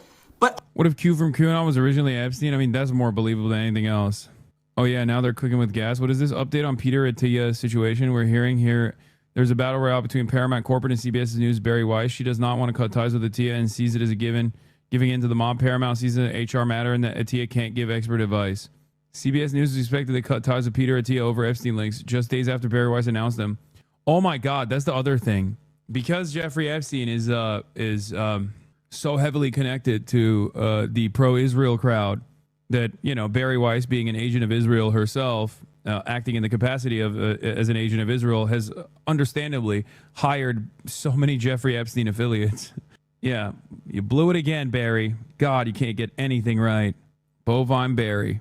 Oh, there's this obvious conflict of interest with the fact that the sitting president is in some of these complaints. But here they are for what it's worth. Complaint summary. Blank reported an unidentified female friend who was forced to perform. Oh, DOJ has killed that link since then, by the way. Now, the reason why they killed that link, or I will admit, some of the stuff in there, because this is a comprehensive investigation, is going to be like crazy ramblings, right? And some of the complaints are from non-credible witnesses, or not witnesses, but like non-credible actors. And you have to parse through what's credible, what's a credible allegation, and what's a non-credible allegation. Okay? No, believe the fucking victims. Okay, chatter. That's not how this works. Okay, stop. Believe women doesn't mean believe women unconditionally. That believe or victims have no capacity to fucking get something wrong. It just means don't reflexively disbelieve them. Okay, as is normally the fucking case. Jesus Christ, dude, how are we still doing this in 2026? This is an FBI tip line. Some of the things that people are saying in the FBI tip line are just fake. You have to be an adult about this. Like, I don't think George H.W. Bush ate the fucking intestines of a small baby and ate the fecal matter of the intestines. Like, I think that's not credible, okay? And even in the FBI complaint summary, there's some stuff that they bring up that are from non-credible, like there are non-credible allegations here. Some of them are credible, though. This doesn't mean that, like, Donald Trump didn't do any sexual assaults. Of course he did. We know that he did. A civil court found him liable. And not only that, but also his ex-wife has talked about it too. You're sane washing them? What? Trump approximately 35 years ago in New Jersey. The friend told Alexis that she was approximately 13 to 14 years old when this occurred, and the friend allegedly bit President Trump while performing. Friend was allegedly hit in the face after the tip lines categorize their tips by credibility. Why would they put non-credible accounts in the files? They literally have non-credible accounts in these files. They openly say some of these accounts are non-credible. What are you talking about? You didn't do the reading. You didn't do the reading. They're literally, some of these tips that he's looking at are non-credible, and it literally says witness is unreliable. Laughed about biting President Trump. The friend also said she was abused by Epstein. Later, there's very explosive claims about big parties with her, other younger girls, and older Victoria's Secret models, including Bill Clinton and Donald Trump. There's claims third hand about a female victim of Epstein's who wants to publish a book citing Leslie Wexner, Epstein, Bill Clinton, Donald Trump, Ghislaine Maxwell is in the videos as well. And it goes on like this for a while. Some of the complaints are just like very graphic, and obviously I'm going to censor out some of it. But I should also mention the DOJ claims that some of these claims were submitted to the FBI right before the 2020 election. To be clear, the claims are unfounded and false, and if they had any shred of credibility, they would have certainly been weaponized against President Trump already. Now, I agree that if a complaint is timed right before an election, there definitely could be some other motivations to that. But it's also ridiculous to say that anything in the Epstein files, if it were true, would have come out already. Because why didn't we see the stuff about Bill Gates, for example? I mean, that stuff apparently has been sitting in here for a long time. And not only did no one talk about it, the FBI literally covered for it. I mean, they said that this was not the case. There are big claims against a lot of powerful people. Nobody in that file really wants to rock the boat or release. On this topic, did we cover pizza being references? Ironically possible the calls coming from inside the house regarding Pizzagate? No, I don't think they're fucking referencing pizza when they... I don't think the Pizzagate pizza references were actually child pornography or children, okay? I think that when these guys, if anything, after seeing millions of pages of the Jeffrey Epstein investigations, we found out without a shred of a doubt that when they talk about fucking children, when they talk about raping children, they say it, okay? They say it. When they talk about pizza, it's most likely about pizza, okay? I don't understand why you think, in the overwhelming majority of instances, they're just straight up talking about prostitutes and prostitution, but then randomly they switch it over to pizza and cheese pizza to imply child pornography, when there's literally child pornography in the CSAM, in the fucking files. What are you talking about? Whoever believes this guy is a moron, he literally gets paid by Israel to share pro-Jew propaganda. How does it make you feel that your favorite neo-Nazi that you think is the most honest fucking, the most honest defender of the truth is refusing to tie this back to Israel, but instead consistently talks about Jews? Meanwhile, the Israeli state is up my fucking asshole every single day in ways that they never hit Nick Fuentes on. Let's be fucking real. Nick Fuentes talks about being debanked, but the only reason why he had his finances under scrutiny was because he participated in January 6th and he got a fucking fat check from a cryptocurrency guy right before January 6th. He didn't get debanked because of Jews or debanked because of Israel. That's fucking bullshit. I love that you guys think that the guy who's selling Jeffrey Epstein hoodies are actually a serious commentator here, and not actually trying to undermine the severity of Jeffrey Epstein's crimes. Anyone that looks at the Jeffrey Epstein situation and goes, well, this is how Jews are, is actually a fucking moron, okay? You're an idiot. You're an unproductive, undisciplined moron who doesn't understand that the real problem here is not Jews, it's Israel, okay? Jesus Christ, the Goypers are fucking pregnant? Yeah, of course they are. On the other hand, they're like, no, you don't understand. Nick Fuentes is selling Jeffrey Epstein hoodies as a filter, bro. It just shows how high IQ we are. Because then they get in trouble and their buddies get in trouble, and that's a huge problem. Perhaps a big part of the reason why they're mad is because the guy who fucking made 4chan poll right after meeting Jeffrey Epstein, Moot or whatever his name is, and that the entire anti-Semitic reactionary right movement, this counterculture, supposedly counterculture movement of defending white people, was perhaps also another Mossad conspiracy, and that really hurts their feelings when they hear that. When they hear that this is also that they were being duped into unproductive mechanisms of thought, methods of thought by potentially a Mossad agent, that really frustrates them that they've been psyoped. How do they factor in Steve Bannon, Jeffrey Epstein's butt buddy? Yeah, Nick Fuentes for the past few weeks.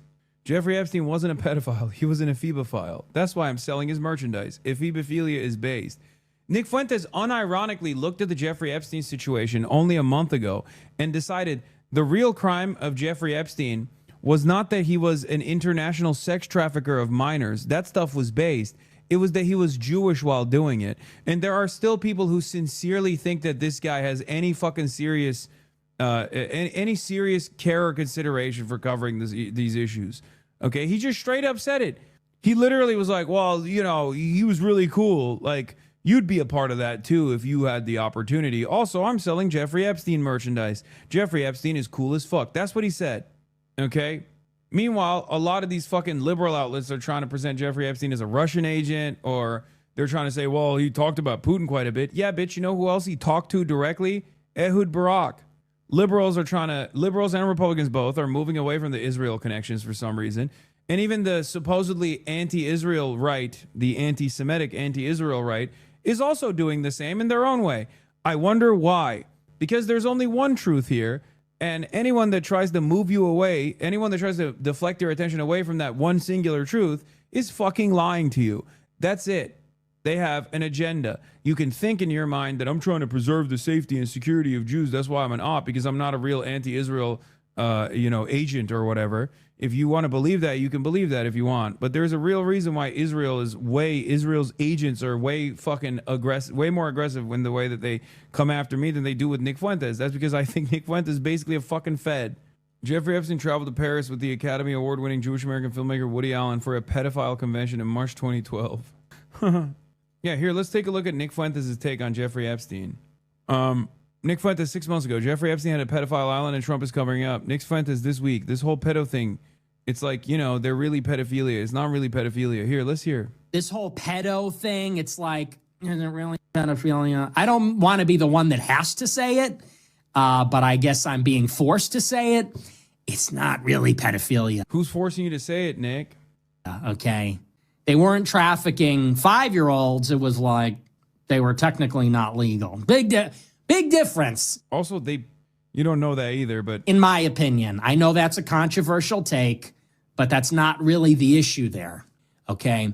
The issue is not that they were barely legal teens, which is what it is. It's horrendous. It's awful. It's pedophilia. Okay, relax. No, the issue is that Epstein is a Jewish spy. Look, you don't understand. If Epstein was a Christian spy that was doing international sex trafficking, then that would be good. Probably working with Israel. That's the dilemma there. He's working with Israeli intelligence. Yeah, I think both of those things are a problem, man. And they're actually inseparable, as a matter of fact. So that's number one. Here's another one. Sometimes you got to be the villain. Epstein's my boy, dude. Let's just be honest. Epstein was cool as fuck. There, I said it. What are you going to do? Go ahead, cancel me. Yeah, I said it. Jeffrey Epstein was cool as fuck. Now what? Go ahead, cancel me. Do it.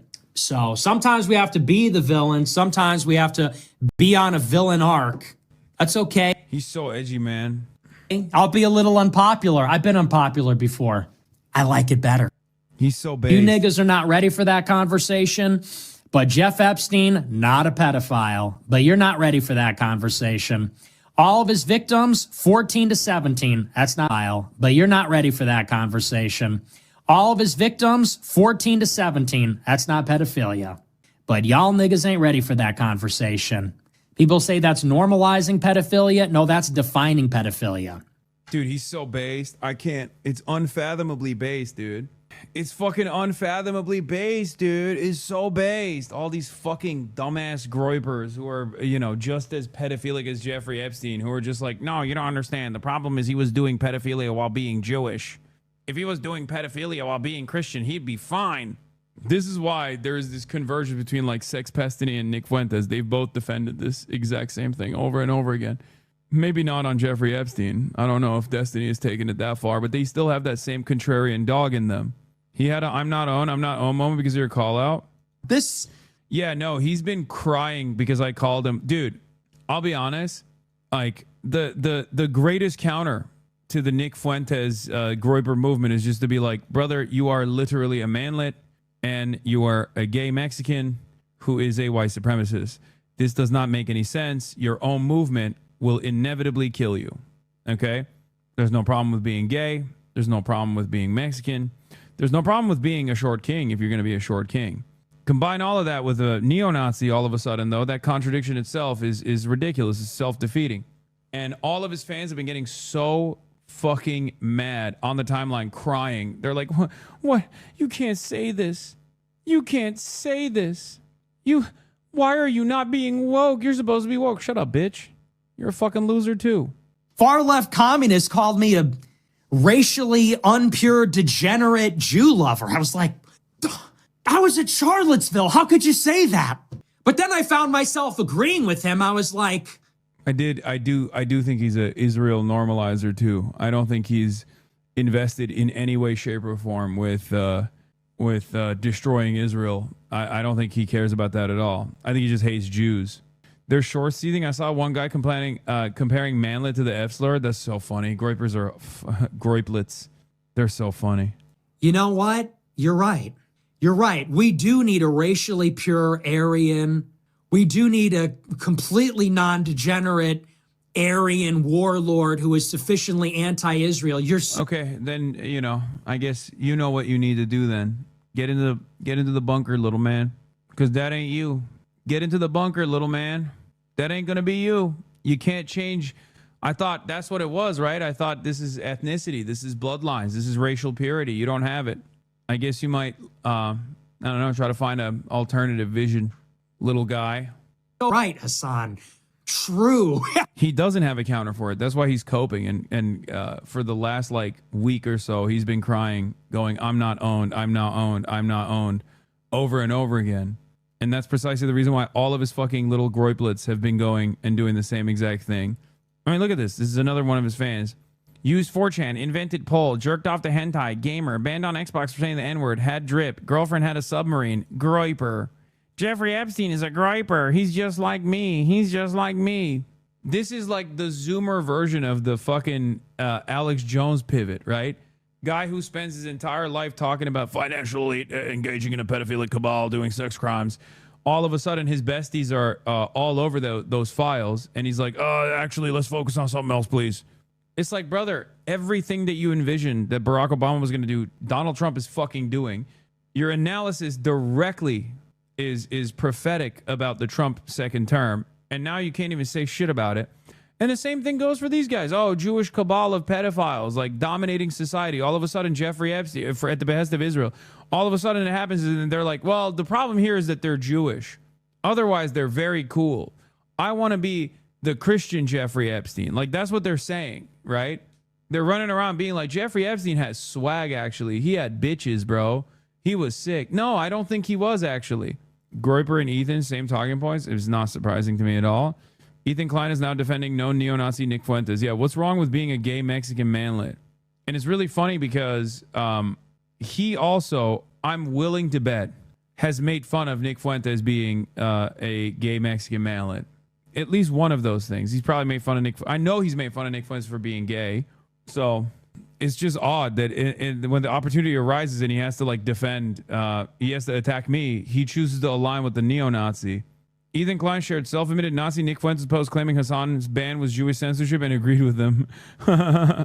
Yeah, Israel censorship regime. DHS has a list of American domestic terrorists that they surveil on the basis of their anti-Israel and anti-ICE activism. If you cover it, you'll get banned over frivolous rules the ADL will establish ahead of time. Surely this will make people love Israel. It's Jewish censorship, not just Israel, but you'll never go there. He knows, Nick, and he's grateful you said it so he doesn't have to. It's really a beautiful symbiotic relationship you two have. Inspiring.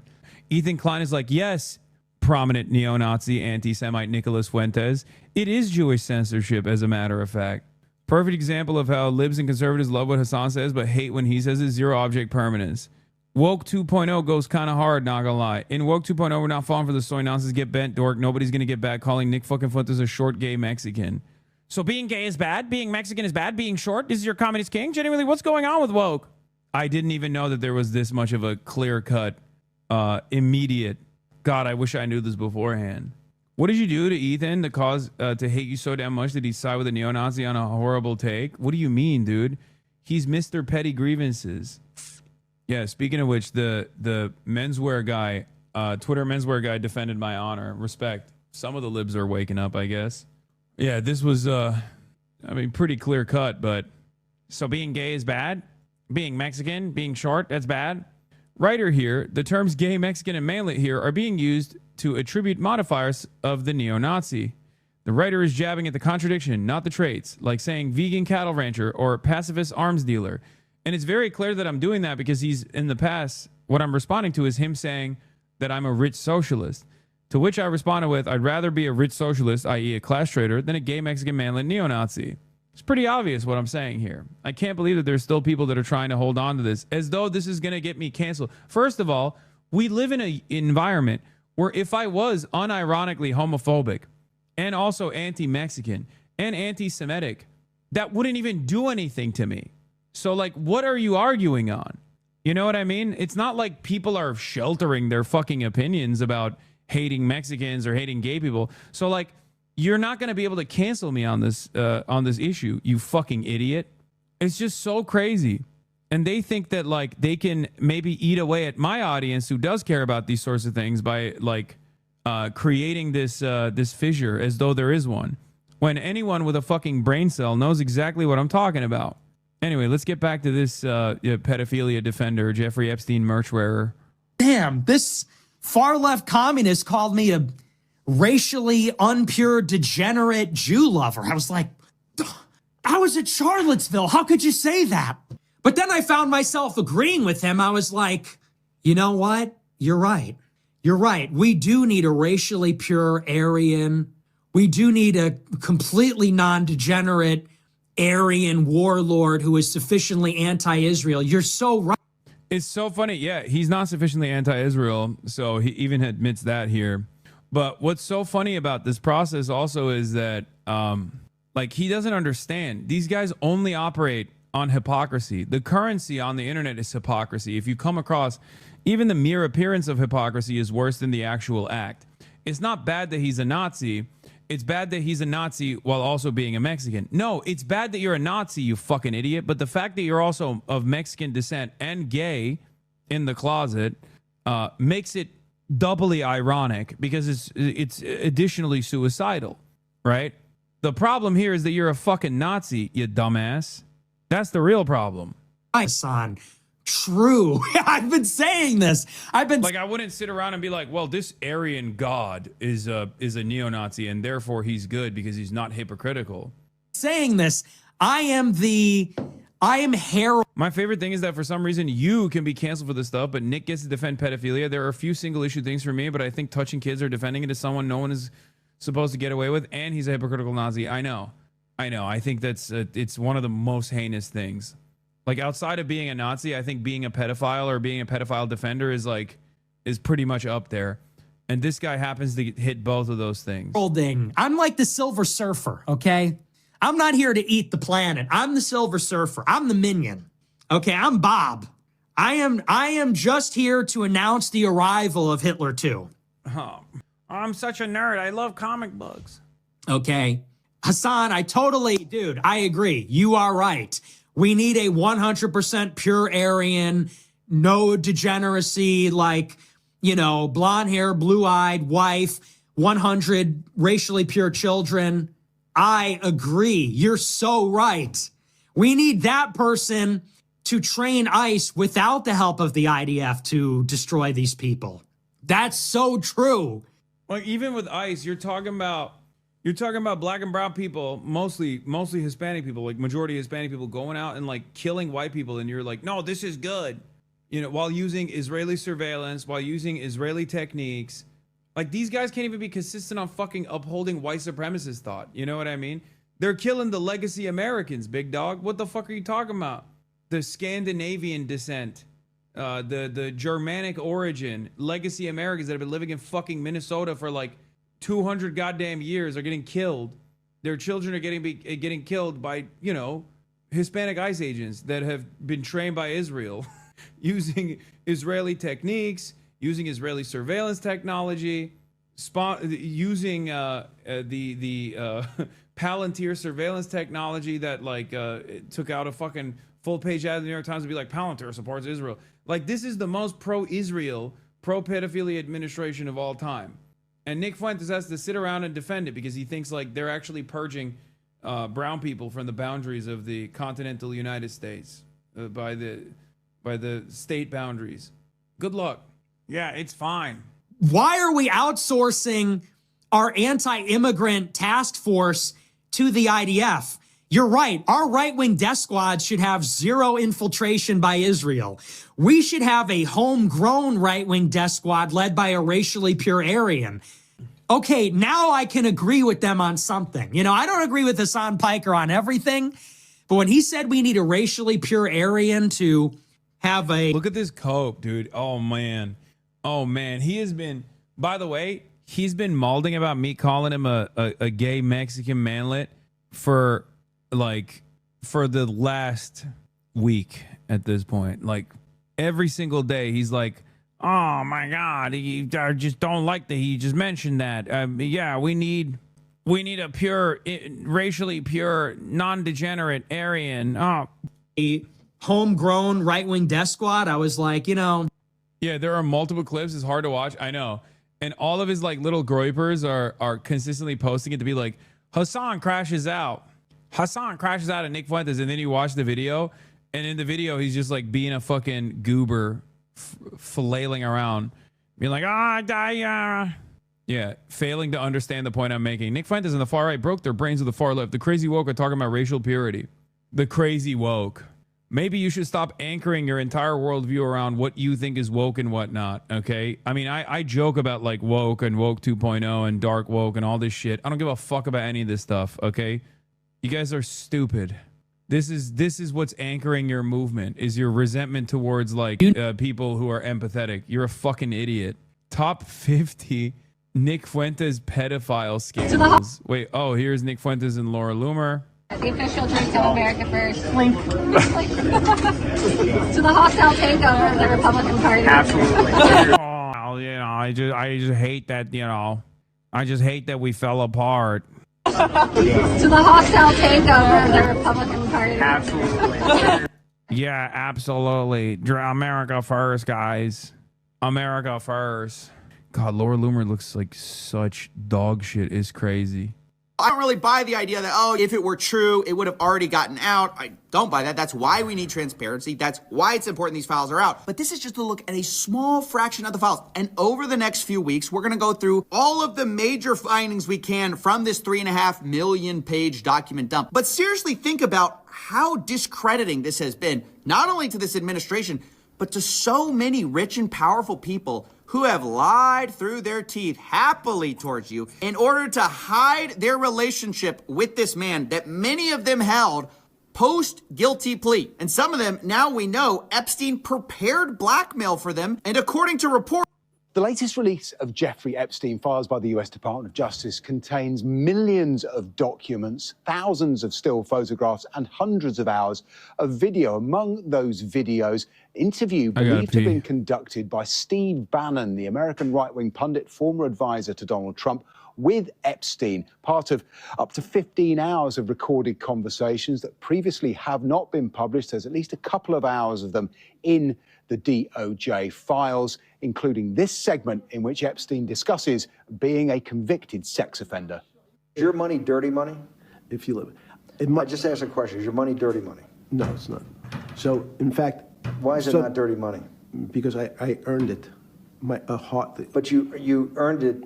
I earned it legally. We went back to this before. You earned it. You earned it advising the worst people in the world, right?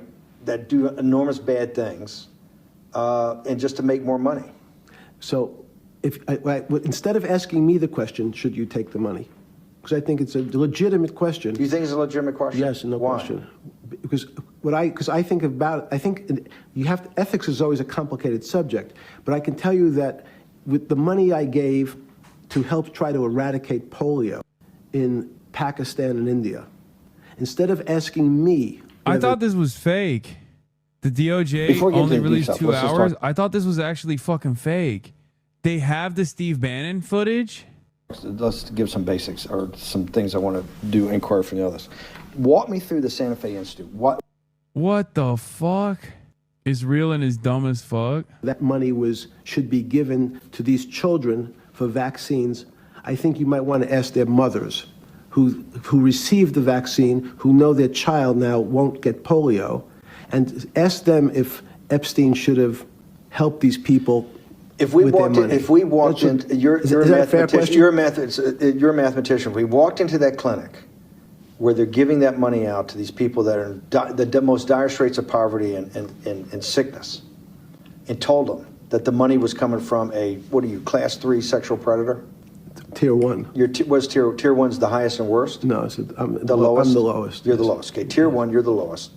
But a criminal. Yeah. Bannon can excuse pedophilia, but he draws a line at communism. Per the Epstein files, Steve Bannon was invited to go out to dinner on Super Bowl Sunday. His response is, "Are you a commie?" I mean, he's just making a joke. Yes. That the money came from them. What percentage of people do you estimate? I understand you don't like probabilities. Do you estimate would say? Why did Steve Bannon interview him? Steve Bannon did this deposition for him for PR purposes. Steve Bannon famously got close to Jeffrey Epstein in an effort to do PR for Jeffrey Epstein when his that is literally the reason why he's actually training him here. He's coaching him to communicate better around the pedophilia stuff. That's 100% the truth. And then when the heat turned up, Steve Bannon turned around and, oh my God, the Epstein files confirm Melania met Trump through Epstein. Oh my God, that's real too. Oh my God. Oh my God. It's like everything that we have suspected, everything that we've talked about, it's all coming out. Oh my fucking God. Oh my God. Epstein introduced Melania Trump to Donald Trump. Oh my God. Brother, every fucking theory is real. That's crazy. Our Queen Candace Owens has 130K concurrent viewers. You are a waiting room for her. Man, if I was fucking only on YouTube, I'd be cooking her too. Thank you for the $5 though, Potato Gun Camper. I'm a clandestine operative myself, so shout out to the YouTube chatters. Dual wielding YouTube and Twitch to artificially inflate stream numbers. Let's go, bot gang, rise up. Let's continue. I care. I want the money for my children. I would say everyone said, I want the money for my children. Did they know where the money came from? I think if you told them, if I told them the devil, 100%. the devil himself, said, I'm going to exchange some dollars for your child's life. Do you think you're the devil himself? No, but I do have.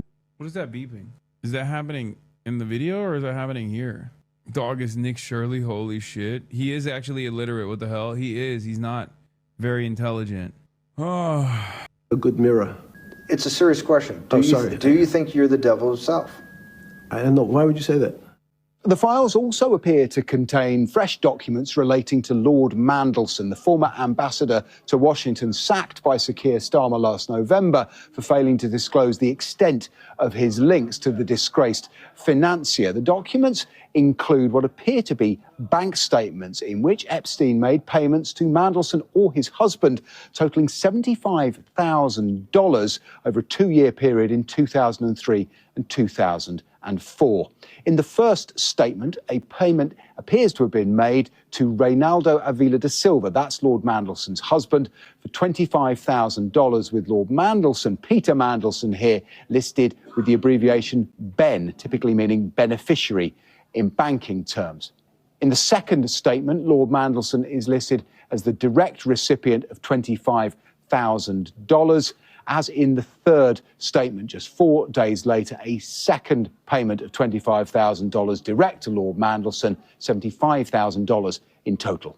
These statements come a day after it emerged that Epstein loaned Lord Mandelson's husband $10,000 in 2009 to fund his training as an osteopath. And just a few months later, emails in which Lord Mandelson told Epstein he was trying hard to soften government regulation on taxing bankers' bonuses in response to a request from Epstein himself.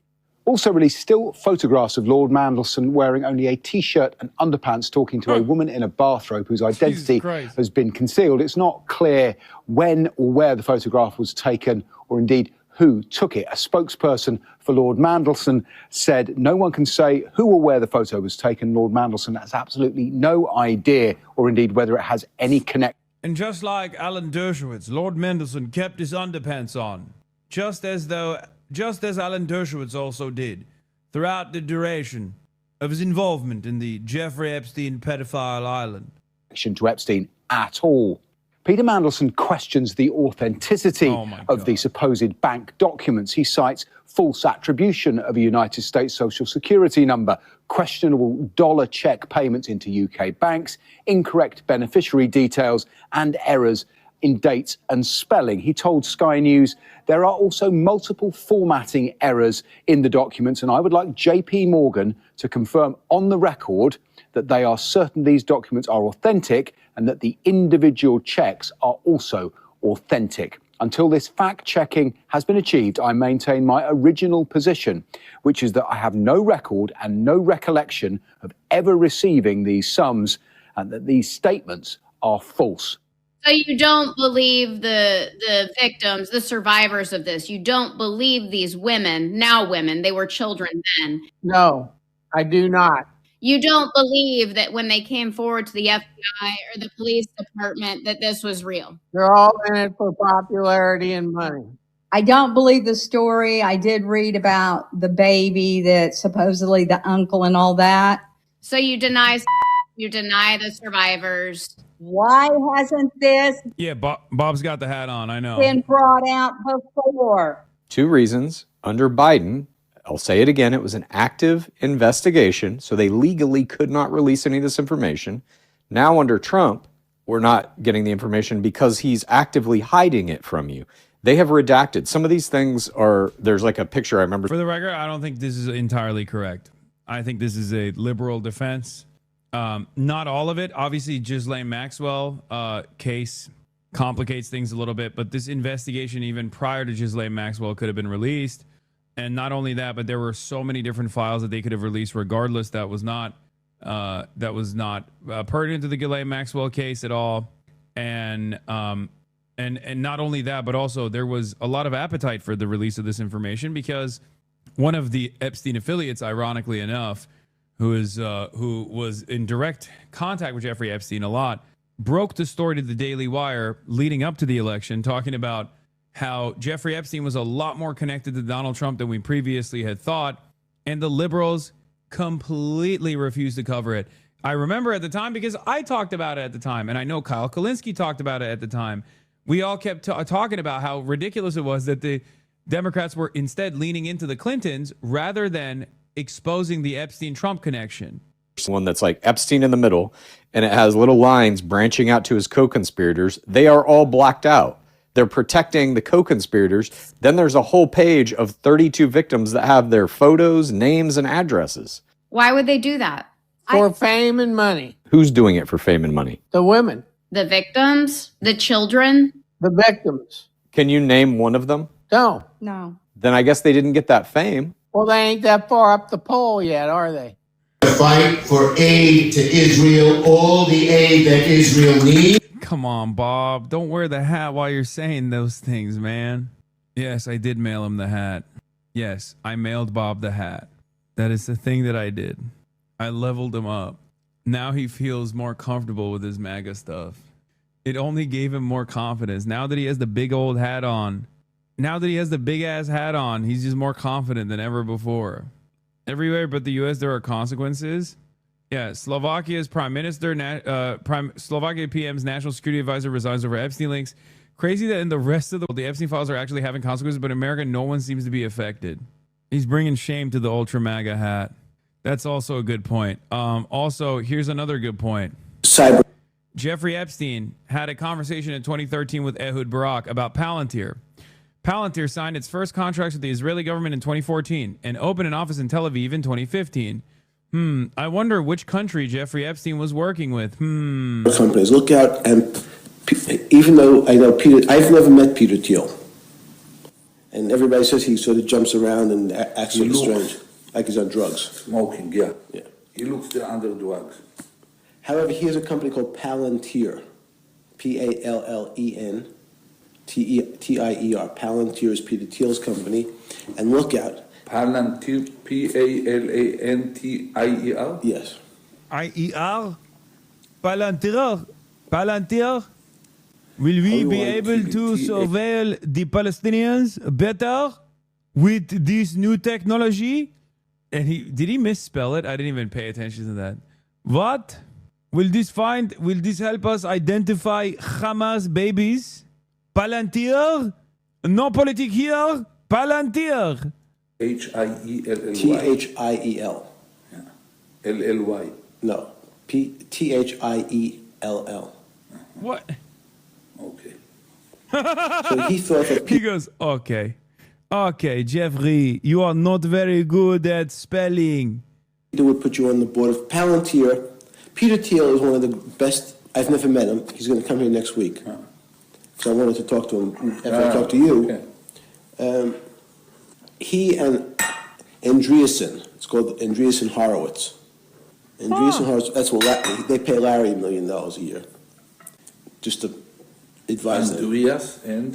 Andreessen, Andreessen. That every part of this is wrong. Oh my God. He can't spell anything.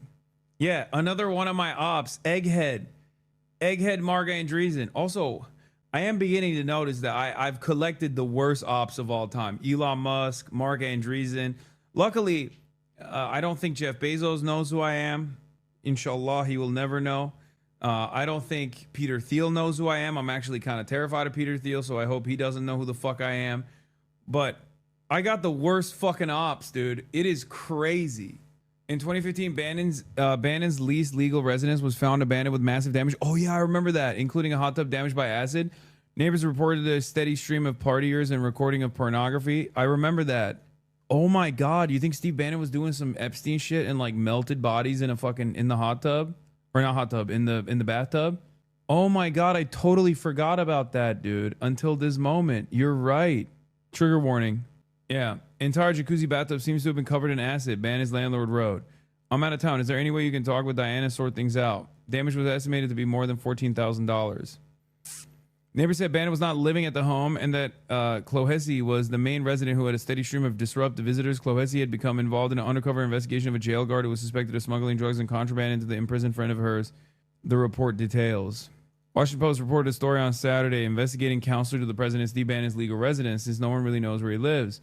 But the course of that investigation, they uncovered something that is even more disturbing. A hot tub at the house where Bannon claimed to live looked like it was filled with acid. Bannon's ex-wife Diane was the one residing there. Neighbors told the Post they'd never seen Bannon near the house. The theory is that Bannon claimed to live in Florida because the state does not have an income tax, therefore allowing him to avoid paying taxes of his earnings.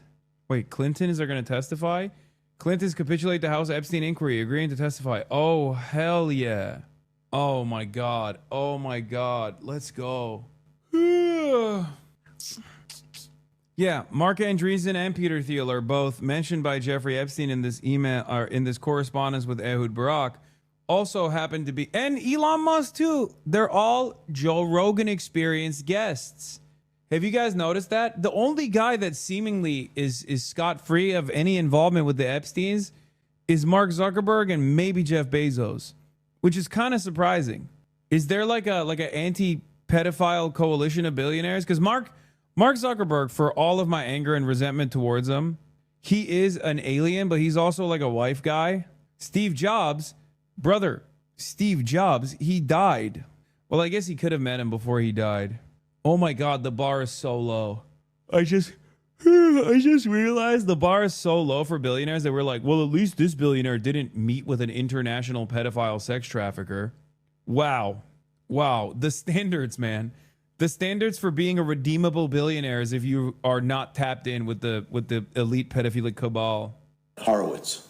And Howard. H-O-R-O. Horowitz. Horowitz. Yes. Horowitz. What they are? It's a lobbyist. What they are doing? They are the biggest venture capital people in Silicon. Jeffrey, you are not very good at doing spelling. Jeffrey, why? Valley. What, bigger than Sequoia or Kleiner Perkins? These are the new Kleiner Perkins. Everybody, these are the smart boys. Mm-hmm. Yeah. The Epstein Experience. Joe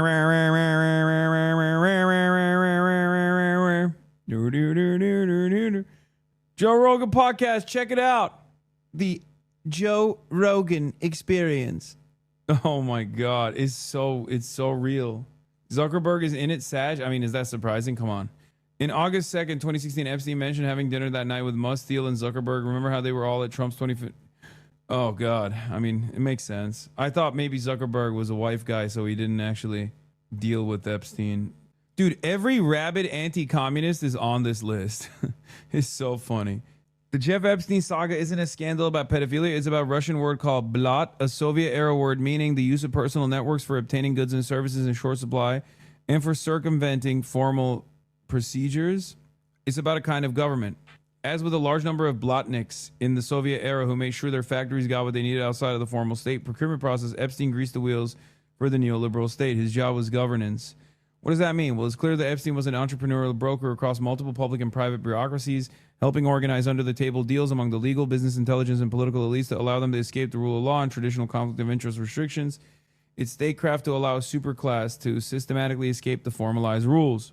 The pedophilia and prostitution were a part of it. That's obviously violating the rule of law, but so are the random favors that Epstein bestowed. I have talked about this as well. The pedophilia aspect of Jeffrey Epstein's relationship with all the financial elite is obviously the one that like everyone hyper focuses on. But if you recall, I've talked about this time and time again, the paper trails and the numerous other financial crimes and political incidents that Jeffrey Epstein played a role in is the larger story that is getting left out of the conversation. You know who's not in the files? Joseph Stalin. True. Stalin vindicated. Stalin vindicated. You know who else wasn't in the files? Lenin as well. Oh yeah, I've seen this already. Epstein, you should make clear that I don't work for Mossad, smile. Ex-Israeli Prime Minister Ehud Barak. You or I. That I don't, smile. There you go, guys, says Abir. Hi, Jeff. Are you going to be in London on Thursday? Best, Ehud Barak. Unfortunately not. MBS, you should make clear I don't work for Mossad, smile. Yo or I. That I don't, smile. Have you seen this handwritten one? What is this? This woman alleges Donald Trump was involved with Jeffrey Epstein in the sale of young women to the sex trafficking ring of Epstein and the Saudis. She also claims that Trump forced her miscarriage after she got pregnant. See letter, entire 32-page letter. Huh. Anyway, I don't know why Matt Stoller is like somehow turning this into a Soviet thing for some reason, but yeah. It's right, and it's not a coincidence that Epstein entered the scene with Iran-Contra, the scandal that helped build the shadow global networks that would ultimately erode and replace democratic institutions. Yeah. Is Ezra Klein going to apologize for saying Jeffrey Epstein is saying it's anti-Semitic to say Jeffrey Epstein is an asset of Israel? Did he say that? Lenin appearance misquote. There's a fucking Lenin appearance in the Epstein files. The most important video relevant message today brought to you in a format that anyone can enjoy and understand. Oh yeah, I mean this is true. Narrative taught in every history class is demonstrably false and pedagogically classist. Don't you know the world is built with blood and genocide and exploitation? The global network of capital essentially functions to separate the worker from the means of production, and the FBI killed Martin Luther King. Private property's inherently theft, and neoliberal fascists are destroying the left, and every politician, every cop on the street protects the interests of the pedophilic corporate elite. That is how the world works. Really? That is how the world works. Genocide, the natives say you got to it first. I did talk to Bo Burnham back in the day when he made this in 2020, but we never linked up. Hassan does not dig it. No, I love this song. Yeah, I mean, it's corny, but who gives a fuck? This is a right-wing conspiracy.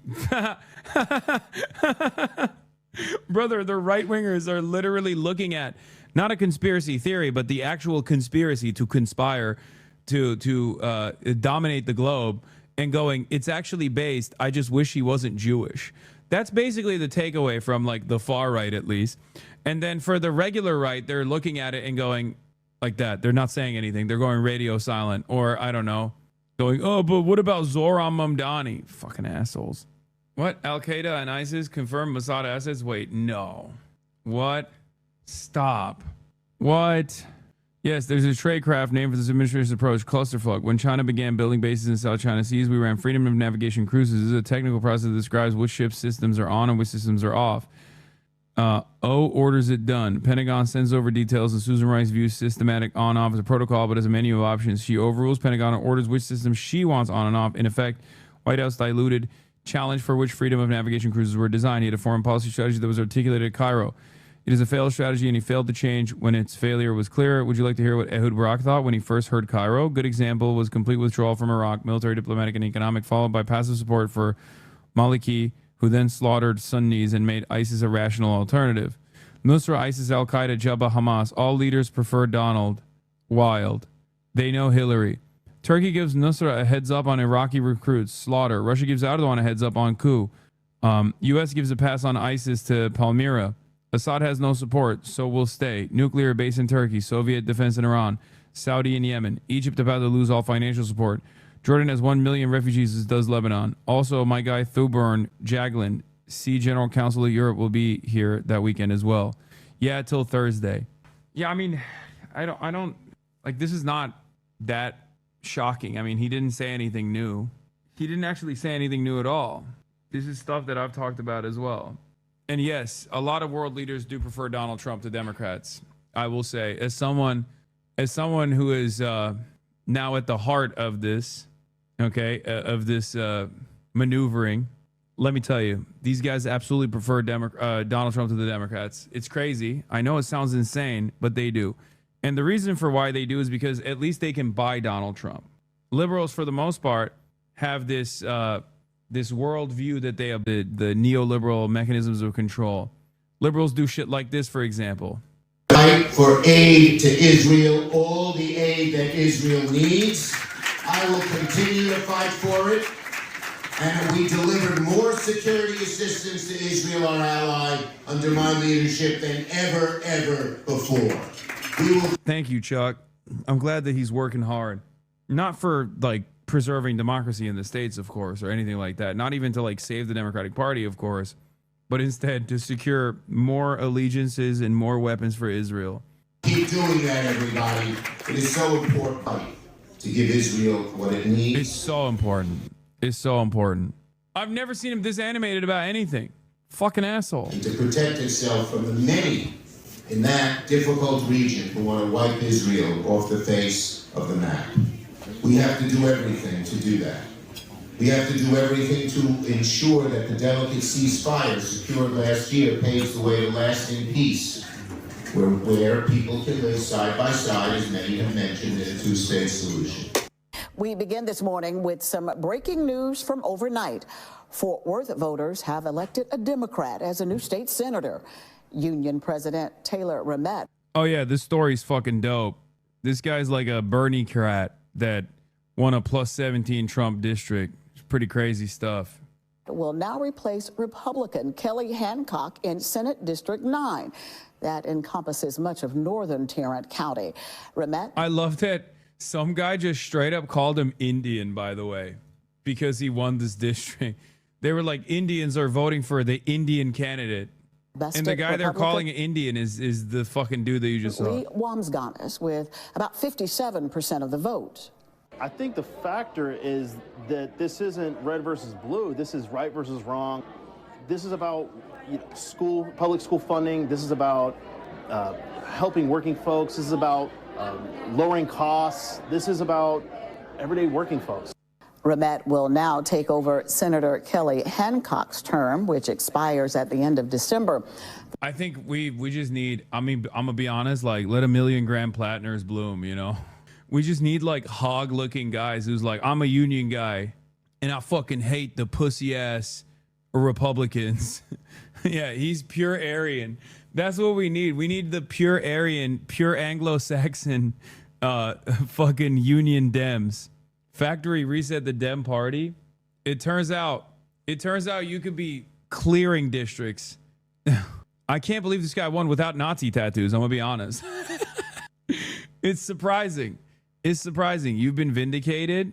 Denny, every time you step onto the court, your country beams with pride. For the people of Israel, you aren't just any star. You're our Star of David. Yeah, fuck him. Crazy month you've had. Well done. February about to be a movie. Hassan Piker's on-stream guest for January 2026. That's true. I did have a fucking pretty stacked lineup this month.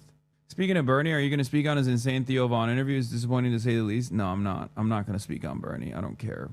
I have nothing to say about it. Too many white guys Did you just say too many white guys? Brother, everyone is always like, bro, Hassan, you don't have any black guests on.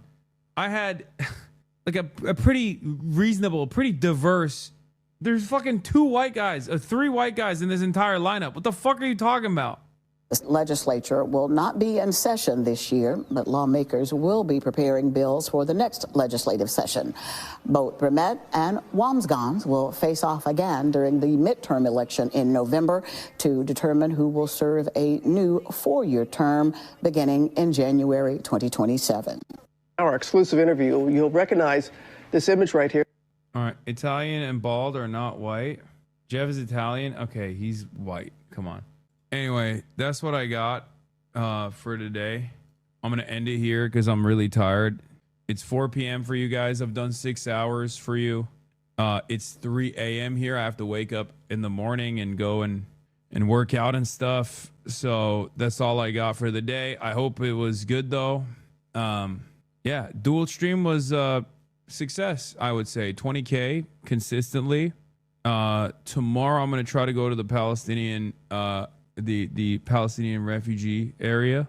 What time is your Web Summit thing? It's there's a YouTube link to watch it. 420 Blaze It. 420 Blaze It at the main stage. Anyway, love you guys. Introduction starting off the day. And I will see you tomorrow. As always, peace everybody. Love you. People, hey. Sunny Los Angeles, California, says Hassan.